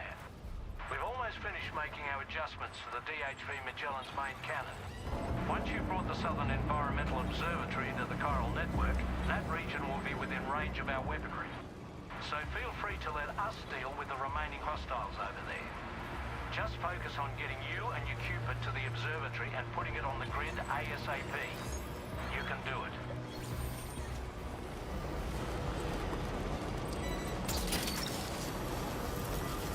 You're mine.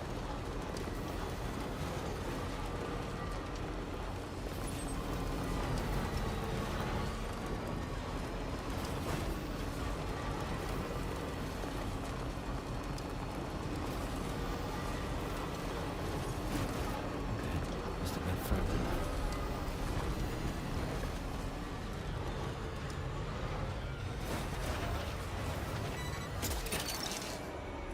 Snag.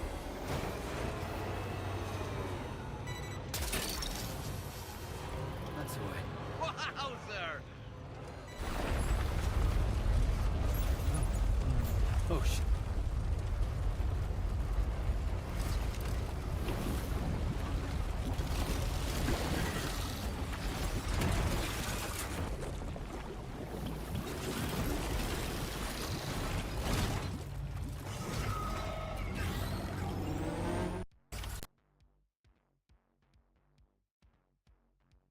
To make it this far.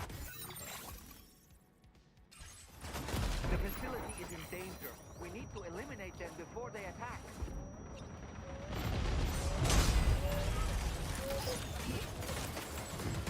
Bro, wow.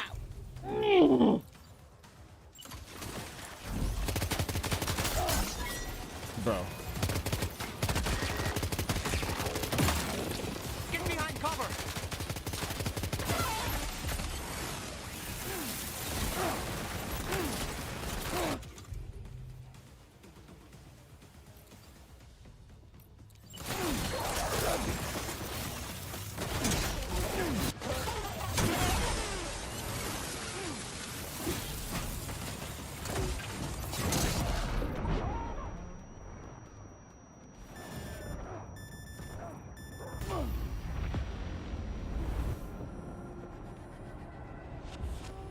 Bruh. The Southern Environmental Observatory has been completely overrun, Sam.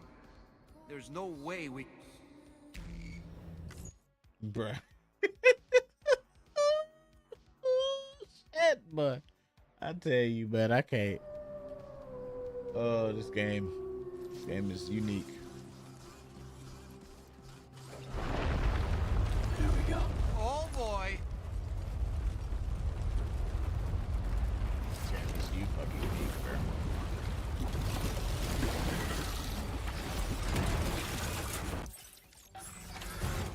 I love how it doesn't even freaking load my weapons in, bro, when I'm freaking...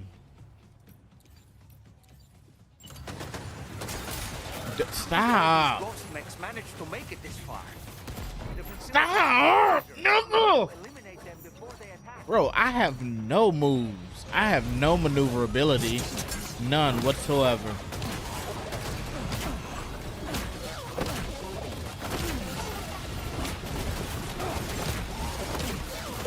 No maneuverability, bro. None.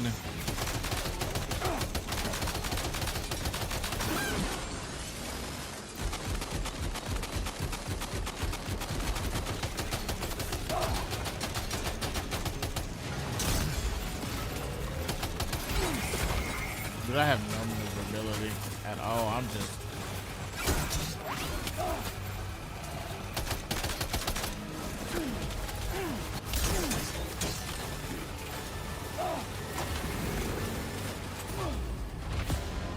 Dude, I have no maneuverability at all whatsoever, my guy. Southern and there's no... This is crazy. I have no maneuverability, bro.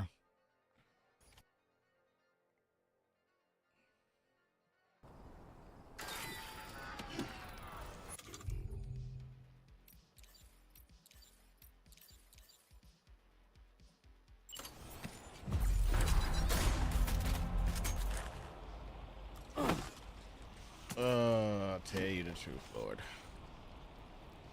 Oh, my freaking battery's depleted. That's what the fuck is going on. Motherfucker. Can I put a generator right here? God damn.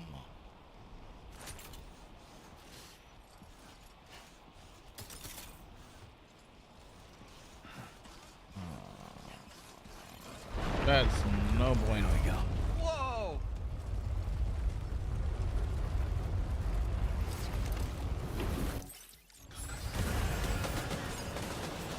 How did all these ghost mechs manage to make it this far?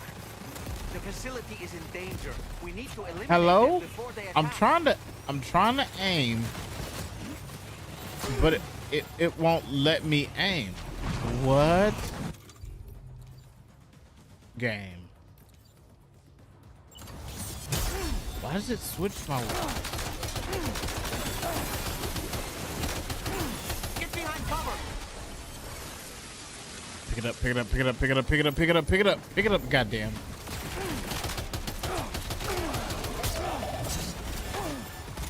Bro, yo.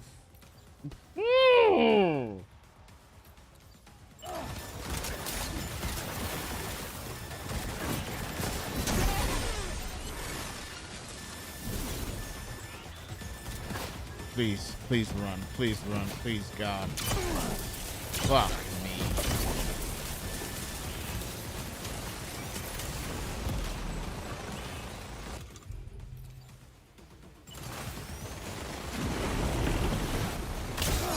Stop.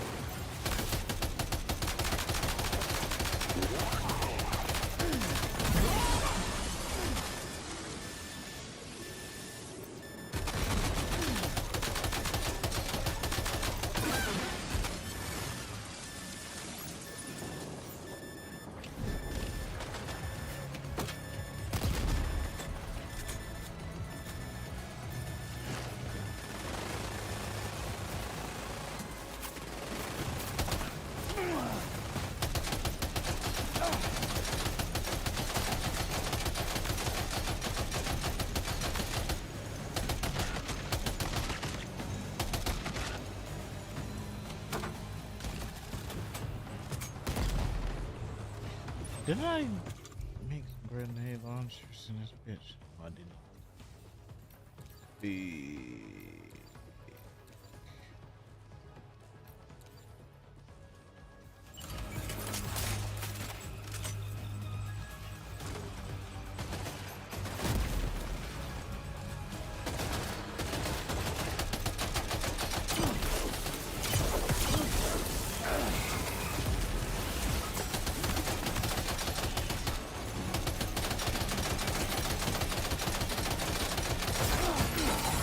Wait, Sam, you've just dropped some of your cargo.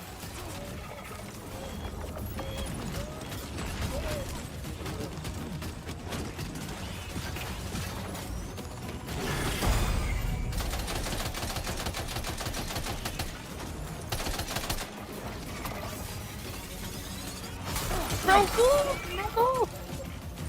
God. Oh.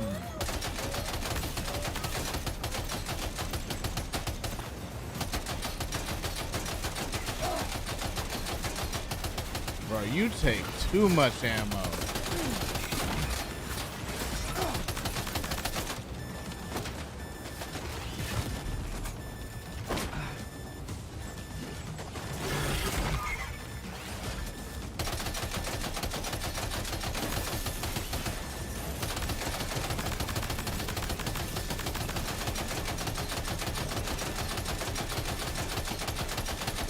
Reinforcements.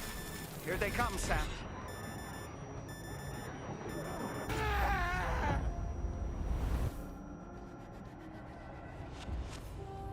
The southern environment, there's no... We're gonna get this part done, bro. I swear to God, we're gonna get this part done.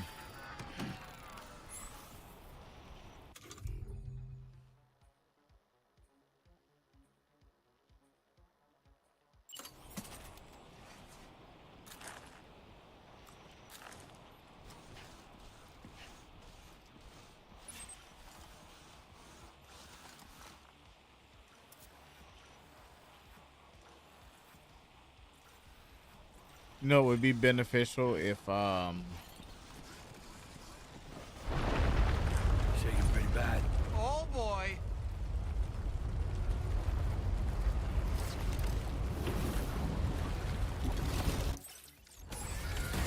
How did all these ghost mechs manage to make it this far?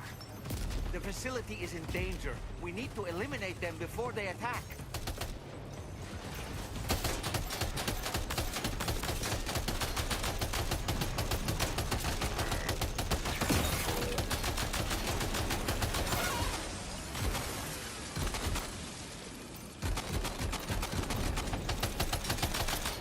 Get behind cover!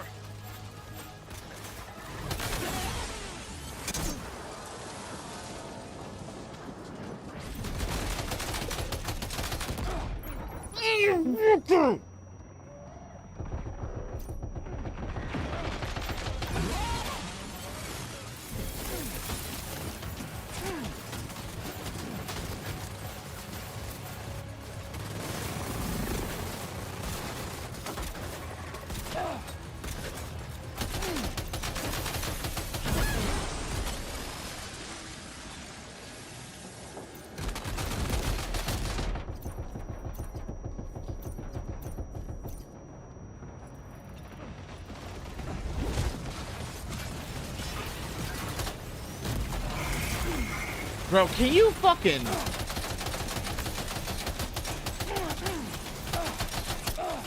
Bro, get off my dick. Like, actually get off my dick, bro. Doing this, bro. Hold on. Wait.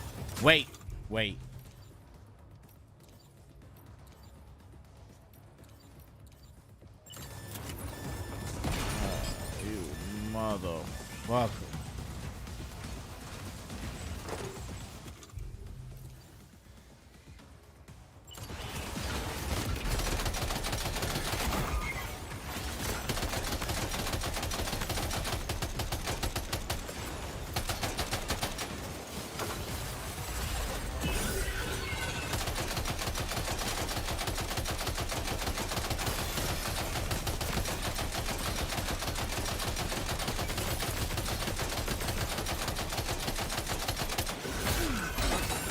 Wait, Sam, you've just dropped some of your cargo.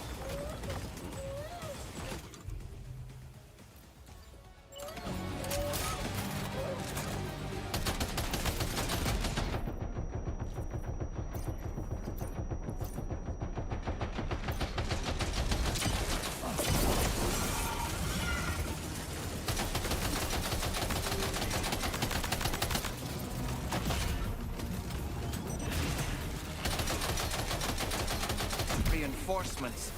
Here they come, Sam.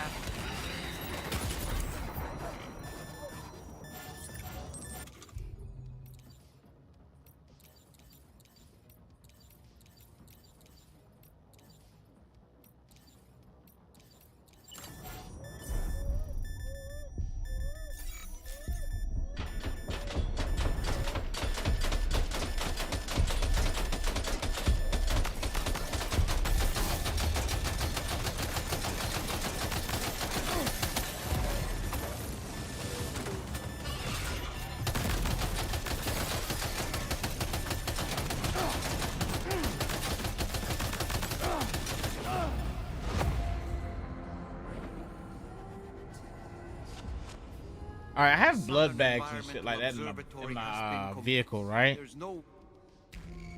I think I have blood bags in my vehicle and shit like that. I might have to do inventory restock, yeah, because this is ridiculous. I feel like I'm looping way too much now. Hold on. I'm looping way too much. All right, let's go.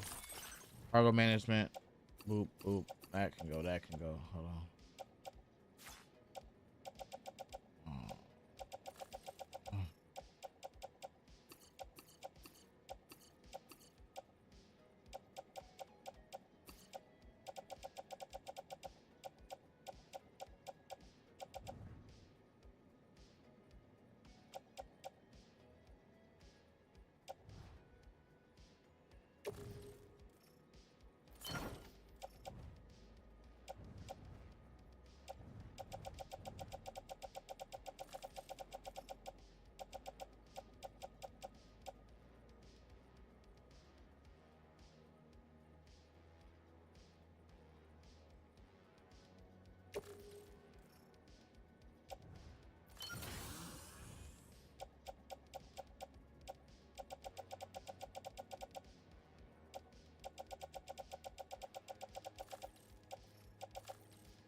Can I put?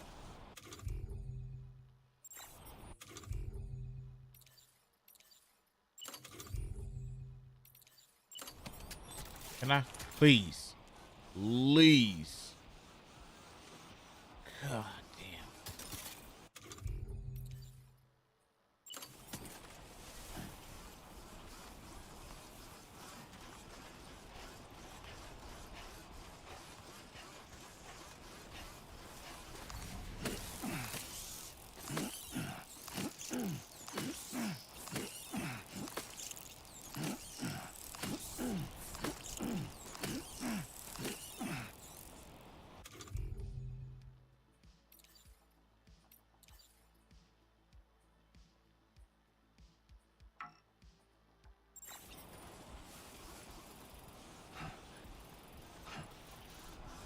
Where's a motherfucking generator when you need it? Fuck. Alright. I'm gonna have to go back and search for a generator, y'all. I'm sorry. I gotta freaking go back real quick. I gotta find a fucking generator now. Cause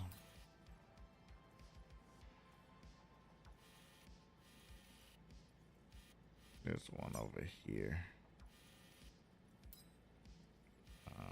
What's the closest one? Yeah, over there. Commencing route creation. Delivery route. Here's what we're gonna do. We're gonna get in the vehicle and book it, bro. 'Cause I'm about to. Yeah, I need a generator. Bad. Ugh. It's so fucking disgusting how bad I need a generator, bro.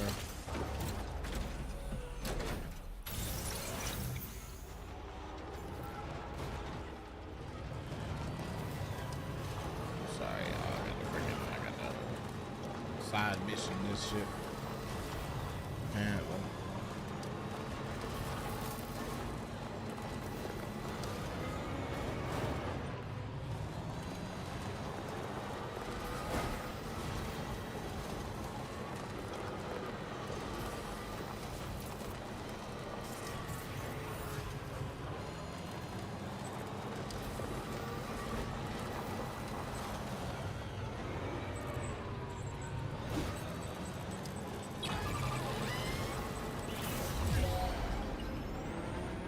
Shut up. Shut up. Let me go. Let me go.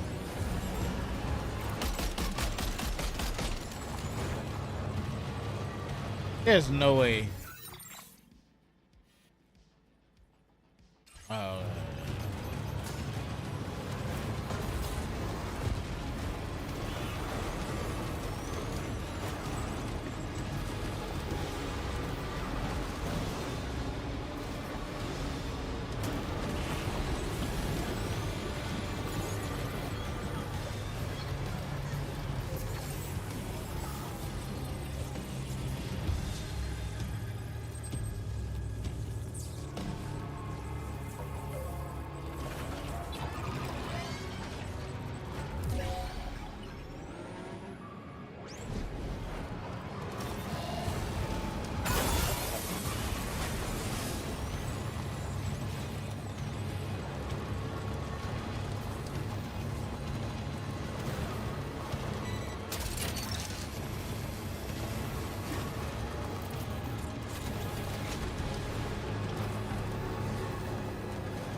to make it this far.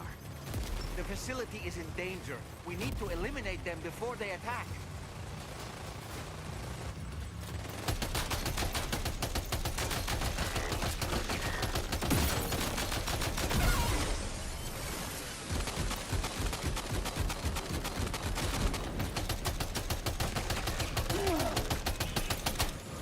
Get behind cover!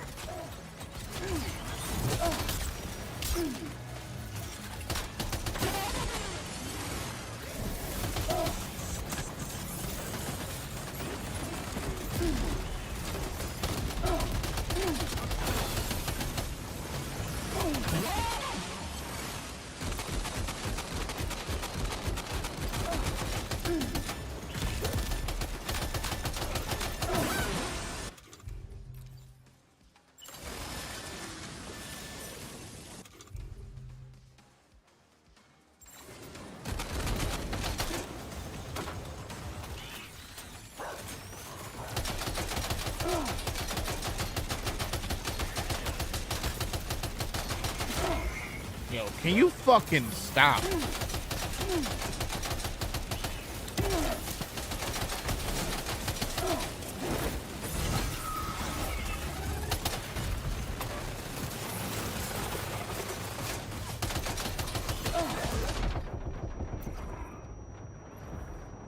Bro.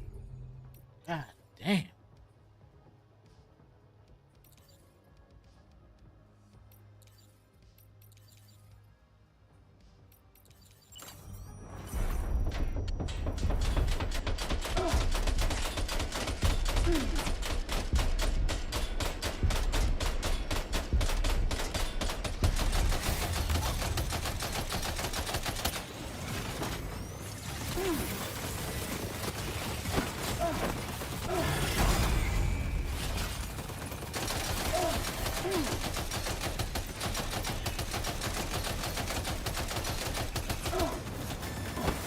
No way. Bro, y'all are aggressive. Ugh. Please go. Go. Run. Run. Just run. Jesus. Fuck.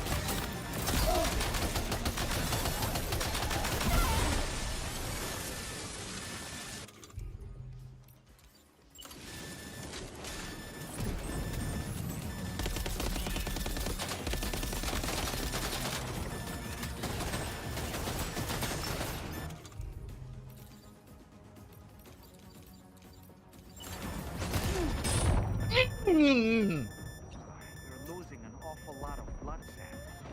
Might be wise to eat a cryptobio, or give yourself a transfusion with a blood bank.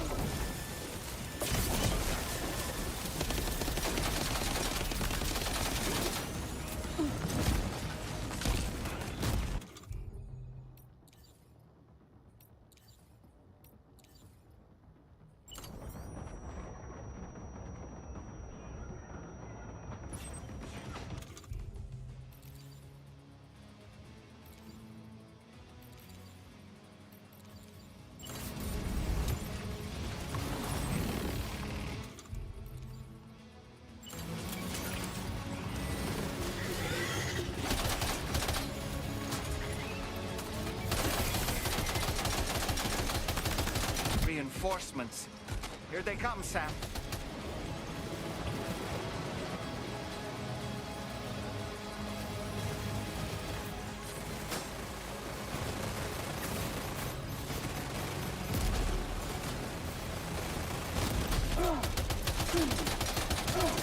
You know what? I'm gonna pick it up. I'm gonna pick it up. I'm gonna pick that shit up.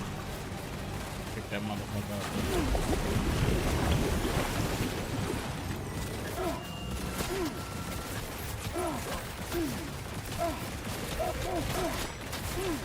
Bro, can you please?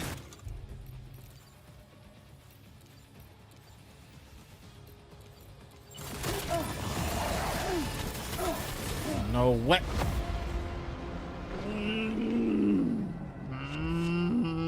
The southern environment. Shut the fuck up.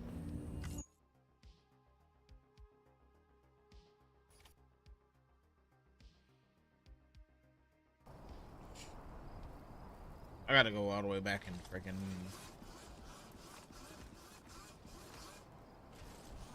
Oh no, I don't. Here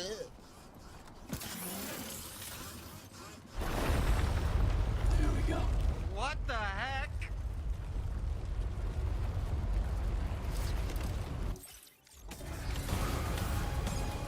I gotta try. How did all these ghost mechs manage to make it this far? The facility is in danger. We need to eliminate them before they attack.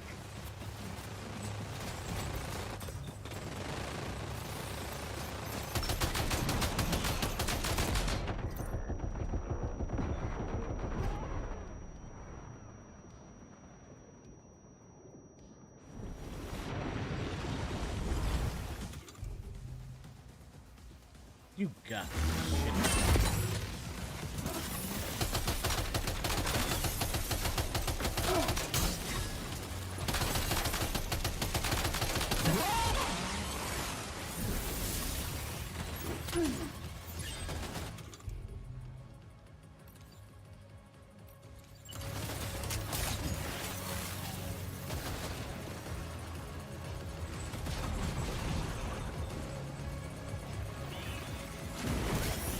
God damn it. Y'all got to go. Y'all got to go. I'm sorry. Y'all got to go. My boy. My boy. My boy.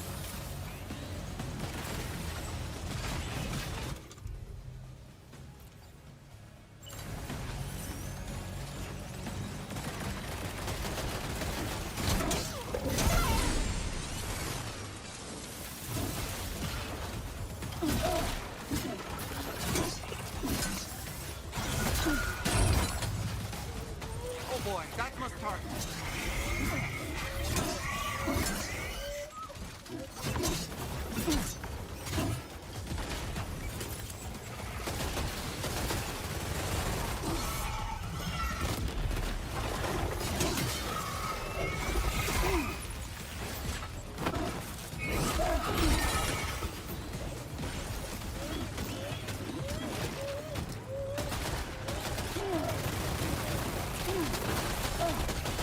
Listen.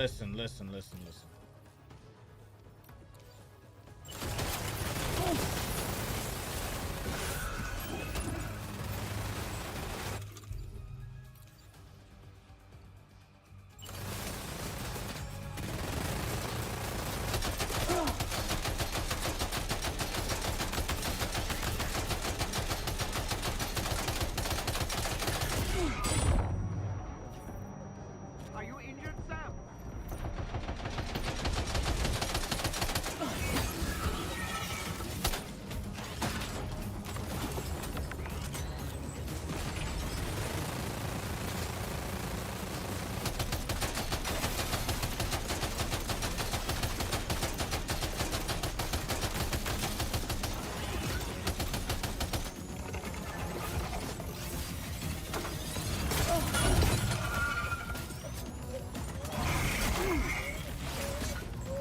I'm hitting the button, bro. Jeez.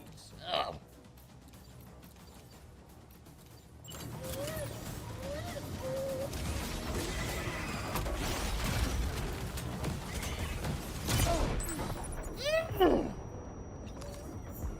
Bro, y'all pissing me off, bro. Y'all are legitimately upsetting me, bro. This is disgusting. Absolutely ridiculous, bro.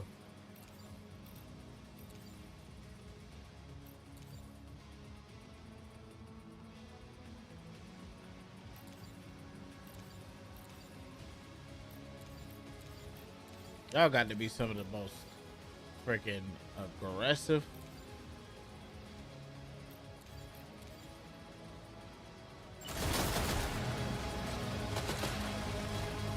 Let me see if I can.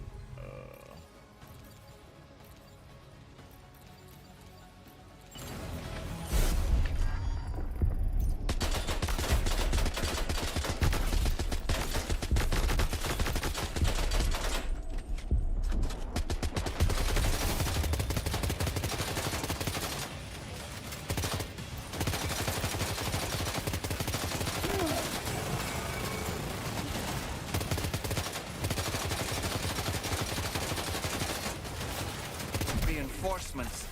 Here they come, Sam.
Oh, honestly, Sam, you're incredible.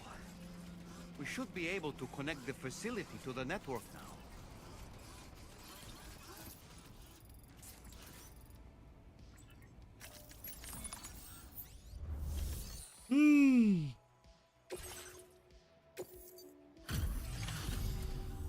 You're well. Let me. Had a rough go of it, I see. But that's on me for asking too much. You know, I cut and now.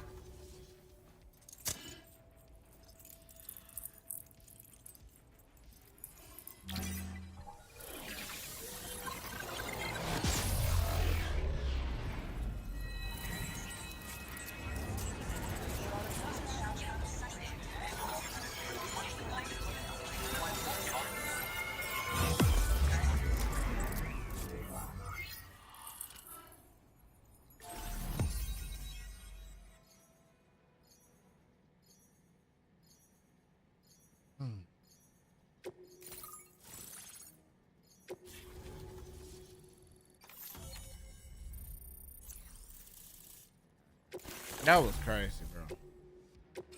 Now displaying your current order grade.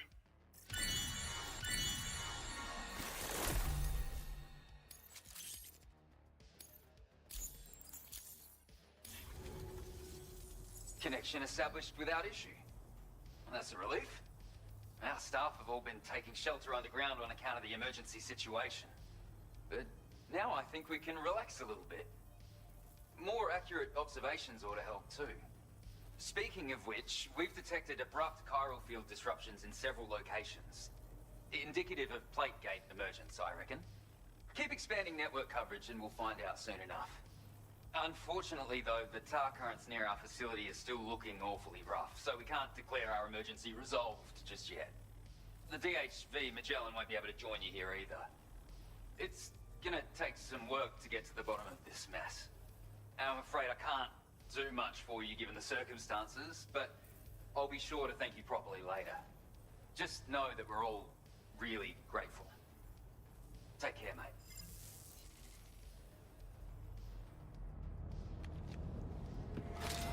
Uh-oh! Guitar goblin!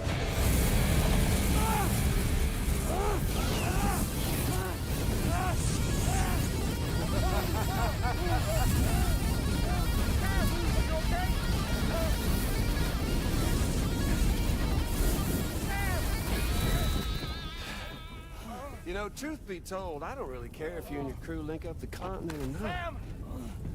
Because I'm here just for one reason. Get up! And that's to make you suffer. Can't kill a repatriate for good. But boy, you're about to learn. There's far worse things than dying. So, let's kick it off with some pain.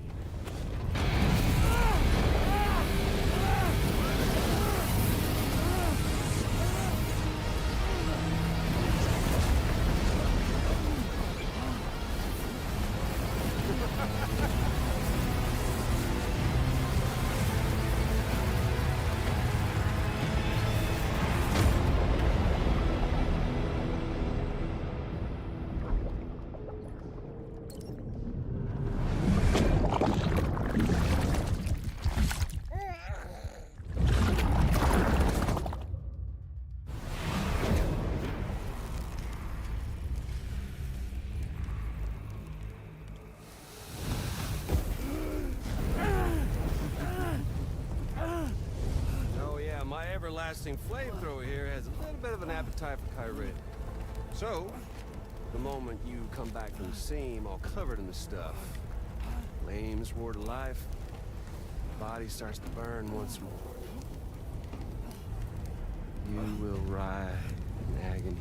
And then you will die. And you'll return once more. Nothing you can do to get you out.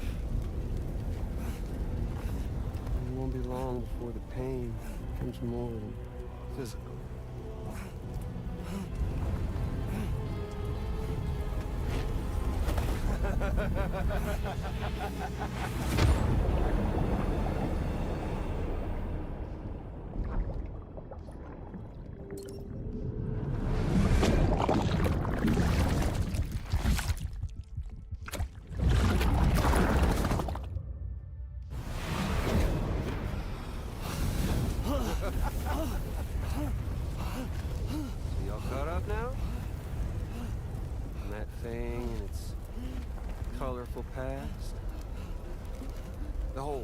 Child of a partner who betrayed you once upon a time thing, I mean. Yeah. That's it. Suffer for me, baby.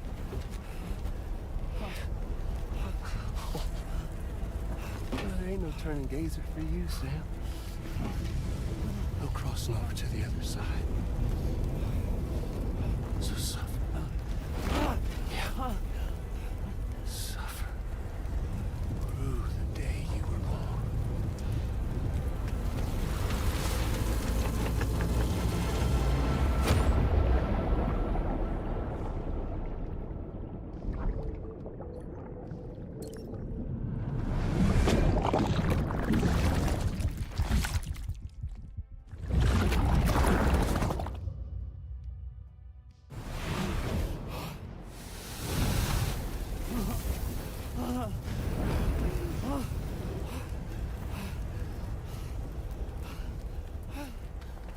I'll stay with you by your side. Close your tired eyes and I'll wait.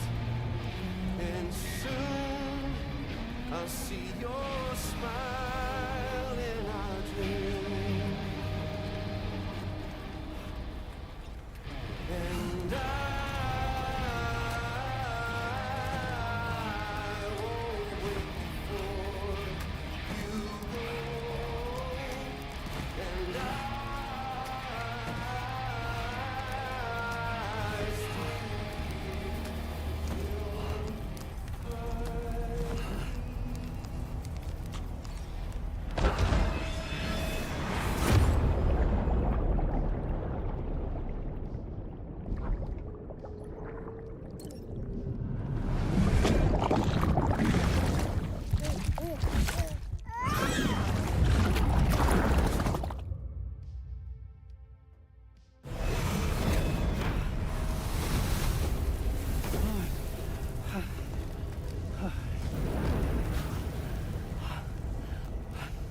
I'll stay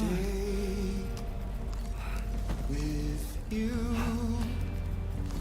by your side. Close your tired eyes. I'll wait, and soon I'll see your smile in our dream.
Yo.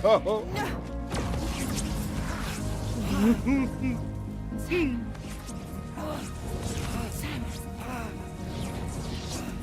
What did he do to you?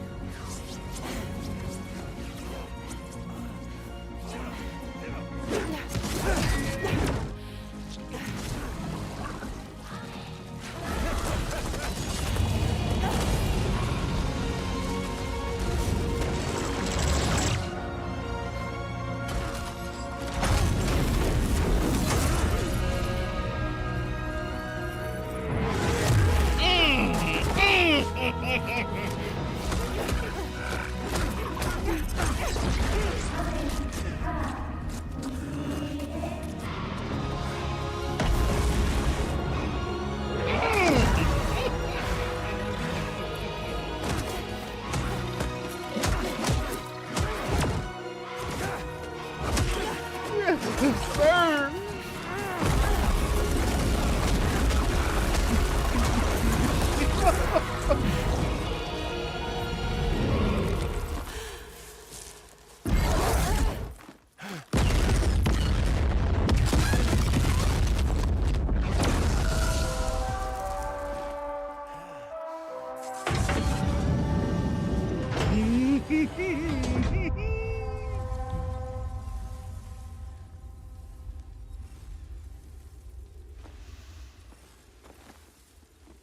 Oops. Catch you later.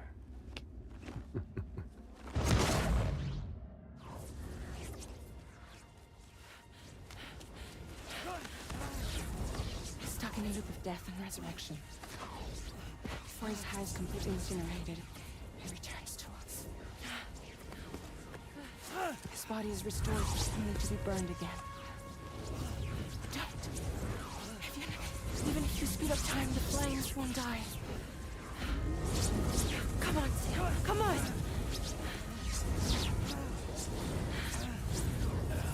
I don't know what to do.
Yo, I swear, man.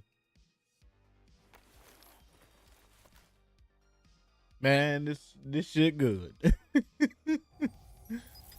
We've extended chiral network coverage all the way to the Southern Environmental Observatory, and it's all thanks to Sam. His injuries have completely healed too. Deadman, by way of Hartman's Ha, said as much after he finished his examination. Trust me, Fragile. I'm a doctor. And I know Sam's body better than just about anyone. He's doing fine. No need to worry. Good story. Thanks to a healthy dose of Rainey's Corfol, he's as good as new. Or right as rain, as you might say. Even for a repatriate, to die and be resurrected so many times in quick succession. I feared the worst. It's a miracle he made it through.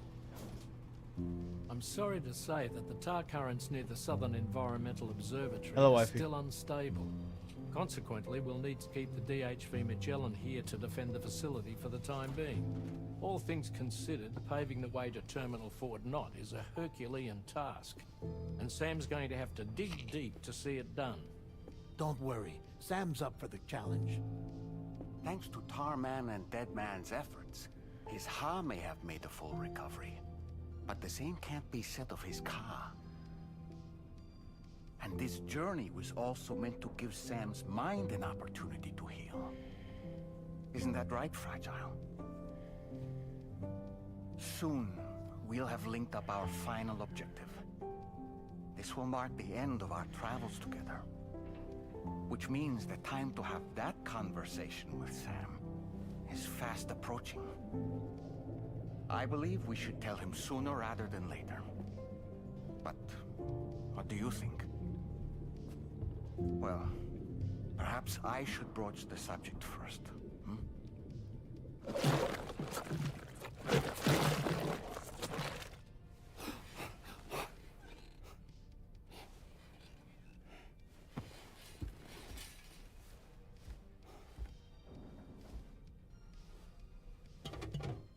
Something wrong?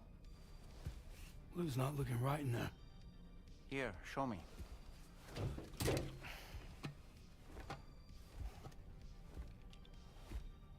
What do you think? It's almost like Lou's fading away. Is that so? Then I'd say we're making progress. I don't understand. She asked me to help. What? Before we set out on our journey together, Fragile, she asked me to help you. To act as your therapist so that you could process the loss of your child.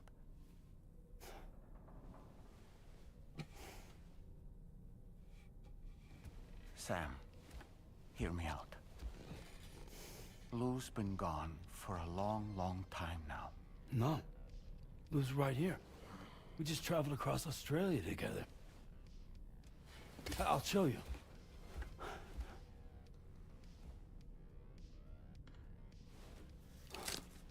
The pod you brought on this journey has been empty from the start.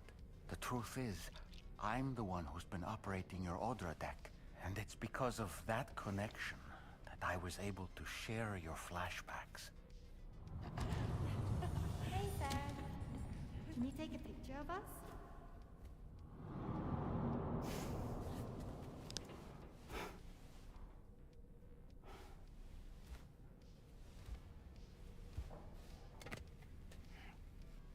Do you see? Nothing has changed. The pod has always been empty. We decided not to dispute what you said you saw, but to give you the support you needed instead. In this way, we believed we could help you come to terms with Lou's death. Wait, what do you mean Lou's death? What are you talking about?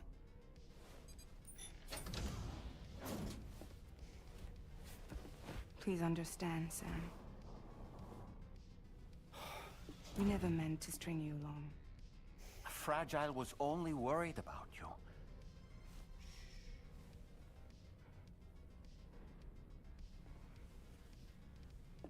I couldn't stand to leave you there. Broken. I wanted you to live. To move forward. So from the beginning, Lou was never there. I've been alone this whole time. You're wrong. Death can tear us apart. We'll always be connected.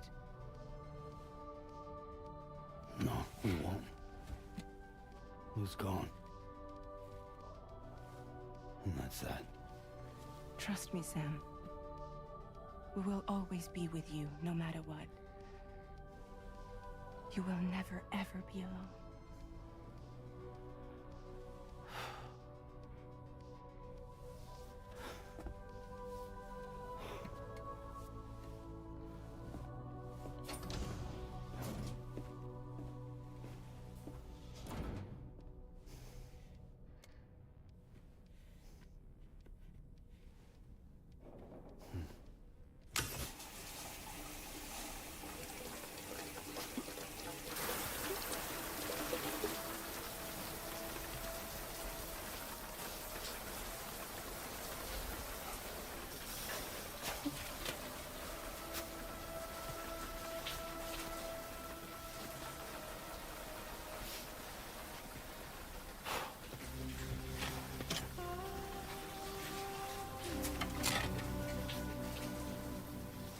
I feel you, bro.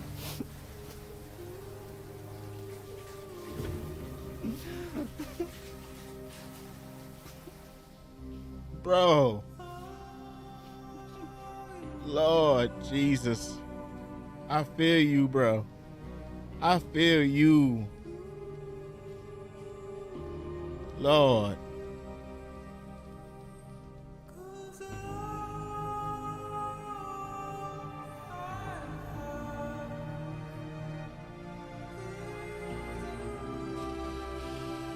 Man, I tell ya, bro. Ooh, this is something.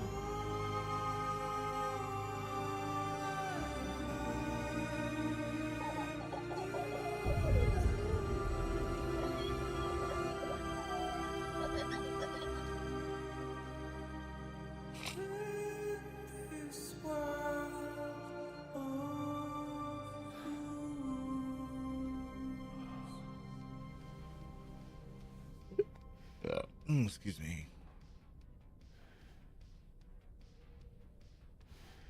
Sam, we're getting close. Australia is almost fully connected. You ready?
All right, I think we're gonna. I have to break things.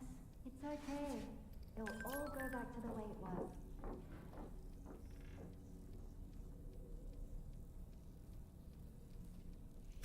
All right, we're gonna save it right here, y'all.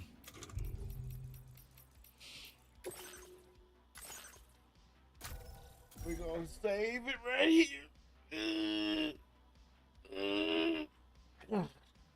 We did pretty good today. We did what 6 yeah, 6 hours and 10 minutes. Yeah. Yeah, man. Y'all, we go yo, yo, this game got me feeling some type of way, man. I'm upset, bro. I'm upset, man. I want to keep playing it, but good lord, I am tired. Oh man, I try to get at least 5 to 8 missions in. But yeah, man, this game is something. This game is absolutely something. It's good, man. It is good. All right, guys. I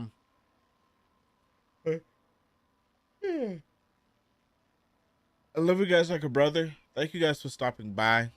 I will be back tomorrow, hopefully, Lord willing. But yeah, I hope you guys have a wonderful rest of your night / morning / whatever time it is where you guys are, where everybody is at. Good night, guys. Good night.